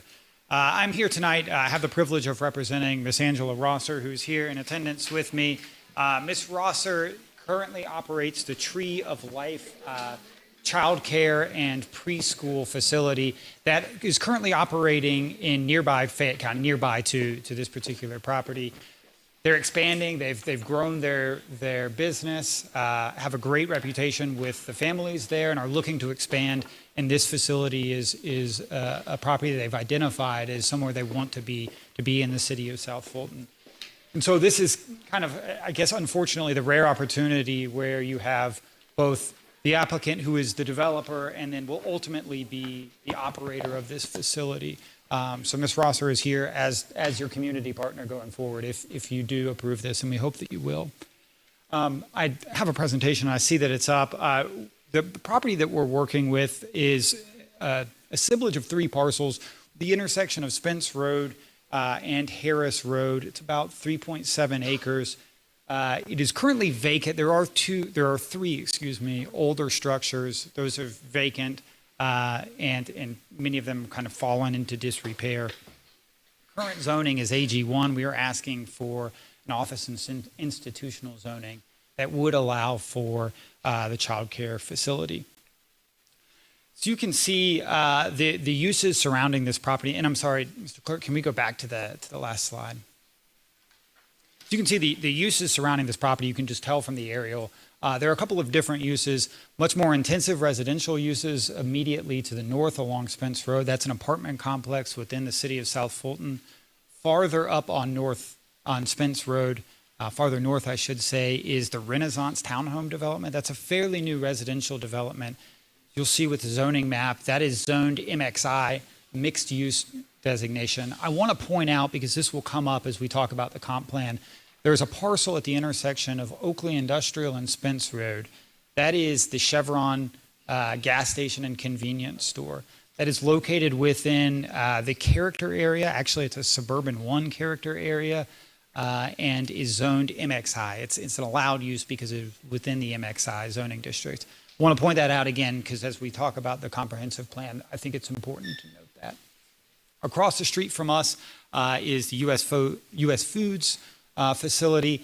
I do want to point out that, and this was intentional from our perspective, the actual truck facility, the entrance there is before our property. And so it was important to Ms. Rosser as she looked at these properties that we don't have truck traffic immediately in front. All of the truck traffic from US Foods, going to US Foods, turns to the left there. The traffic that comes in directly adjacent from Harris Road is all commuter cars, people that work at the US Foods facility. If we could go to the next slide. You can see these are the zoning districts. US Foods is actually located in the city of Fairburn. Fairburn is also behind us as well. So this is kind of just a sliver of South Fulton. And you can see, again, much more higher density residential uses in that MXI zoning district that I mentioned previously. You can go to the next slide. Here is our site plan, and a couple of things I want to show here in particular. One is that we've incorporated as much as we could existing landscape to make sure that there is a tree buffer and that we're preserving as much as possible the existing tree cover on this property. So we do have a substantial amount of buffer here that's built in. This is from the higher density apartment complex that's immediately adjacent to this property. That will help increase any kind of mixes of use or any issue that we have with those uses, although I really see it as a compatible use being as a daycare center. But that is built in within the plan. From Spence Road, we have a right in, right out only entrance and exit. It's important because it'll make sure that we are circulating cars, that we have adequate stacking, and we do to make sure that cars are coming in and out and we're not backing up into Spence Road. Cars looking to go left on the Spence Road can use an access point through Harris Road And so that should kind of provide any relief from traffic as it comes in and is trying to make a left on Spence Road. The building is approximately 5,000 square feet, and so ultimately we have about 5 classrooms that'll be in there. It also includes 2 different playground facilities. And so we're looking at really a fairly large and what will ultimately be a good contribution to the inventory for child daycare centers in this area. Again, Ms. Rosser is here. She's experienced. She's currently operating a business that is expanding and looking to come into the city. And so not only are we providing a service that is needed, but we're providing a business that's established and that's experienced in this. If we could go to the next slide. I mention that because if we look at daycare facilities that are in the city of South Fulton, you'll notice that there really are very few in this area. So the closest in the city of South Fulton is, if I can see that far, is about 2.8 miles. And there is another about 3.37 miles. Those are within the city. City of Fairburn has a facility that's the same, about 2.5 miles.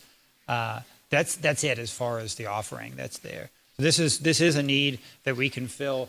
And again, we're filling it with an experienced operator. Now, to speak to the comprehensive plan. So we are currently in the Suburban 2 character area. The Suburban 2 character area lists a couple of different zoning districts. The OI zoning district is not within those listed zoning districts. But I don't think that's really the end of the story, and I don't think the comprehensive plan was meant to preclude this particular type of use. And you can see that if we read into the comprehensive plan states, and this is verbatim from the plan, other types of development allowed in the suburban neighborhood character areas include civic uses such as schools, places of worship, community centers, and facilities, other public facilities. We are proposing a school, we are proposing a use that is in spirit with that. The comprehensive plan clearly intended to allow for these particular types of use. It just doesn't identify the O and I zoning district. And what I think is kind of unique with that is that we've got, I mentioned the chevron that is MXI zoned. MXI is allowed even in the comprehensive, in the suburban neighborhood 1 as an allowed use. So I think it's an unintended consequence that the comp plan as it's written, if we strictly just apply the letters that are on the comp plan, it allows the chevron that has a convenience store and a gas station, but it does not allow this particular use, even though it identifies schools as being appropriate here. And it's notable that no school could be, no school use fits within the particular zoning districts that are identified. So you have your comp plan identifying particular uses, but the zoning districts in your comp plan don't match the uses that it's actually saying that we want in this area. And so for that reason, we asked for a comprehensive plan amendment. And that was a discussion that we had with staff.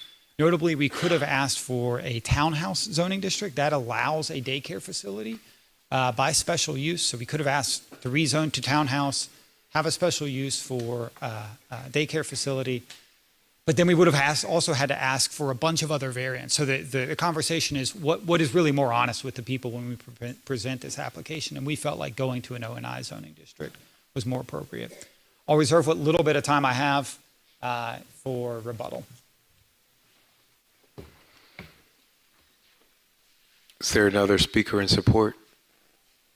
All right. Those in opposition may come forth. As you know, state your name. Share your 10 minutes. Jewel Johnson, Michael Venable, and Alvin Reynolds.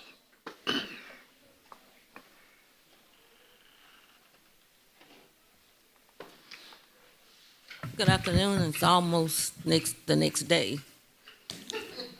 4660 Orkney Lane, District 1, Jewel Johnson. I am here because I have gone through all these zonings that we're doing tonight. And the only one that I had pulled out, because I wanted to talk about all of them, because for 6 years, I have been asking that we amend our land use and zoning. I've asked that for many times. Here we come tonight with the same problem I knew we were going to have. We cannot keep functioning like this.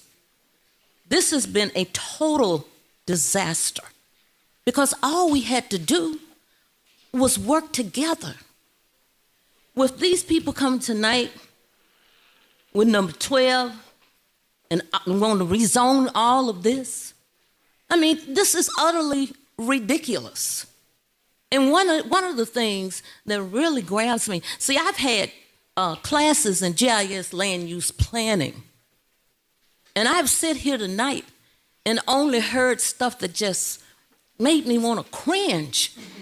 This is our city. You cannot run a city without the people. We must do this with the people. We need to amend that with the people. When you do that, the people learn, we get things done, and we can move faster with these type cases. And one thing that really stuck in my craw tonight, when we have people that comes in and more or less say everybody have a right to, do what they want to do with their property.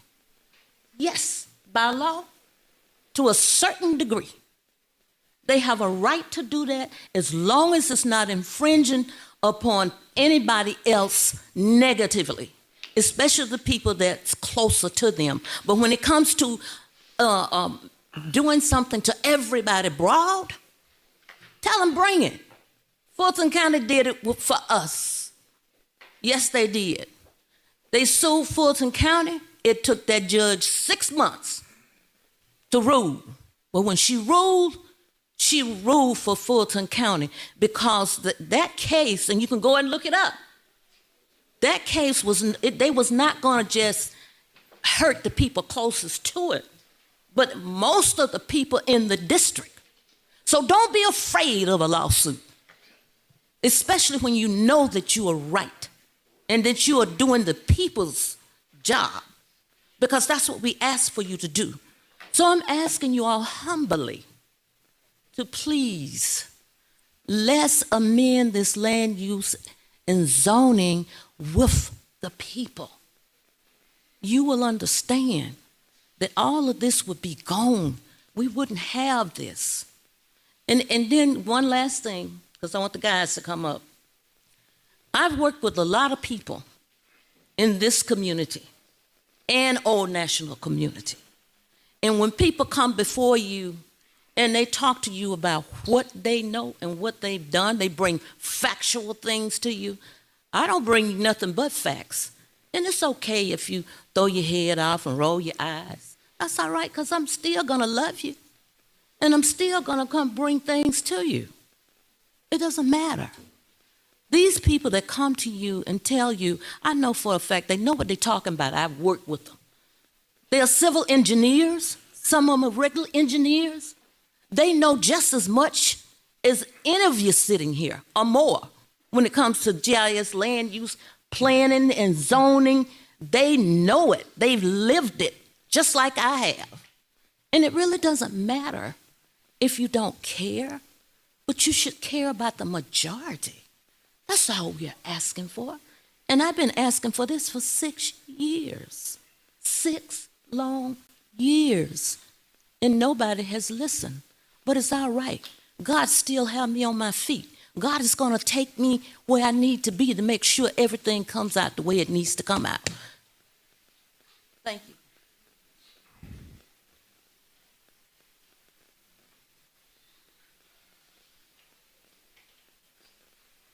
Michael Venable, 5720 Montilly Circle. I guess since I'm going to repeat what I've said all night, I guess I'll be posturing again. These exceptions have now become the rule. We have come here and changing land use plan through this zoning process instead of going through the process that we should be going through. That's just the facts of it. Secondarily, we're actually going to try to put a daycare center across the street from an industrial zoning and beside a gas station. Just going to let y'all make the decision. Those are my 2 points.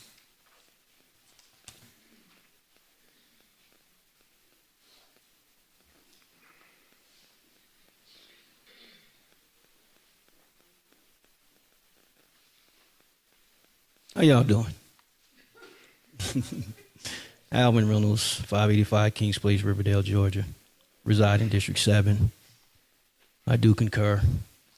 A daycare, it was alarming to me that the daycare was being placed right across the street from U.S. Foods, where you have a lot of truck traffic. Although it's across the street, you know, my main concern was the revamping of the land use plan. But listen to commentary tonight, I don't really know where we're going to go with that. Staff recommendation is denial because of the land use. It doesn't fit. You know, some cases staff recommend approval and it don't fit. Just a stickler for things that are on the books, things that are in place. It's not to hurt, harm, or be ingenuous to anyone. I mean, if there's processes in place, let's follow them. I mean, you know, if not, let's get them in place so that we can get better at what we do. Not against the daycare. It's just simply about the process that we're going through to change the land use. This is something that we've talked about quite often, that everyone knows it needs to be done.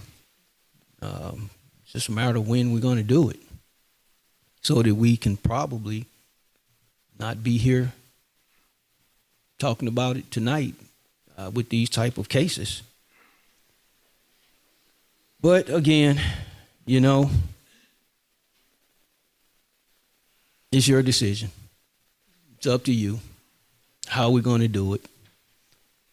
I will continue to come before you as often as I can, and God give me strength to do so where I'm concerned about certain things.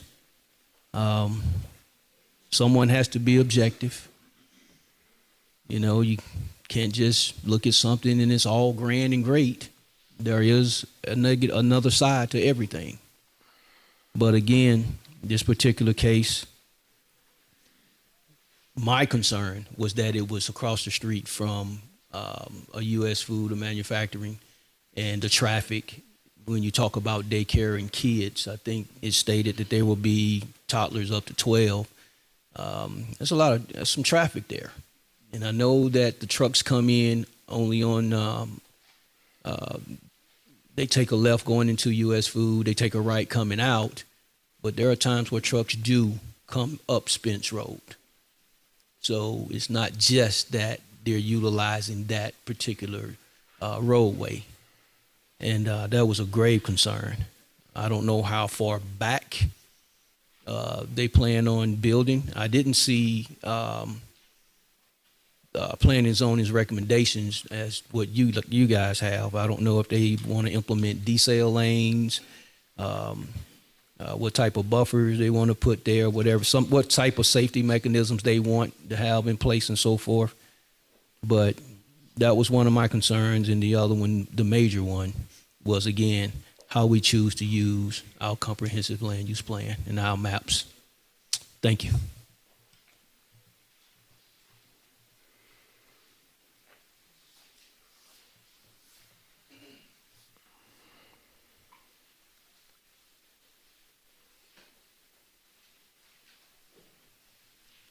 I want to speak first to the U.S. Foods Distribution Center. Again, the truck access has to be before our property. Trucks have to enter that facility before our actual parcel begins. That's actually adjacent from the apartment complex entrance. That is where trucks have to turn in. The entrance that is directly across from our facility actually has the kind of height restrictions that you might see like at a parking garage. So trucks cannot enter that facility. They will run into that height restriction. And that was intentional, and that was one of the reasons that my client was looking at this property. Speaking to the comprehensive plan, I don't believe that we're inconsistent with a comprehensive plan. And I had the discussion with staff, and ultimately staff asked us to request an amendment. But your comprehensive plan, again, states that types of developments such as schools, places of worship, community centers, other types of public facilities like that are permitted in this zoning district. And that's exactly what we're proposing. I think that when we apply just kind of blanketly the zoning districts that are there, we're misconstruing, we're missing the more important policy question that's here and laid out in the comprehensive plan. And I'd note that if we were just looking at the zoning districts that were in the comprehensive plan, that we wouldn't have public meetings like this. We just check the box. But this is a policy question. It's a policy decision. And that's why we're here tonight, and that's why we're presenting these to you. So respectfully ask that you approve the application. All right, I'm going to go ahead and close the public hearing and start our questions and comments with the district representative, Councilwoman Pritchett. Thank you once again for acknowledging me. I'm very well acquainted where this is situated, and as the attorney indicated, the entrance across the street from the Harris Road portion, it's an entrance that that's an employee entrance where they drive in to U.S. Foods, not where the trucks go in. Now, I guess this is a question maybe for you, Mr. Attorney. Harris Road has been, like, residents have asked me to drive down Harris Road, and I'm mad that I did because it is like, I mean, the potholes are like 4 feet deep, and it's basically, I don't even know how they pick up, collect sanitation there. It's really horrible. So what I guess in the construction process will you all be doing as related to Harris Road? Right, so we will just have the exit to the left-hand turn there on Harris Road. It is, you mentioned, it is actually gravel a bit farther behind our parcel. And gravel is, as you mentioned, kind of generous there. But we are right at that intersection, and the intersection is in, sorry, I don't know if I did that, but the intersection is in good working condition. We're certainly willing to talk to you and talk to the rest of council about some kind of conditions that we could put on for Harris Road. That might be something in order. But I certainly agree. It's a tough road, particularly behind our parcel. But we really only intend it to be the left-hand turn onto Spence Road. But certainly willing to talk about conditions.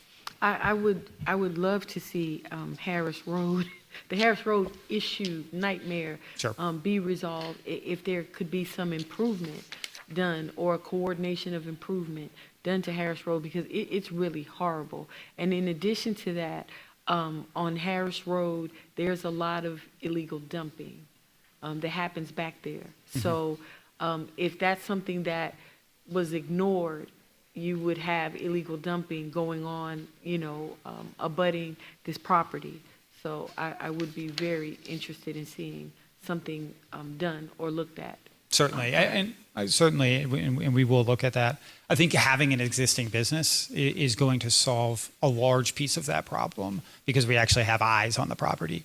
A lot of that tends to happen when you have vacant property, but heard and understood, and we'll take a look at how we can accommodate that.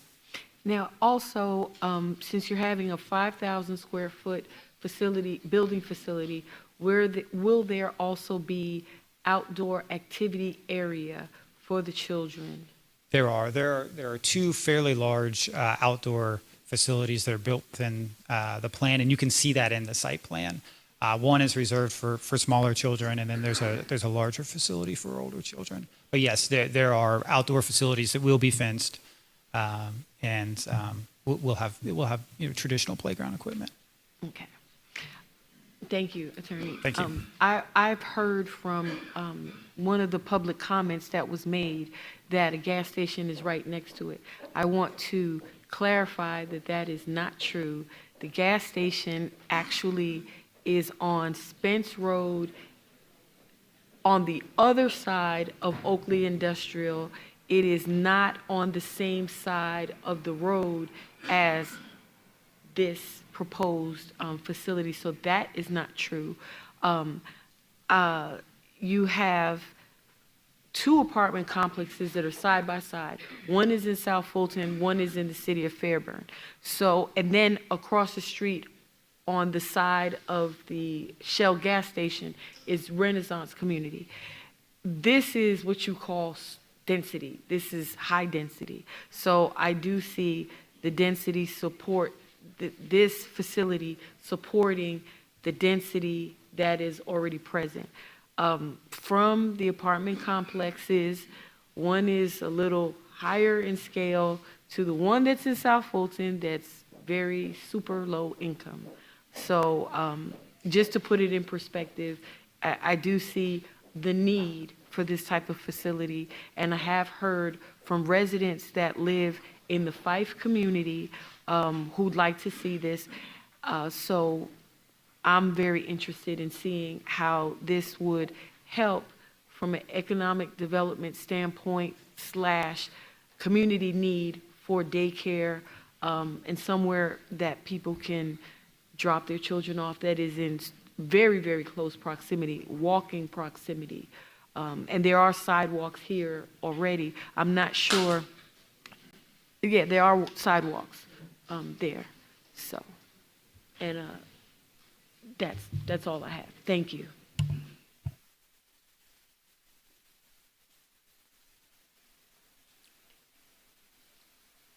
Anyone else? All right, seeing and hearing none. Thank you so much. Mr. Clerk, please sound the next item. Brings us to item 13, text amendments, case TA 23-002, consideration of ordinance to amend Article 2 and Article 3 of the South Fulton zoning ordinance for the purposes of adding regulations related to event centers and banquet halls, and to allow event centers and banquet halls in agricultural zoning district. Staff recommendation is approval. Planning Commission recommendation is no recommendation. This is a city-initiated text amendment. Staff recommendations approval. Planning Commission could not come to a recommendation. I love these. This is all new language tonight. Speakers for and against, sir. Did not receive any comments in support or opposition to this application. All right. I'll go to questions from council. I don't see anyone in the queue. All right, Mr. Clerk, please sound the last zoning item. Actually, we have two zoning items and one alcohol license. I thought 14, 15, and 16 No, only 16. Oh, okay. I thought we had deferred those. No. Go ahead. I'm sorry. Next case is case number 14, case TA 23-003. Consideration of ordinance to amend section 304.03 food trucks of the City of South Fulton zoning ordinance to revise the regulations related to food truck permits. Staff recommendation is approval. Planning Commission recommendation is approval. Thank you. This ordinance was sponsored by Council Member Pritchett. Staff recommendation approval. Planning Commission recommendation is approval. All right. Any speakers for or against? I have two speakers in opposition. Alvin Reynolds, Michael Venable. No speakers in support. All right. We'll open the public hearing. You have 10 minutes. Please be advised you don't have to use all of that time, and please be cognizant you want to share that time with your co-opponent. Again, Alvin Reynolds, 585 Kings Place, Riverdale, Georgia, 30296, reside in District 7.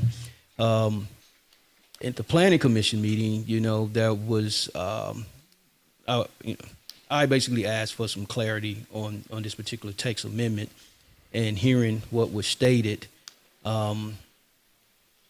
is bringing this ordinance in line with, I guess, state policy. I believe that's what the words that were used. But again, let me just say it like this. I attended a function last weekend where there were a variety of food trucks, and they had their license posted, which was great. But what I didn't see from a health department perspective was their posting of their health scores. And I would love to see that maybe added to this text amendment, if possible, because it reassures people that these trucks are clean and sanitized from the health department, from a health perspective, and they, will feel comfortable in servicing these particular truck items. But again, that was one of the things that I just wanted to bring before council. Thank you.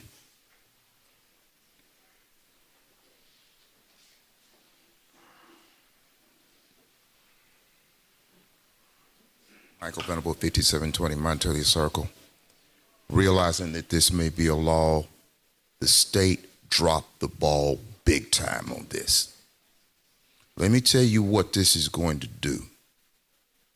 I'm going to go get a truck out of Chatham County or Dougherty County, and I'm going to drive up here and sit up here, since there's no time limit, for 3 or 4 months. I got bad food. You're going to call Fulton County. They said, well, you got to go back to the county of origin. You actually think somebody is going to drive all the way from those counties to South Fulton to investigate it?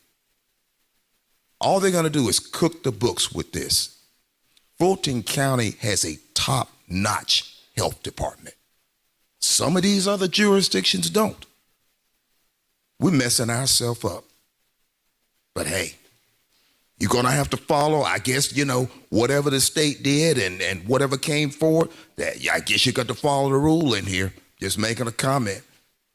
We're in trouble. This was messed up.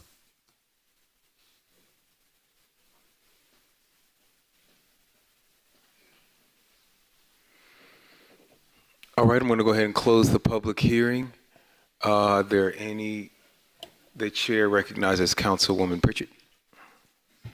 Thank you again. So, I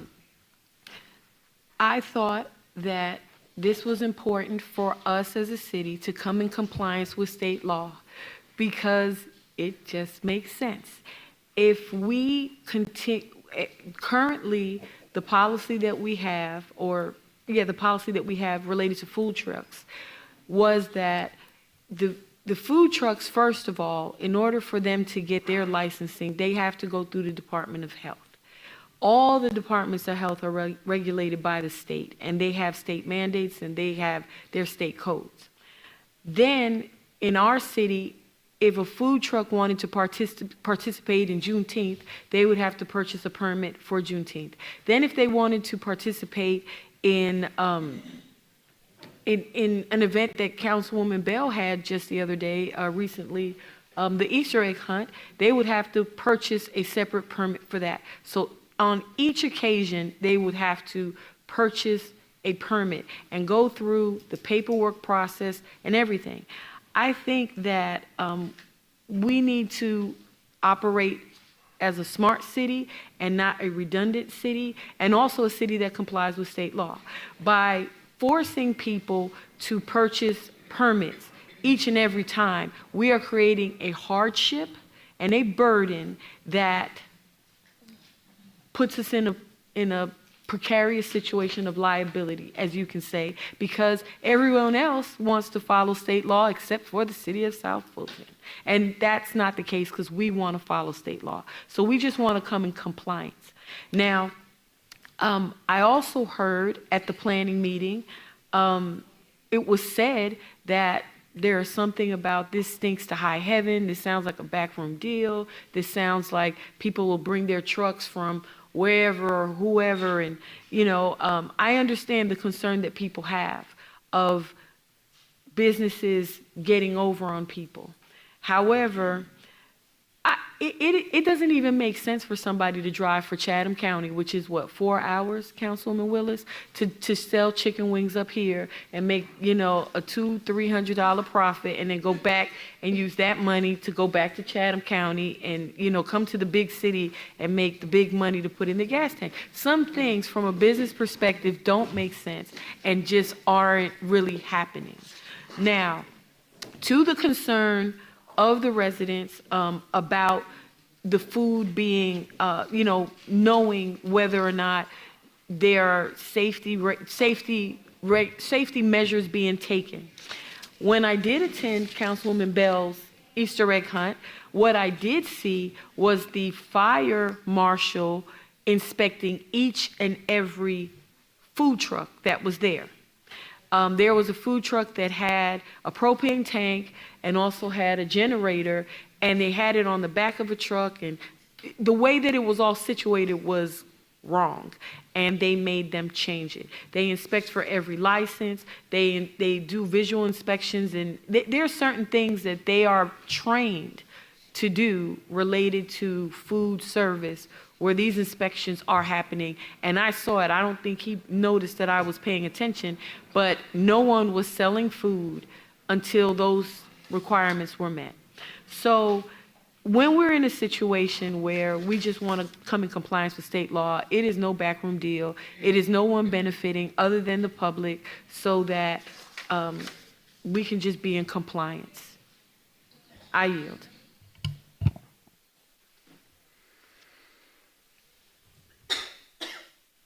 Anyone else? All right. Oh, I see the cue now. The chair recognizes Dr. Rao.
My understanding of the ordinance is that, and it's been a while since this was written, and this might be a question for the city attorney, because I think the city attorney's office wrote this one, but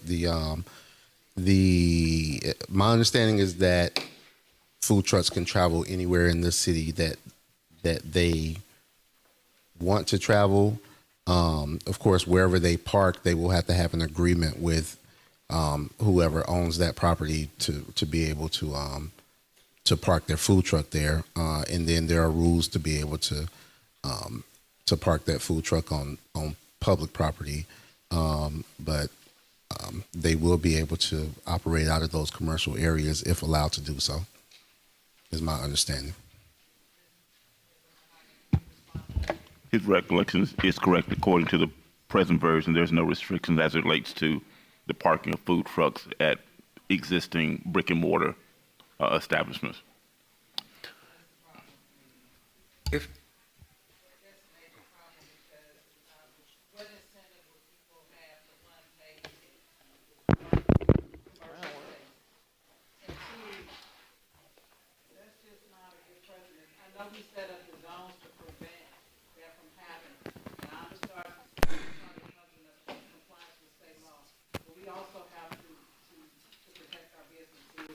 brick and mortar. So I don't know what we need to do to get that language together, but I think that's a very dangerous thing to do.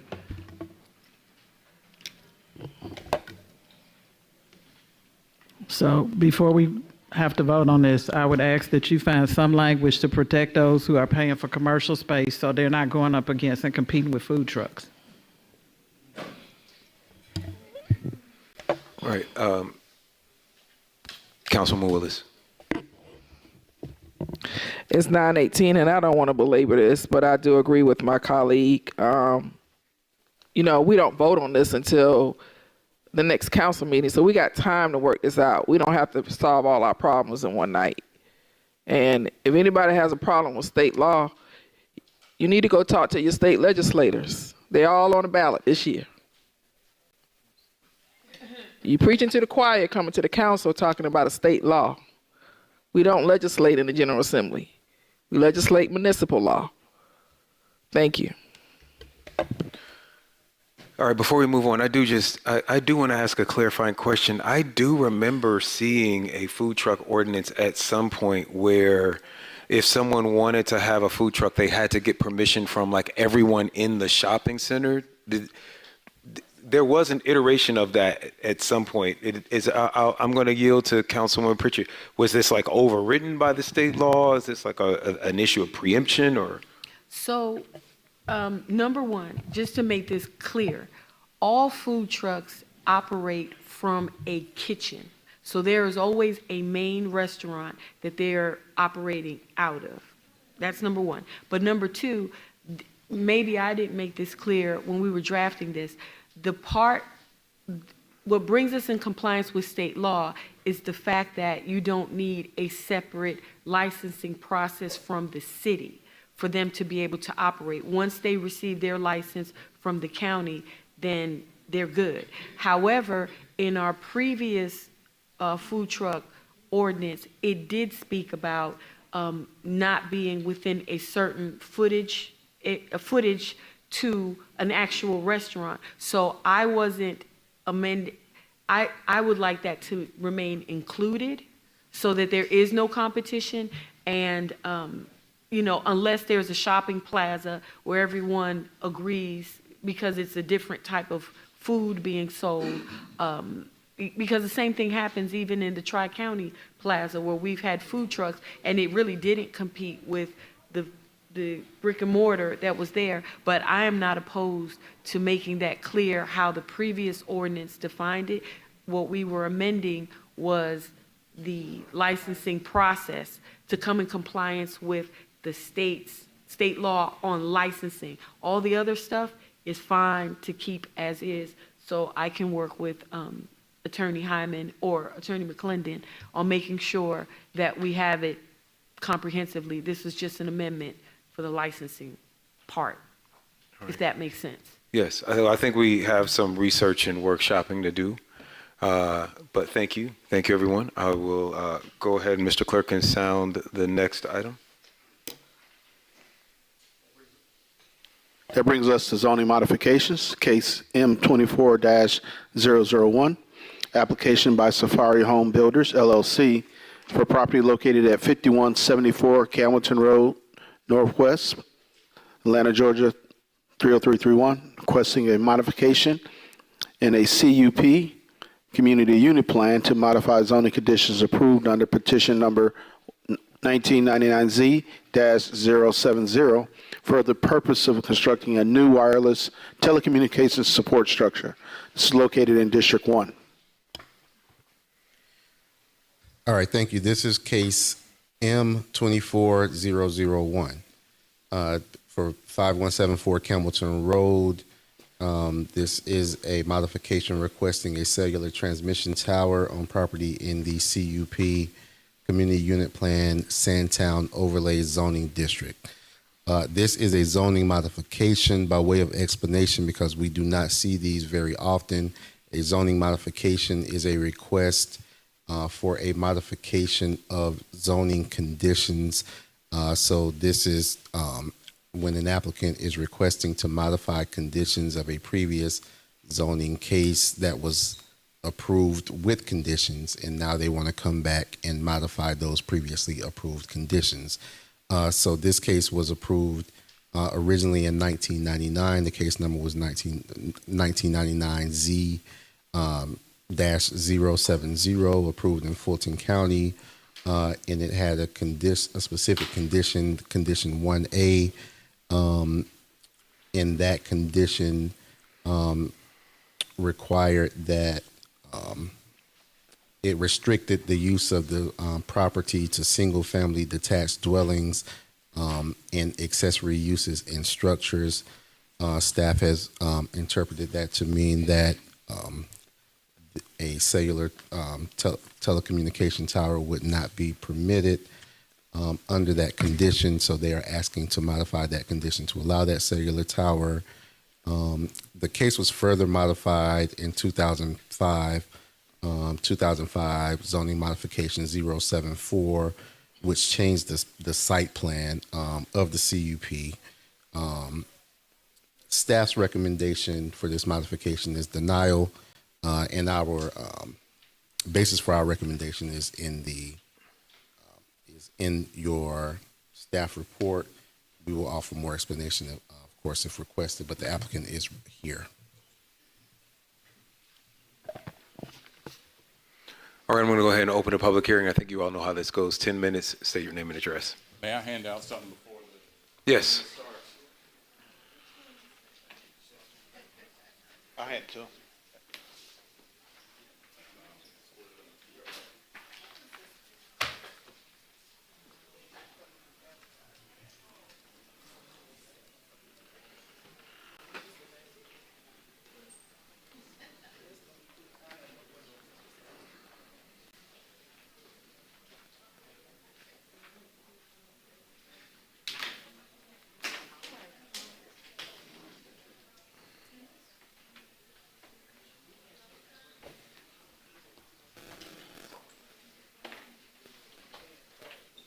I got it. All right, you can go ahead, sir. Thank you. Good evening. My name's Andy Rotenstrike. I'm with Baker Donaldson Law Firm. Our Atlanta address is 3414 Peachtree Road Northeast, Suite 1500. I'm here on behalf of Crown Castle, which is a company that builds and owns cell towers. We're here on behalf of Safari Home Buyers, who owns this property. Crown Castle currently has an existing cell tower at A. Philip Randolph School. That tower has been there 25 years. T-Mobile is the tenant on that tower, and they're the only tenant because there's no more room on that tower for any other carrier. The lease with the school board expired in 2019. So Crown Castle's tower is still there. The school board's still accepting rent. We're paying 150% of what the rent would normally be, and that tower can be told to come down any day now. So what we're trying to do is replace the existing tower at A. Philip Randolph School with another tower about 1,700 feet away on private property. This tower, as proposed, is going to be 150 foot tall. The existing tower now is about 150 feet as well, I think. We're actually proposing it to be a fake pine tree, so we're meeting your ordinance by camouflaging it. It is going to be in the middle of a wooded parcel. And we're also meet every other aspect of your ordinance with regard to cellular towers. We meet setbacks, we meet height restrictions. Towers are allowed in an R3 zone, which is what this is, because it's camouflaged. So this would be an administrative review, but for this CUP that was put in place 26 years ago, or 25 years ago. In 1999, some developers approached Fulton County and said, we'd like to build a subdivision on this and properties next to it. So they had a plan developed, they had the CUP adopted, but the subdivision was never built. In 2005, they came back and said, well, we want to make it a little smaller. Again, since 2005, nothing has been done with regards to that CUP. So the intent of the CUP is basically out. But in that CUP and the plan that Fulton County approved, it limited that CUP to houses only. There's a house on the property now, but there's only one house, and it's a rental house. So we are proposing to place this tower on that property behind the house. And the whole reason for this is to keep the coverage for T-Mobile in that area, serving those citizens and travelers and businesses. The tower that we are proposing to replace with will also be built strong enough to accommodate Verizon and AT&T. The existing tower cannot accommodate those. So by approving this one tower as a replacement, the other tower will come down. There'll be one tower there that can hold all three carriers, so you don't need three towers, one for each carrier. So that's what we're proposing. First thing we do when we need to build a new tower is we look for existing structures, right, if we need to keep the signal. But there was no other tower within 1.5 miles of where we're looking to go. So the only option is to build a new structure, which is what we're proposing.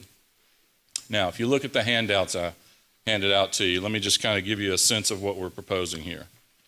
The first page is a site plan. The black outline, the rectangle, is the parcel we're talking about. The yellow I highlighted is an access road that once per month will be used to access the site to just make sure everything's operating properly. The red square is the only space that Crown Castle will have access to on this property. That is what Crown is leasing. It's 100 feet by 100 feet, not much bigger than this room. This is a 6-acre parcel. So we're only looking to occupy 100 feet by 100 feet, which is room for the tower and room for the equipment for T-Mobile, and then the other carriers if and when they need to get on this tower. If you turn the page, this is an elevation view of what we're proposing. We're not proposing the big tower with the guide wires. We're not doing the big three-legged lattice tower. It's a single pole design, and you can see a faint drawing on there, but I'll show you later that we're going to make it look like a pine tree. If you turn the page, this gets into the coverage for T-Mobile. If you look in the middle, you see a blue circle with a bunch of yellow in the middle. This is what happens if the T-Mobile coverage goes away. What you're striving for here is the green. If you notice these other blue circles or colored circles around the edges, those are existing T-Mobile sites in and around South Fulton. The green coverage is the in-building coverage, which is what we're trying to achieve. There is very little, if any, green coverage in the middle. If you turn the page, that's the same map with this site turned on, and you see all of the housing and residential areas and businesses along Campbellton Road are now covered with good, solid coverage for people working from home, schooling from home, and traveling through that area. If you turn the page and look at the photographs, these are examples of pine trees, what we call monopines instead of monopoles. And so you get an idea of what we're looking to do. We're looking to spend the extra money to camouflage this as much as possible so that we can meet your ordinance. The next page is an aerial view, which just shows the existing tower right now at A. Philip Randolph down the lower left, and 1,700 feet away where the proposed tower is going on that wooded lot. Now, this is not a new situation in South Fulton. If you look at this next handout that's stapled together, there's an existing tower at Westlake High School. It is 190 feet tall. We're proposing 150. And if you flip through those pages, you can see how that tower is shaped. It's not camouflaged. It's just a straight pole design. And you can see where it's located in relation to the subdivision right across the street. There's been some concerns raised about the location being near houses. So you have an example of that at Westlake High School. The next handout is a tower at Bethel United Methodist Church. It's 160 feet tall. And I provided you some aerial views of the location of the tower near residences for that tower. So this is not a new situation having towers next to homes anywhere in Georgia or anywhere here in South Fulton. So all we're asking here, we're not asking to rezone anything.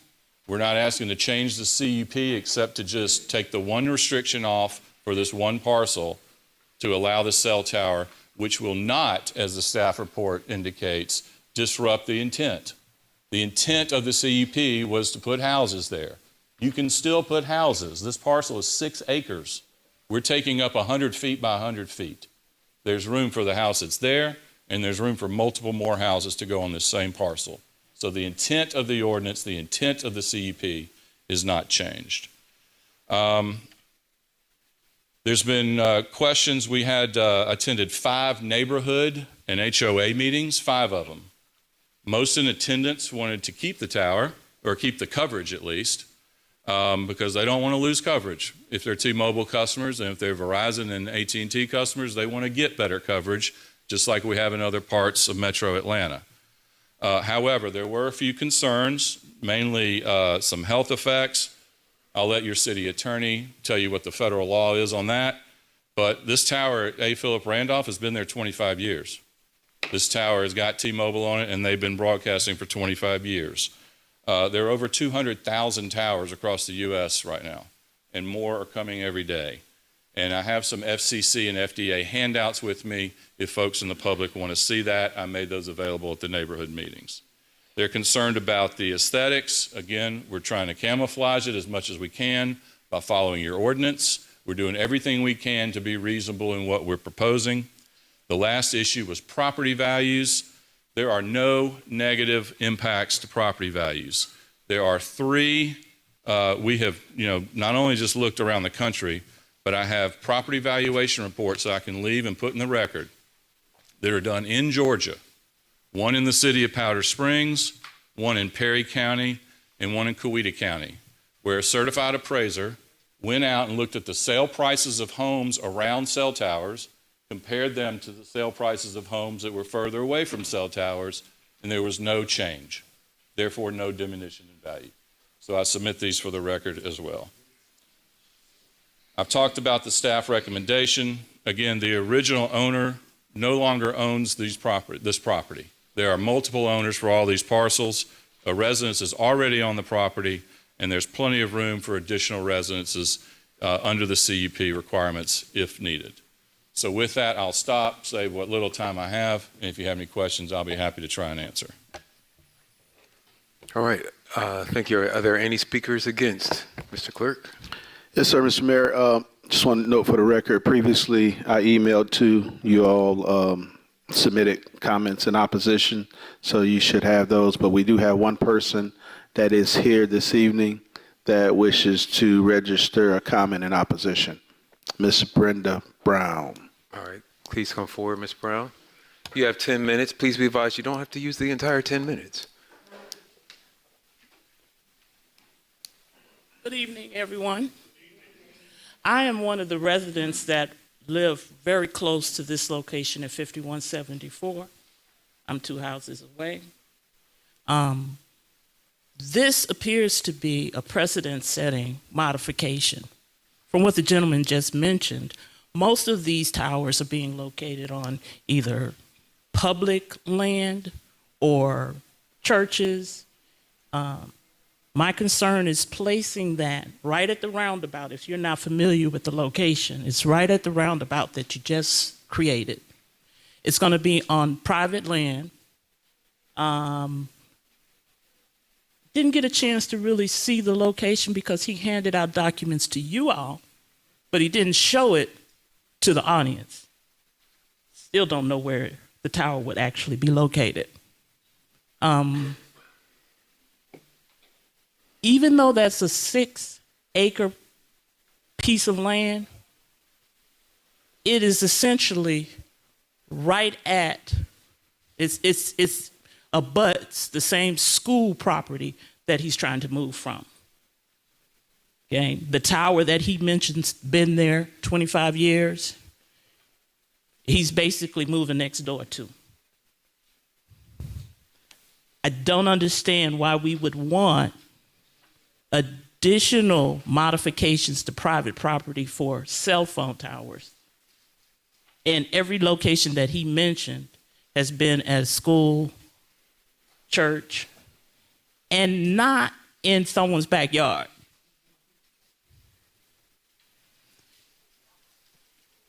They've communicated by way of letter.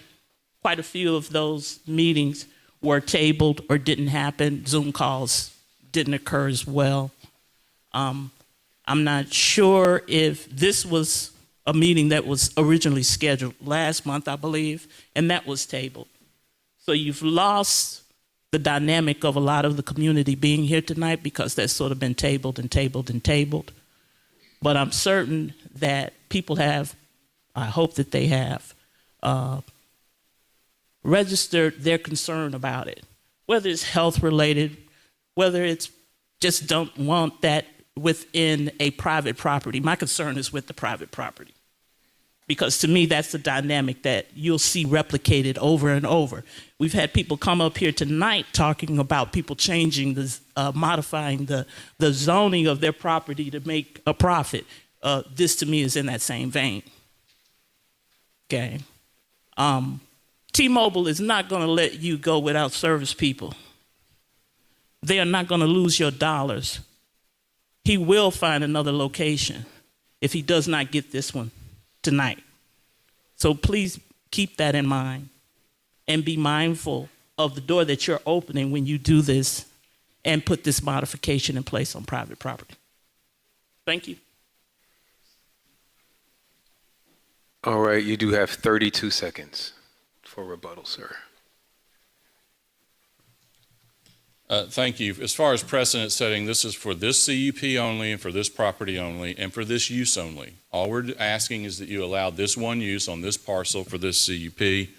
The documents I gave to you are the same that I showed at all the neighborhood meetings and the HOA meetings I attended, and they've been on file with the application for months. The towers on private property, most of them are on private property. That's where towers go. They have to go where the coverage is needed. We can't just move this down the street because that shifts the whole coverage. And so it then takes away coverage from the areas that we're trying to meet. Thank you. If you have any questions, I'll be happy to try and answer. All right, thank you. I'm going to open up with the district representative. If I could, just for a point of clarity before I allow you to speak. I have been working with developers on deals across the city, and I can verify there is a tower on private property on Neville's Road in District 6. I believe that 2 Chainz owned a home in Les Jardins and allowed the building of a tower for a significant amount of money on his property in District 4. So that does happen, but the chair recognizes District 1, Councilman Rahn. I have a couple questions. Since the community meetings, have you had any additional conversation? And I understand that you said these negotiations go back to the school district for about 5 years, I guess. 2017. Yes, Since 2017. Have you had any additional conversation with Fulton County Schools regarding the current tower since you applied? I personally have not, and I don't know if Crown Castle has. Okay.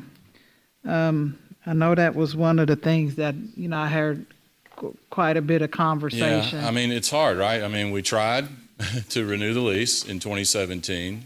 We talked to Bill Boyahan and David Knotts. They didn't want to talk to us. They said they won't talk to us till a year before it expires.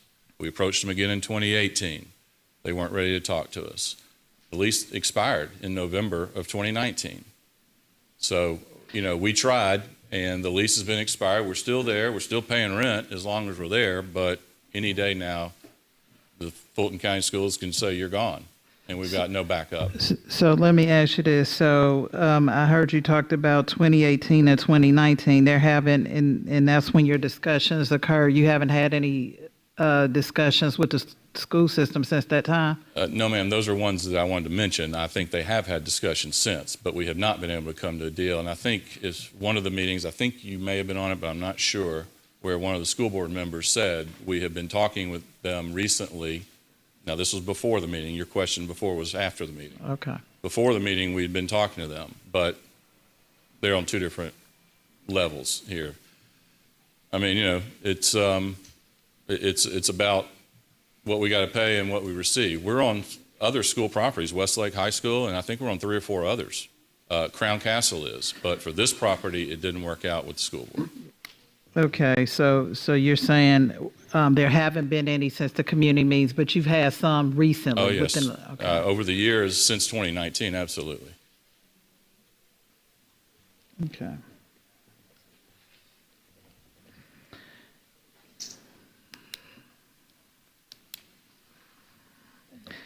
I guess You know, I will say, I know we got quite a few comments from the community. I think in your one community meeting, it was about 73 people on that call. When I looked down, it was quite a few people. We had an in-person meeting, 3 showed up. We did the CZIM, 1 person spoke. The virtual meeting, I'm talking about the virtual meeting. That's the one. And then there was the virtual meeting, then that was the HOA, which we weren't even required to be there, but Ms. Davis called and I said, absolutely, I'd be there. So I made the presentation again at the HOA meeting. Mm-hmm. So we did 3 community meetings and 2 HOA meetings. I was on the other night. I can't remember if you were able to make that one or not. Okay. We've tried to explain what we're doing, how we're doing it, why we're doing it. This is simply to maintain cell coverage. I mean, this is not, anything that's different than what we're trying to do in other cities, right? We do this all over Metro Atlanta. And just one follow-up question. For the coverage area, had you spoke to any other property owners in that area to see if you could have coverage? So, good question. So we have to be very close to where we are, right? Because by moving it too far, that changes their whole network in that area. So we were very limited. We did reach out to others. This landowner called back. They were interested after we couldn't talk to the city, right? So this landowner was interested. So we look for 4 things. It's in the area we need to get the coverage. We have a willing landowner. We can construct on that property, like there's no ravines or cliffs or anything, and that we meet the ordinance. And here, we meet all the provisions for a cell tower on R3. Okay, and just one more question.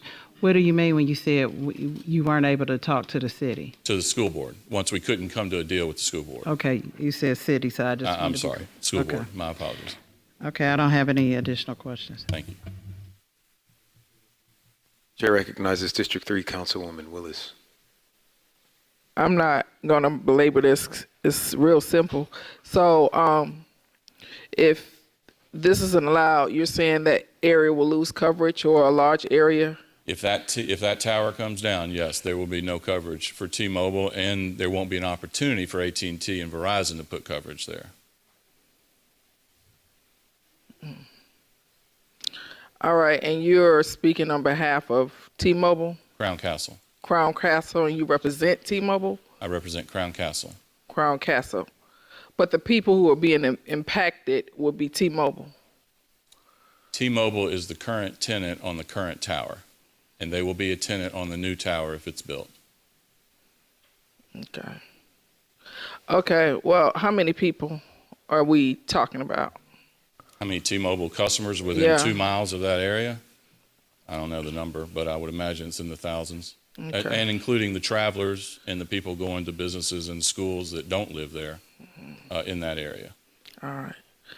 I appreciate it. Ms. Subadan, can you call Verizon and see if they can work this out?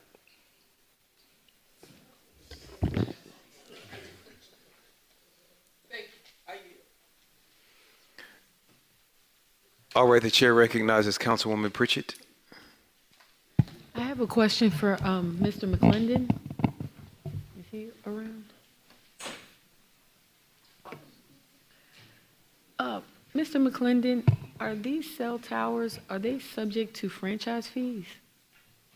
No, they are not. They're not on public property. We only collect franchise fees from utilities that are located in the public right-of-way. Okay, thank you. All right, thank you all for your questions. Where's Yusuf? Would you raise your hand?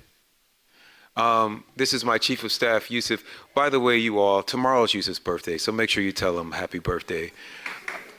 Yes. But he has my copy of this proposal, so if anybody's interested in looking at it, if you just visit that back desk. And for those people who are listening tonight who either left because it's 9:30 or we pushed this back several times, we will vote on this April 23rd at Southwest Arts Center, 915 New Hope Road, 30331. There will be public comment and before we vote on anything in the meeting. And if you want to come and make your comments, we want to make sure that everyone is heard. So I just wanted to put that out there. Thank you so much. Mr. Clerk, please sound the next item. Last item on tonight's agenda is alcohol license case. Alcohol license application for Welcome All Food Mart Incorporated, doing business as Welcome All Food Mart, located at 5245 Welcome All Road, South Fulton, Georgia, 30349. They're requesting an alcohol license for the retail sale of beer and wine beverages. It's located in District 3. Staff?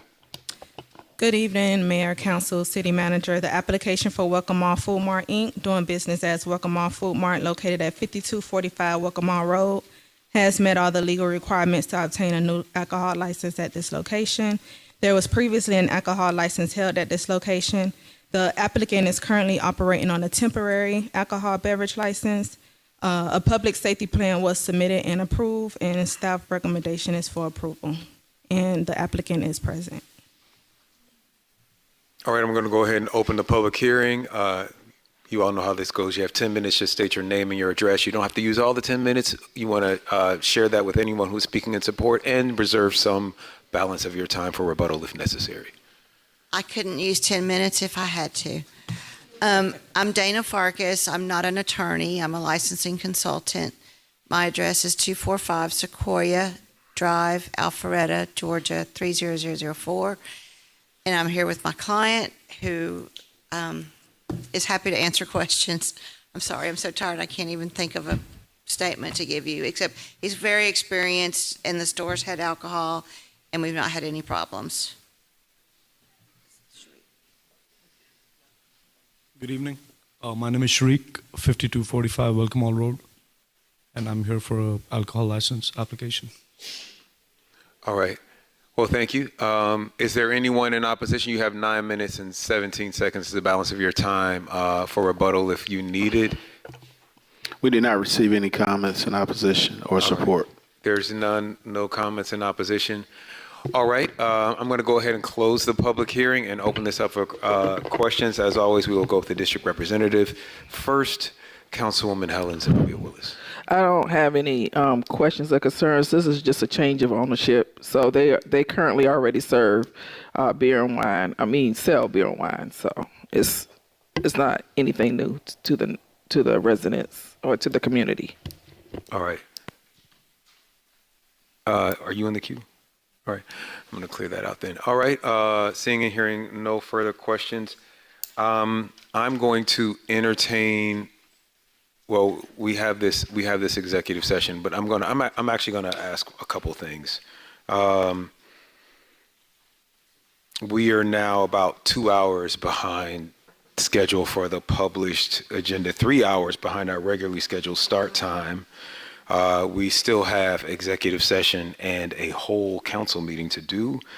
So I'm going to try again to keep us moving forward. I am going to ask if we can open, I'm going to go ahead and open the regular meeting, and I'm going to invite my colleagues to, after I entertain this motion to adjourn, this is what I'm going to ask. This is my proposal. I'm inviting you to consider this. I will entertain a motion to adjourn. We will open the next meeting. I'm going to invite you to consider starting with public proclamations. There are dozens of people who've been waiting outside since 8 o'clock.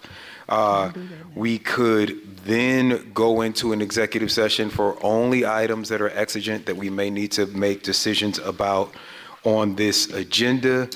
I would also ask for council to consider amending the agenda to forego the invocation, the Pledge of Allegiance, our comments, and if there's anything that we can pull, I am willing to pull my traffic calming amendment, which I've been working on for 3 years, but we can wait one more month if there's any discussion. So if people could just look at the agenda and consider what is absolutely necessary to be decided tonight. Mayor. And with that, the chair will recognize Councilwoman Willis.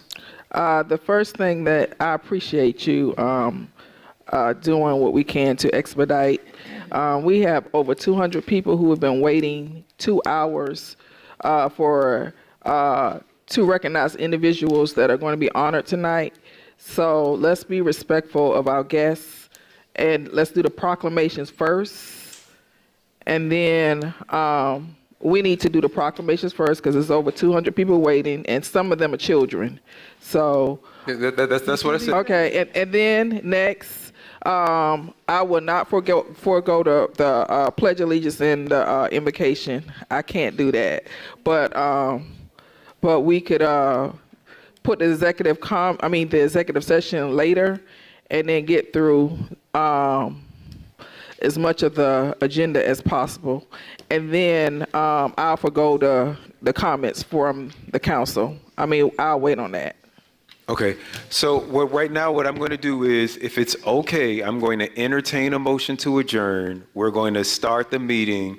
We'll do the proclamations and we'll figure out everything else. I want you all to just be thinking about that, and we'll have a conversation about what the agenda order will be after the proclamations.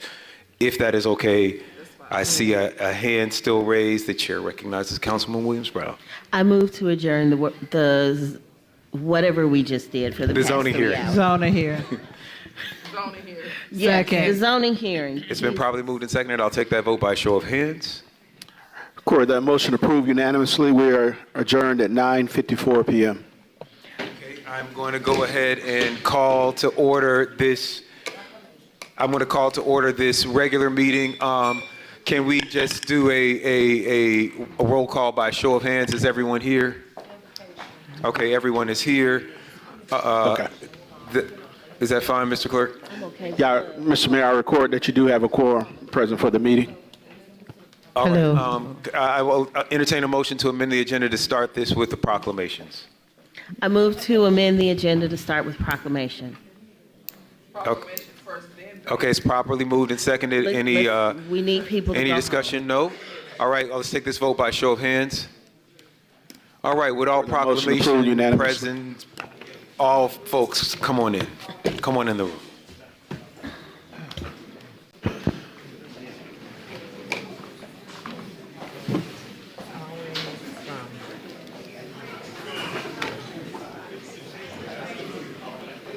I got a headache that's so bad. I got a headache that's so bad. I think we should go into Do we have Are you feeling better? Chief Deborah Williams, Pastor Pollard, Dr. French. Will you please come up?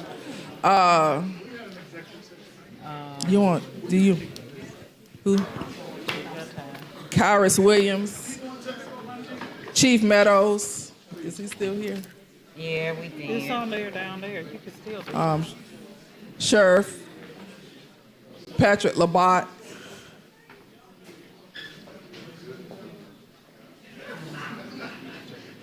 Yes, we want you all to come to the center. First Lady Pollard. Okay.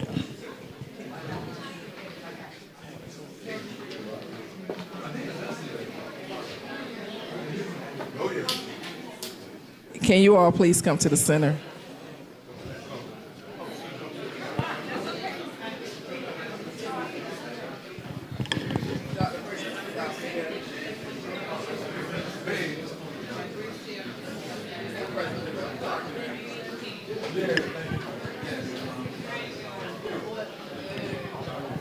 I ask you.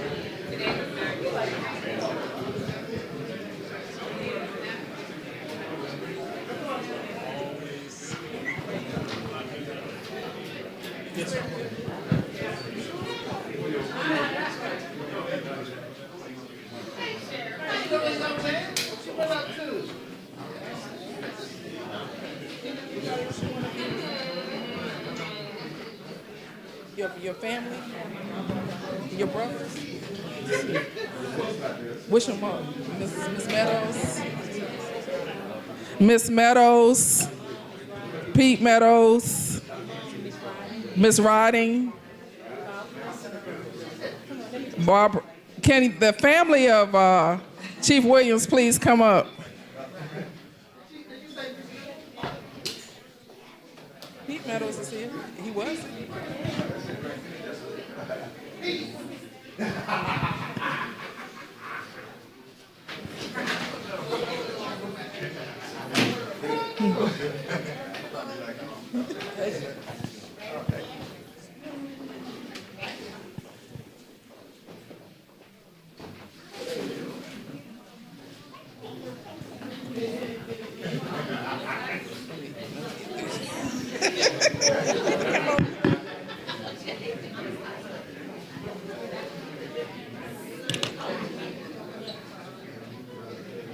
Where is she?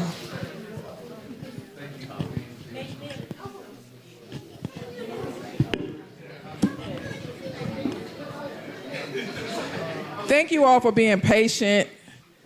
We had a long zoning hearing, but today, District 3 has decided to recognize several unsung heroes this month for public safety. And today we are recognizing Chief Deborah Williams, who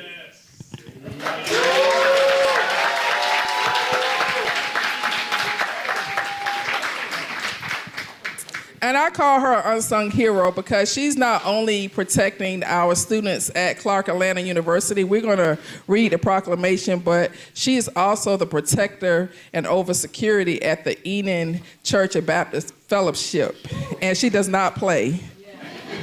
She also encourages us to, be concerned about our wellness, and I need to do better by that. And she encourages, so I feel guilty every time I don't do what I'm supposed to do. And so I'm going to get on board, Chief Williams. We have several of her colleagues that are here. We have Chief Meadows, and I'm sure he's going to, and we don't need a long story, Chief Meadows. We have Sheriff Labat. We have President of Clark Atlanta University, Dr. French. And most important, we have our spiritual leader. We are both members of Enon Church, and we have Dr. Gregory Pollard, Pollard, present with us. So let me start.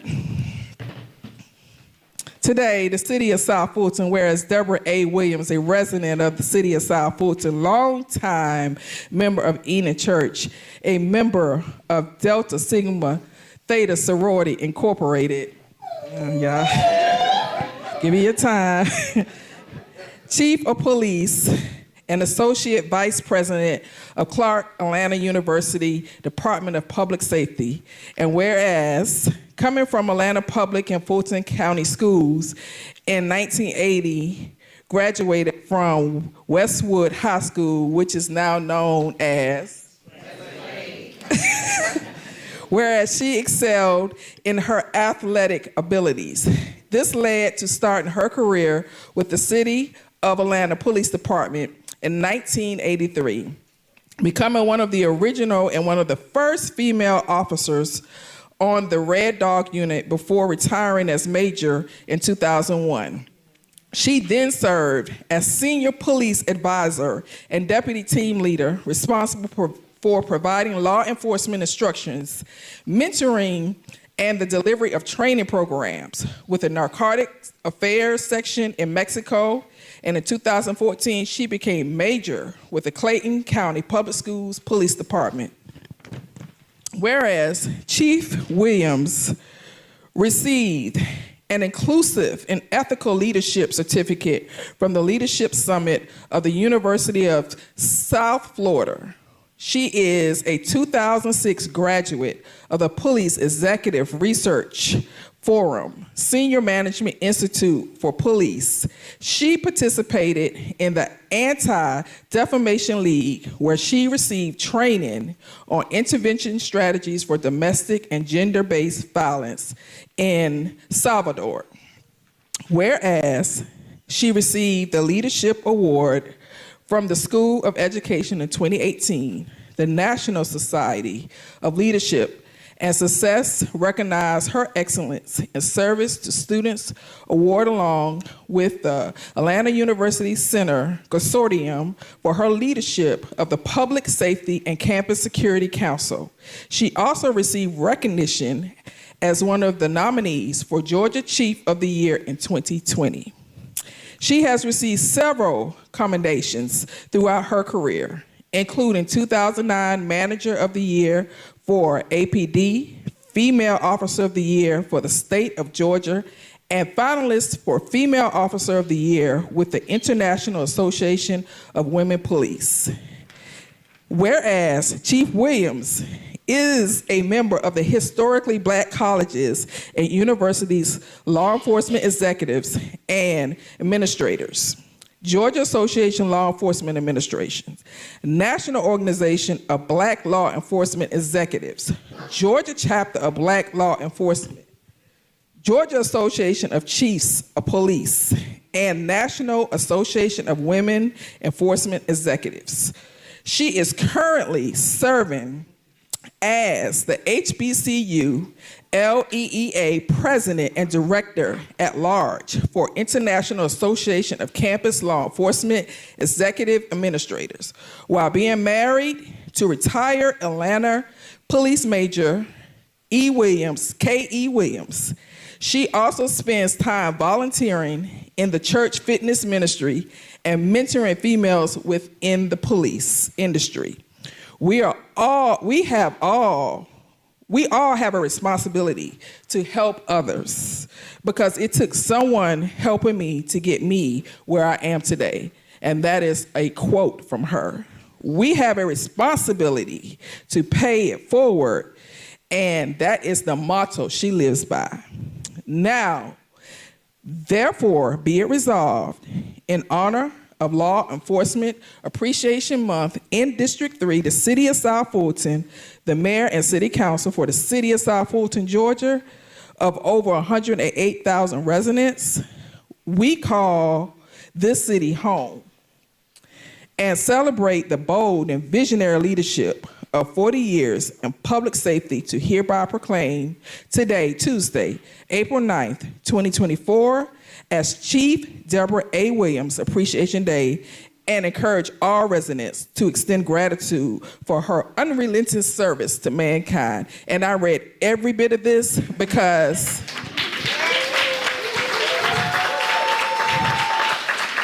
this is a male-dominated field, and she is what we aspire, women, we want little girls and teenagers to aspire to get in law enforcement and thrive and represent us like she represents us.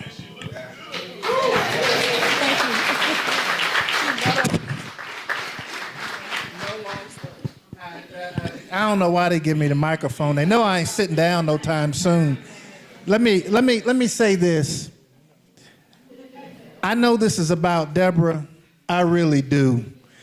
But I have to say this because this woman right here is responsible for this. She's responsible for this. She's responsible for that. Kyrus, come on up here. Eddie, she's responsible for that. Mo, she's responsible for this. We had the opportunity to come up really under some really powerful female leaders when I was growing up, coming up through black female leaders when I was coming up. And Deborah certainly benefited from that. I remember every time she turned around, she was up under Darlene Neely, who was over the academy at the time, and she had the opportunity to train and develop all of us. And so when I think about Blanche Nichols, Thaddeus Knox, Beverly Harvard, when I think about all of those women that we all had the opportunity to serve under, I'm just grateful, Deborah, that I had the opportunity to work with you for all of these years, and your husband, Kyrus, we went to high school together, so we go back a long ways, and so this award here was well-deserved.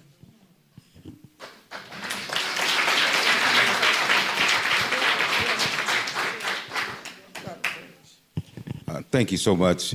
I appreciate the opportunity. Kyrus, thank you for sharing your wife with the Clark Atlanta University family.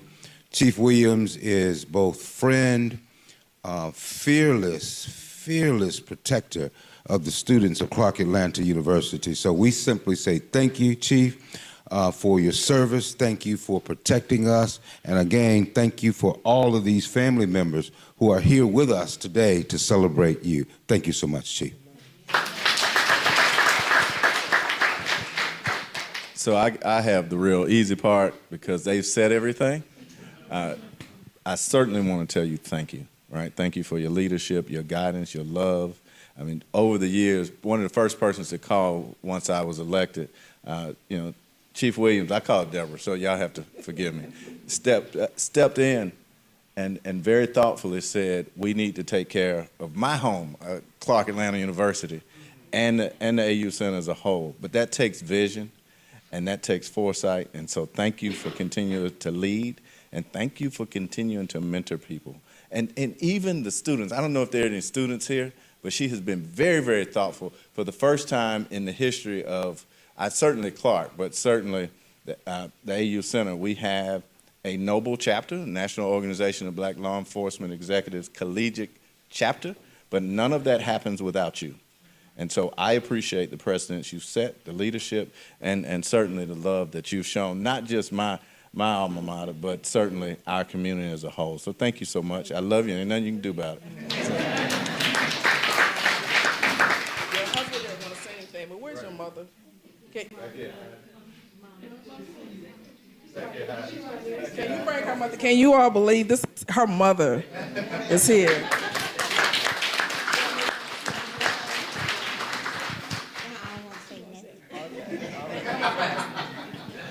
Well, I know they say most of the time when the pastor gets the mic, it's going to be a long night. However, we turn that over to the council tonight because they've done a great job at that. But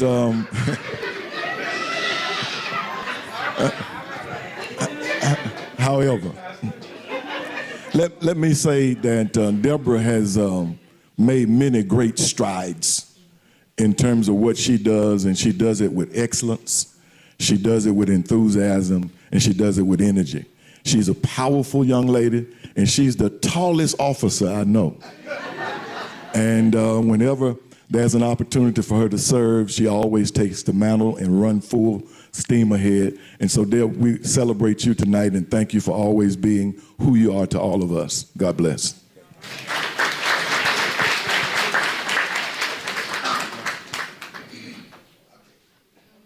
Oh, you don't want to say anything? Yes, okay.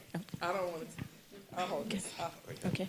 I stand here not realizing, but knowing that it didn't take me to get here by myself.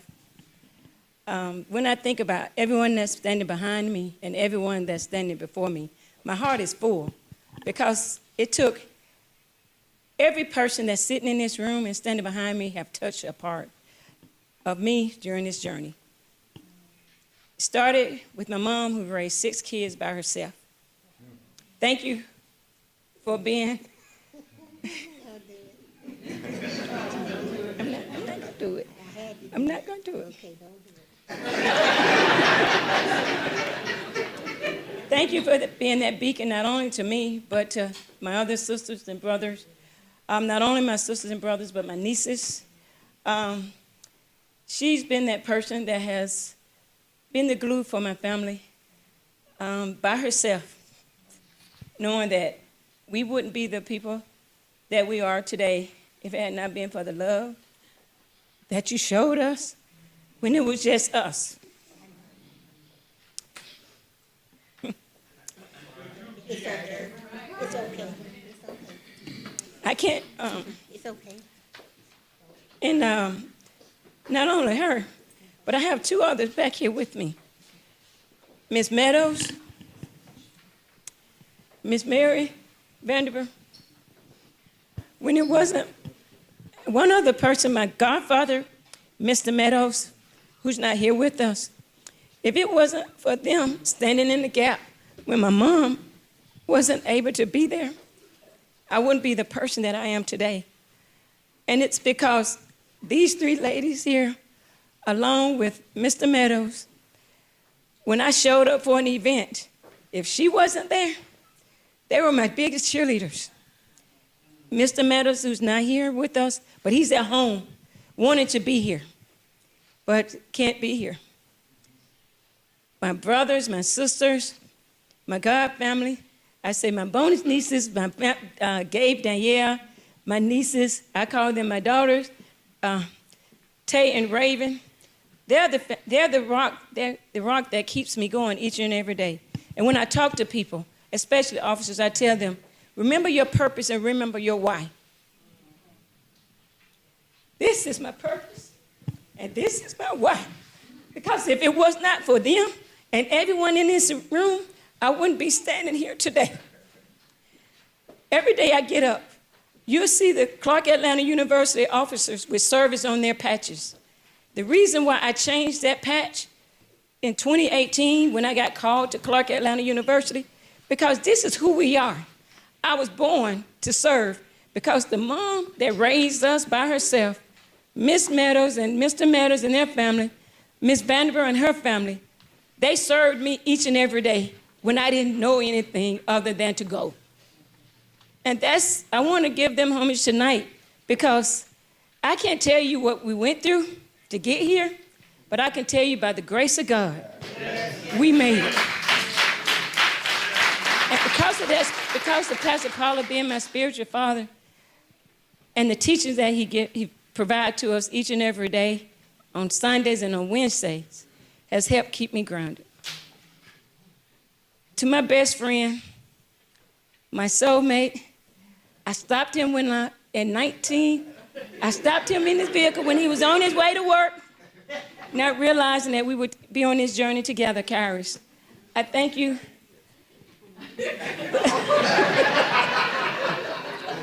Thank you for allowing me to be on this journey.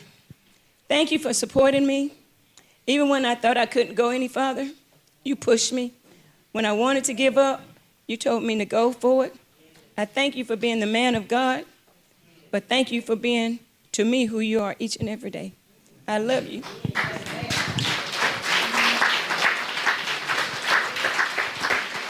In conclusion, Mayor, Councilperson Willis, the City of South Fulton Council, thank you all for allowing me to be here with my loved ones this day. I would forever be indebted to you all for this day because it took you to bring this together and recognizing me on this day. And forever, as long as I can stand here, I will forever give you your thanks for doing this, for allowing me to bring my family and friends from Westwood, my sorors, a Delta Sigma Theta sorority, Incorporated. Thank you for allowing us to share this night together. Thank you all for staying. I know some left, but thank you all. And Mr. President, y'all don't know who this man is. He's the longest serving president. Oh, Mr. President, I know. He's the longest serving HBCU president. He came to Clark Atlanta University. That first day, we touched hands. And we have been touching hands ever since. Not realizing that God brought us together not only to make sure that we walk that campus of Clark Atlanta University together, to make sure that it is a safe environment for students that look just like us to have a safe place to get their education without having to worry about their safety. Thank you for your support, because we tell the story that when he stepped on that campus, he wasn't really, I'm going to tell the story, Mr. President, you don't mind. He didn't know me, but if you know, just like the mayors and the president, they have an opportunity to bring in their own chief. Mr. President didn't know me. He made a decision to keep me. 6 years later, we're still standing together. And thank you for your support and your belief in me, knowing that I can get the job done. Thank you. Chief Pete Meadows, can you come up here and take a picture with your wife and sister? And the Chief of Spelman is here as well, and he is also a product of Lakeshore. Can you come up here?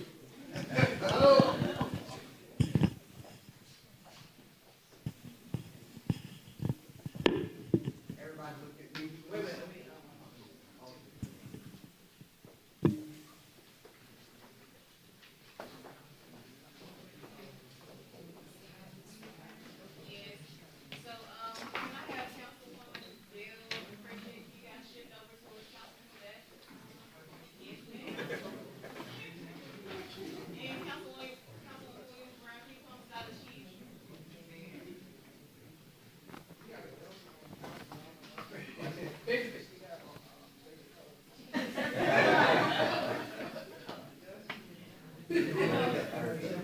I just want to recognize Major Darlene Hill. You heard Chief Madam speak about it. My first day in the academy, she told me that if I didn't wipe that smile off my face, 40 years later, she's still standing with me. Smile still. All right.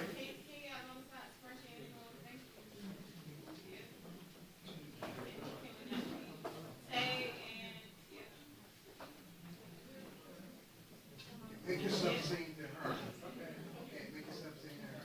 In a little spot.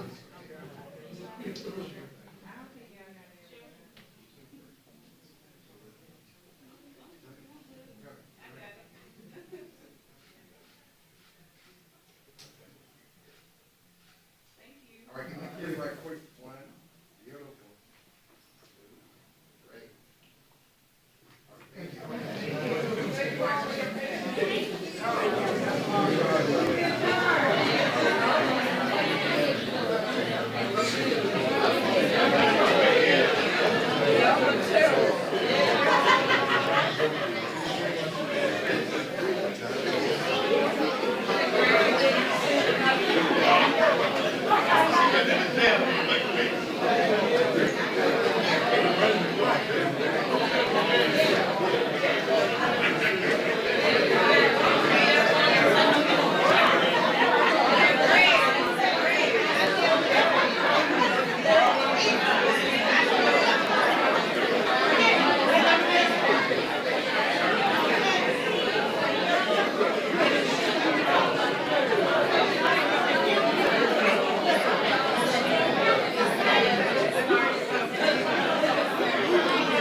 Hi, ladies and gentlemen, ladies and gentlemen.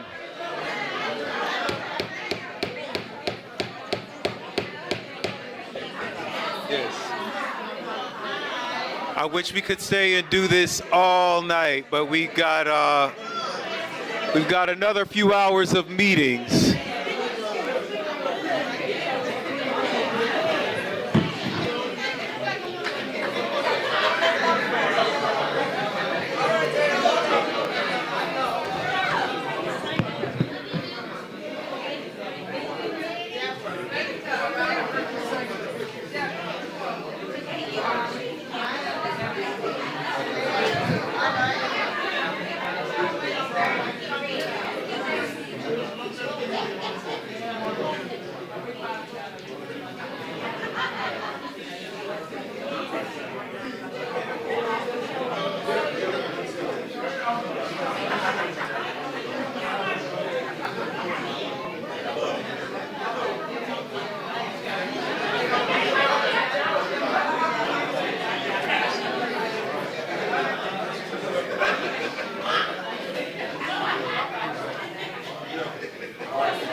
The next proclamation. All right, ladies and gentlemen, we have one more proclamation. If the The next proclamation will be presented to We All Value Excellence Wave in recognition of Law Enforcement Appreciation Month.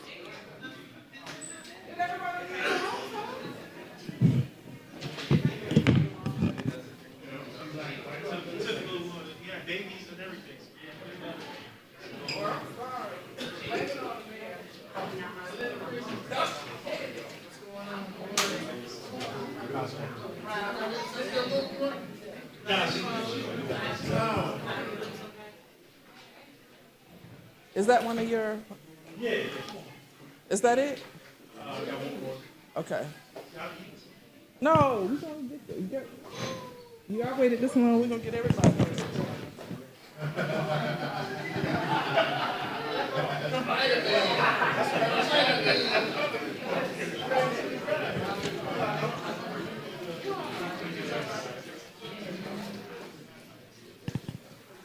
Who else you want to come on? Come on. Okay. Okay, everybody. This is a familiar face to many. Mr. Robeson, Lieutenant Robeson, and Jason Cade. These individuals represent a police organization that has done a multitude of projects in our city, but not only in our city, but throughout Metro Atlanta. And we truly appreciate their service, their volunteerism. I'm going to read the entire proclamation so that you can know what they're all about. But what I really love about this organization is their ultimate goal is to not only save our youth, but to make sure that they're establishing trust between law enforcement and the community. They do jail tours, but they also come out in our community and participate with Easter egg hunt give backs. They also address food insecurity. They also mentor our youth, men and girls, and they also make sure that our kids are prepared and give school supplies back every year to our students, not only in South Fulton, but through Metro Atlanta. They also make sure our kids have great Christmas gifts for individuals and so I just want to tell you all, thank you from the bottom of my heart for supporting me, the city of South Fulton, the kids in South Fulton, and the kids through Metro Atlanta. I apologize this took so long, but you know, government, it takes a while, so I'm going to go ahead and read this. Whereas 2 police officers, Jason Cade and Brandon Robertson, have taken the initiative to become founders of We All Value Excellence, WAVE, in 2016. The nonprofit organization mission is to bridge the gap between young adults and public service agencies through community outreach. Partnerships, resources, volunteer work, mentorship, education, career development, workshops, life skills, development training, empowering at-risk youth to succeed economically, socially, and academically. And whereas We All Value Excellence Young Adult and Advancement Program is designed to grow and prune individuals' emotional, psychological health needs through mentorship, WAVE goal is to change challenging behavior patterns into positive decisions while impacting individual stories so that we can forever change their narrative. And whereas WAVE has partnered with multiple community outreach activities in disadvantaged communities throughout South Fulton and Metro Atlanta, including providing 150 kids with back-to-school supplies in 2023, 250 kids for the 2024 Easter egg hunt give-backs, helping address food insecurity, and providing annual Christmas giveaways, including serving 2,500 within the last year. They were a major contributor to Shaka Claus. And whereas, along with helping over 70 kids with special needs and mentoring and coaching to get from 8th to 9th grade, Jason Cade, in addition to raising his daughter, Journey, has served 15 years in law enforcement with the Fulton County Sheriff Office Department, Metropolitan Atlanta Rapid Transit Authority, MARTA Police, and whereas Lieutenant Brandon Robeson is with the support of his wife, Shannon, and therefore has worked 17 years with the Fulton County Sheriff's Department. And now therefore be it resolved, in honor of Law Enforcement Appreciation Month, the Mayor and City Council of South Fulton, Georgia, with over 108,000 residents that call this city of South Fulton home, celebrate the bold and visionary leadership in public safety to hereby proclaim Tuesday, April 9, 2024, We All Value Excellence Appreciation Day, and encourage all residents to extend gratitude for their unrelenting service to all mankind.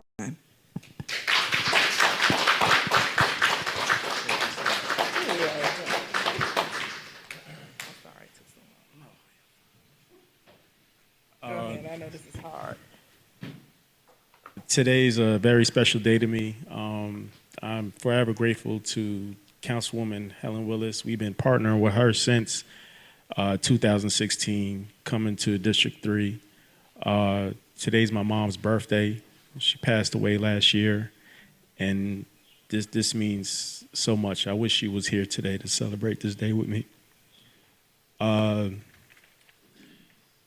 I want to thank all my law enforcement partners. This is a organization that's not ran by a police department, but is pretty much made up of multiple police departments here, and getting off their shifts. We don't make a lot of money, so they contribute financially, help mentor, and go above and beyond the badge. I couldn't do this without the people behind me, especially my partner, Brandon, who got me into this career of law enforcement when I was going to college at Georgia State.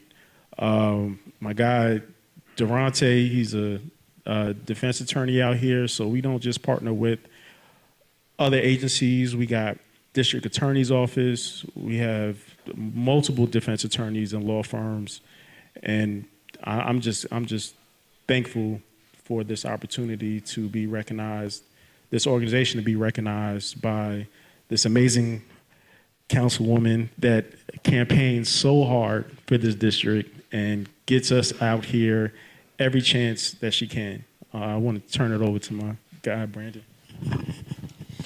All right.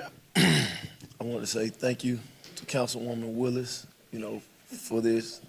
We want to thank everybody in the city of South Fulton for allowing us to serve. We want to say thank you to all our volunteers, everybody that we can call on and count on, Durante, all the law firms that help support us, all the law enforcement officers that volunteer their time and their monies and any efforts they put to serve in the city of South Fulton. Man, we want to just say thank you and thank everybody up here for allowing us to receive this award. Thank you. Chief Meadows. I was going to just thank Chief Meadows for partnering with us first time this year, and hopefully this will be a partnership that we could do every year that I'm looking forward to.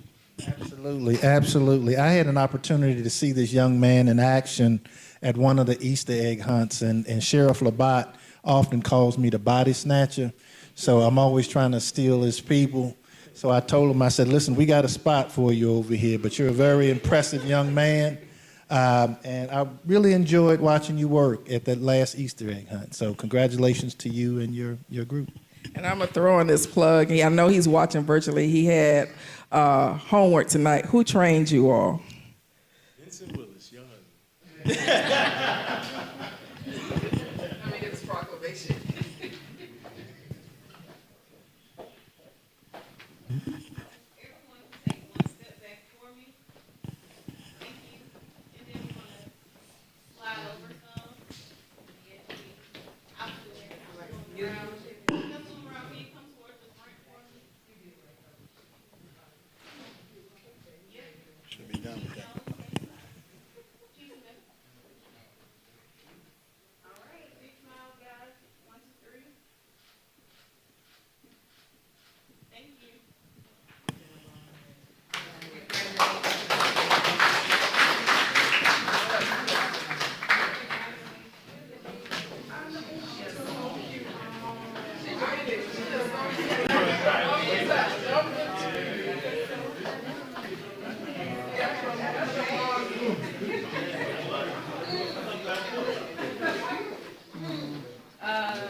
You gotta get some food in us.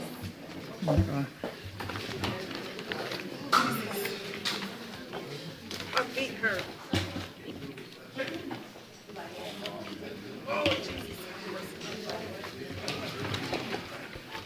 And then I got to drive to Brownsville. Oh, you going to Brownsville? Oh, that should be fun.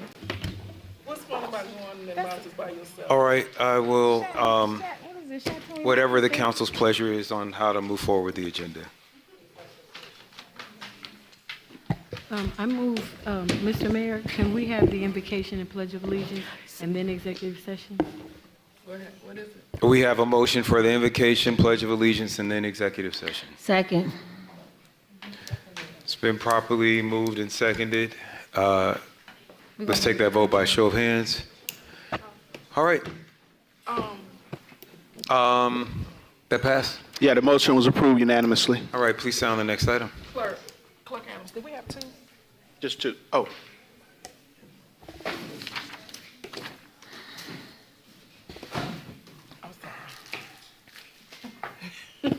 Next item is invocation.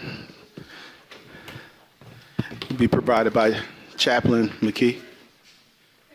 Council, and I won't take but 2 minutes, I promise. But I do want to go before the Lord. Hallelujah. Lord, we thank you for this evening. It might be late, but Lord, draw our minds back into our business. And Lord, we thank you for this evening. We thank you for each and every day. And Lord, as we go through our trials and tribulations, Lord, give us the patience and the understanding. Most of all, give us wisdom to deal with all our differences, all our disagreements. Give us patience to understand one another. In all our doing, Lord, let us get an understanding of what you want us to do. Now, Lord, we ask you to continue to protect our city, our police officers, our first responders. As we go out in the fields, God, look over us. Keep us safe from all hurt, harm, and danger. And we will always give you the praise. We'll always give you the glory. For it's in your name we pray. Amen. Amen. Let us stand for the Pledge of Allegiance.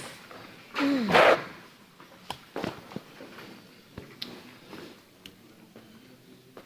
the flag of the United States of America and to the republic for which it stands, one nation, under God, indivisible, with liberty and justice for all.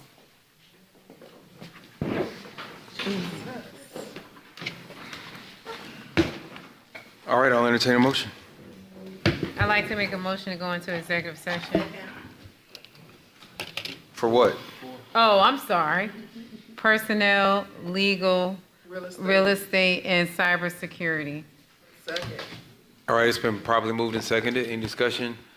I'll just ask that we just keep this to the pertinent topics that are exigent for tonight. All right, I'll take this vote by show of hands. Record that motion approved unanimously. We are recessed at 10:37 p.m. Not recess. Recess. I didn't realize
on electric vehicles. All right, I want to thank everyone who stayed up with us here for the late show at South Fulton. Mr. Clerk, I'm sorry, let me entertain a motion to adjourn executive session and reconvene. I move to adjourn executive session. All right. It's been properly moved and seconded. Any discussion? Yes. The chair recognizes Councilwoman Willis. I'm sorry, Raul. It's late. It's very late. You made me lose my doggone train of thought on that. I ain't gonna lie. What we voting on? Adjourn the executive session. Yes. Okay, so we can vote on that, I guess. All right. But actually, before that, was there any items that we needed for which we needed to take action? Yeah, there were no actions taken in executive session that requires a public vote. All right. I'll entertain this vote. Record that motion approved 4-0. We reconvene at 11:23 p.m. All right. Mr. Clerk, please sound the next item. That brings us to the approval of City Council meeting minutes, regular meeting minutes from March 26, 2024, and work session meeting minutes from March 26, 2024. I'd like to make a motion to approve the meeting minutes for March the 26th, 2024, and March 26, 2004, the work session and regular council meeting. Second. All right, it's been properly moved and seconded. Any discussion? Seeing and hearing none, everyone make sure to go over to the next meeting in the queue. I'll entertain this vote by a show of hands. Record that motion approved unanimously, 6-0. All right, Mr. Clerk, please sound the next item. Brings us to adoption of the council agenda.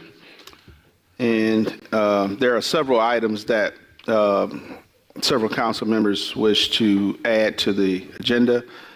We have a city event submitted by Councilmember Williams Brown for June 6th at Crestwood. Is it the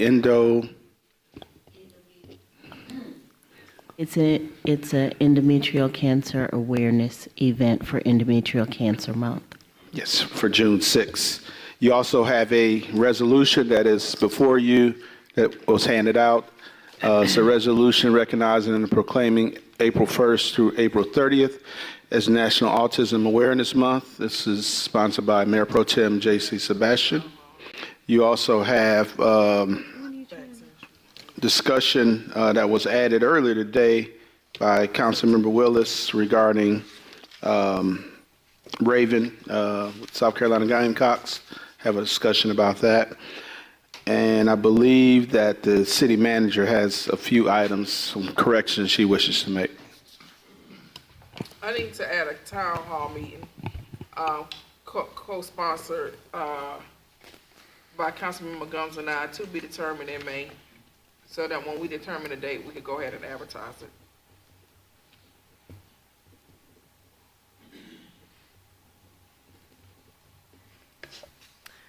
Can I go ahead? Oh, yeah.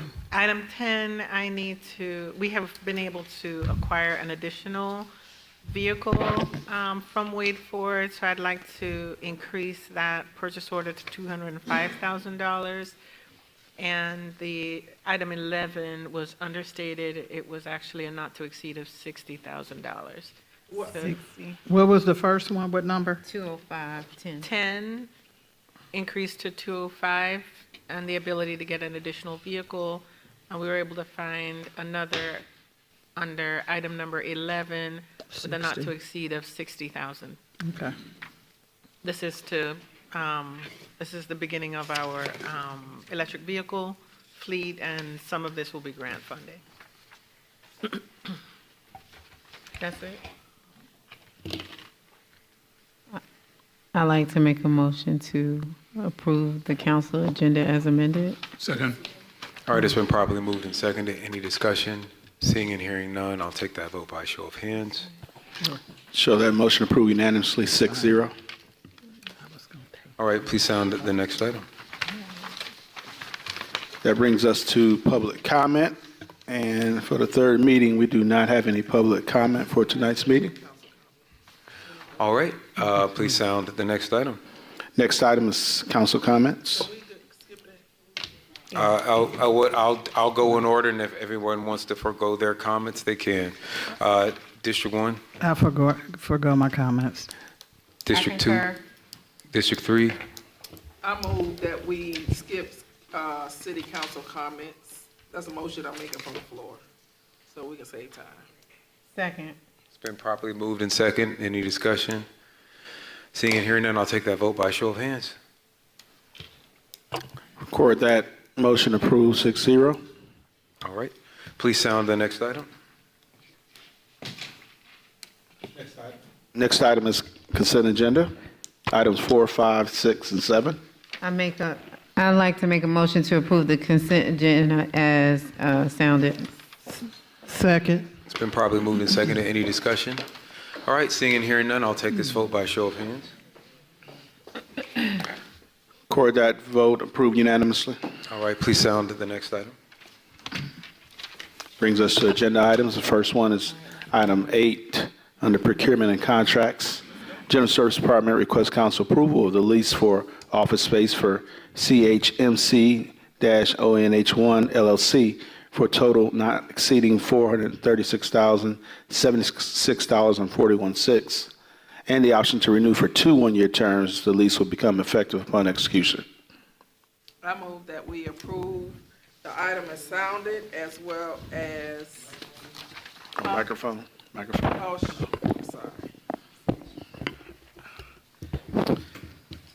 Okay, I move that we approve the item as sounded, as well as item number 9, General Services Department requests council approval for a lease for lighting services with Georgia Power, project number LP92804 for a total not exceeding $827.20 per month, and an option to renew monthly, as well as the General Services Department, item number 10, General Service Department requests council approval for contract for electric vehicle purchases with Wade Ford, contract number 999999 SPD ES 401-993-73009S for a not to exceed amount $205,000. The scope of services for contract SPD ES 993-73009S is for purchasing 3 Ford Mustang Mark E electrical vehicles. Upon council approval, staff will process purchase for an order $150,000, as well as the general. 200. No. Okay, we changed that one too. Yes. $205,000. As well as the General Services Department requests council approval of a contract to purchase an electric vehicle with Hardy Chevrolet Buick GMC Incorporated, contract 99999 SPD ES 401-993-73005, not to exceed amount of $60,000. The scope of services for contract SPD ES 401-993-73005 to purchase a Ford Mustang Mark E electrical vehicle. Upon council approval, staff to process purchase order for $60,000. As well as, withdraw your second, please. As well as 12, item number 12, second read for request council approval of an ordinance creating a traffic calming policy as Appendix H to Code of Ordinance enhancing residential safety, sponsored by Mayor Khalid, and as well as number 13, request for council approval of ordinance to amend sections 1-10004 operational guidelines of the Title I Administration, Chapter 10 to fund balance amendment financial policies, as well as item number 14, Public Works eminent domain request for council approval, a resolution to authorize the unit of eminent domain to acquire real property interest necessary to complete the sidewalk project for Old National Highway, Project T 265, Parcel 31, to authorize the city of South Fulton, Georgia to condemn said property interest where necessary, fair market value established at $6,200. District 6, as well as item number 15, request for approval of requests. Council approval of a resolution to authorize the use of eminent domain to acquire real property interest necessary to complete the Old Fairburn at Union Road intersection improvements 06 OSI 613 parcel 11 to authorize the city of South Fulton, Georgia to condemn said property interest where necessary, fair market value established at $1,600, and that's for District 3. You want to go ahead and throw in the Second. special events? Yes. As well as, can you withdraw the second? Withdraw. As well as the special events as sounded by the clerk. As sounded by the clerk. Second, and a question. All right, it's been moved and seconded. The chair recognizes Councilwoman Rao. A request a friendly amendment to add the resolution recognizing and proclaiming April National Autism Month, sponsored by. Can you not, please? Really? He wants to make it. Can you not? Oh, my goodness. Okay. Yeah. Okay, All right, let's the go. chair recognizes Councilwoman Williams-Brown. Thank you, Mayor. Ms. Subadan, I'm sure you told us, and the synapses are not firing this time of night. Who are the electric cars for? This is the offering for our electric fleet. Is my mic on? Yes, we are, earlier in the month, last month, we brought the electric fleet program to you, the electric vehicle program to you to include a big grant that we have applied for as part of a consortium. In this year's budget, we allocated some funding for electric vehicles and electric vehicle charging stations. The charging stations were approved in the last meeting. But to answer your question directly, 4 of the vehicles will be going to CDRA for our business license inspectors. 3 will go to business license inspectors, and 1 will be in the pool, and 1 is for Mayor Khalid. Okay, thank you. Councilwoman Gomes. So my question is in regards to the traffic calming policy. I know that we had some discussion on that. Has there been any updates, if someone can share in regards to the concerns of being notified by the homeowners? Yes, we incorporated a provision to notify homeowners first, and if they don't respond within 20 days, then we would move on to the resident who may be a tenant. We also clarified that it really didn't matter whether the property was in a HOA or not. What we were looking for is 50+1 individuals on that street. Obviously, we would work with HOAs if an HOA community existed, but we would still require 50+1 on the street where the traffic calming was being installed. Okay. So we added those things based on the conversation at the last council meeting. Okay, thank you. And there will be some cleanup of the resolution. As we went through it, we noticed there was some legacy language in there from before. So we will be doing some cleanup of that language.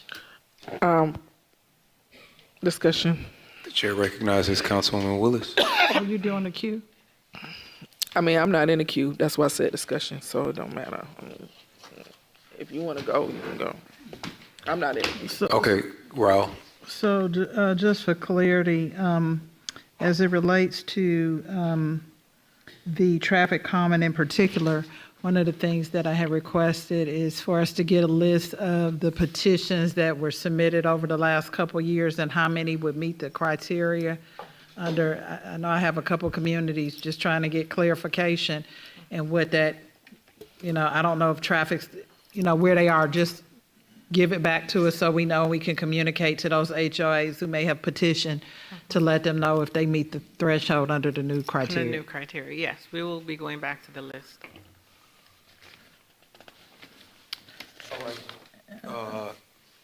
Councilman Willis. Thank you. I just need us to, I'm constantly getting questions about traffic calming at least once a week, and I'm sending them to you all.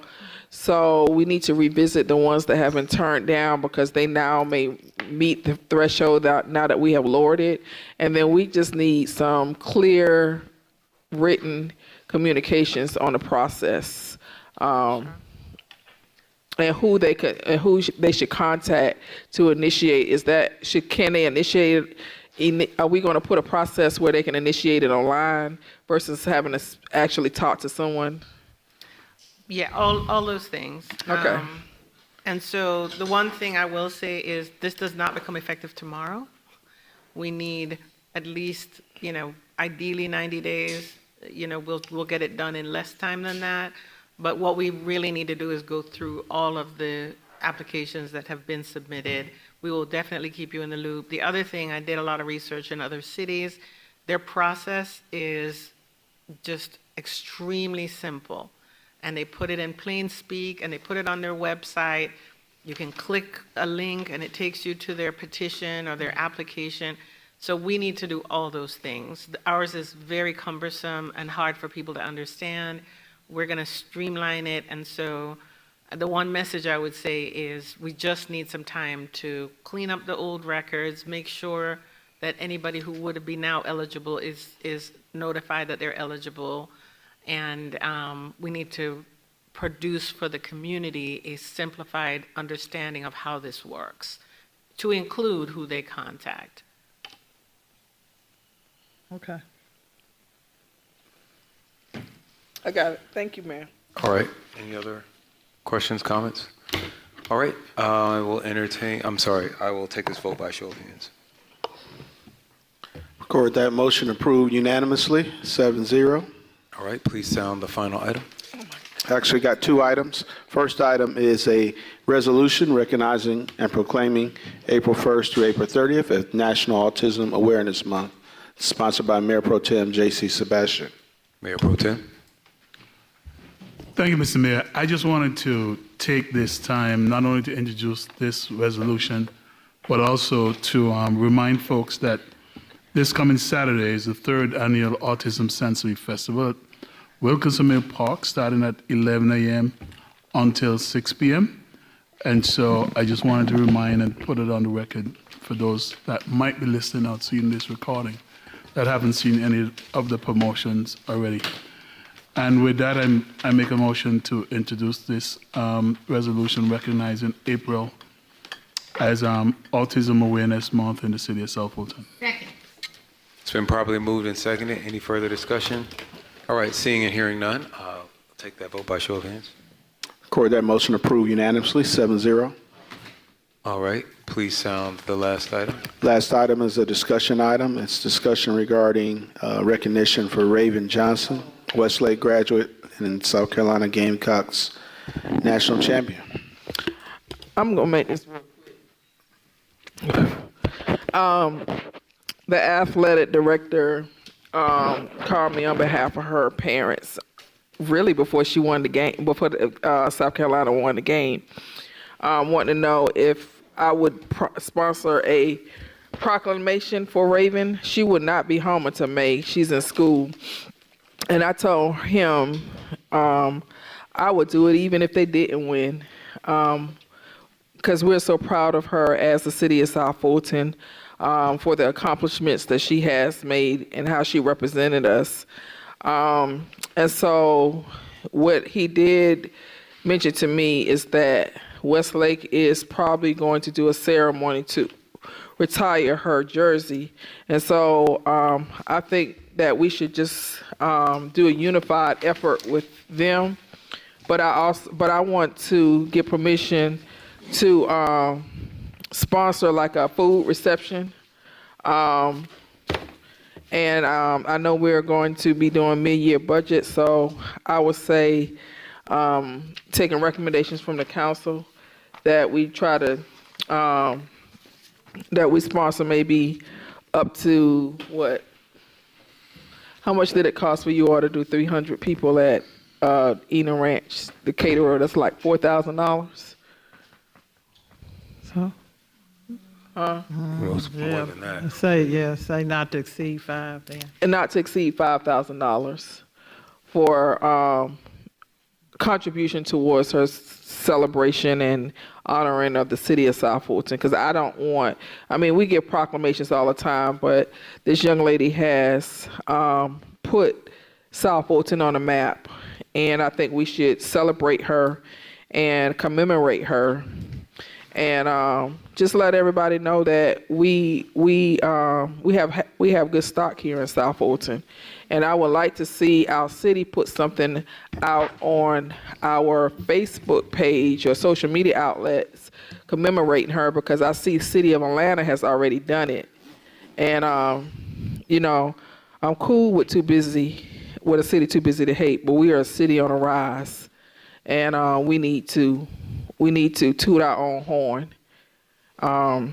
She belongs to the city of South Fulton and is a product of the city of South Fulton. So my motion is that we approve up to $5,000 and collaborate up to $5,000 for a celebration for Ms. Raven Johnson, and I will keep the entire council. I'll work with the city manager, communications director, and our clerk to keep the entire council updated on when we are going to commemorate her and celebrate her, and definitely would like to make this a unified effort, not just one individual, but a unified effort, because we are all proud of her. So that is my motion. Second. All right, it's been moved and seconded. Any further discussion? Seeing and hearing none, I'll take that vote by show of hands.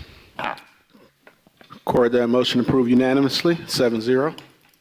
All right, I will entertain a motion to adjourn. All right, it's been properly moved and seconded. I'll take this vote by show of hands. Thank you. I record that motion approved unanimously. We are adjourned at 11:45 p.m.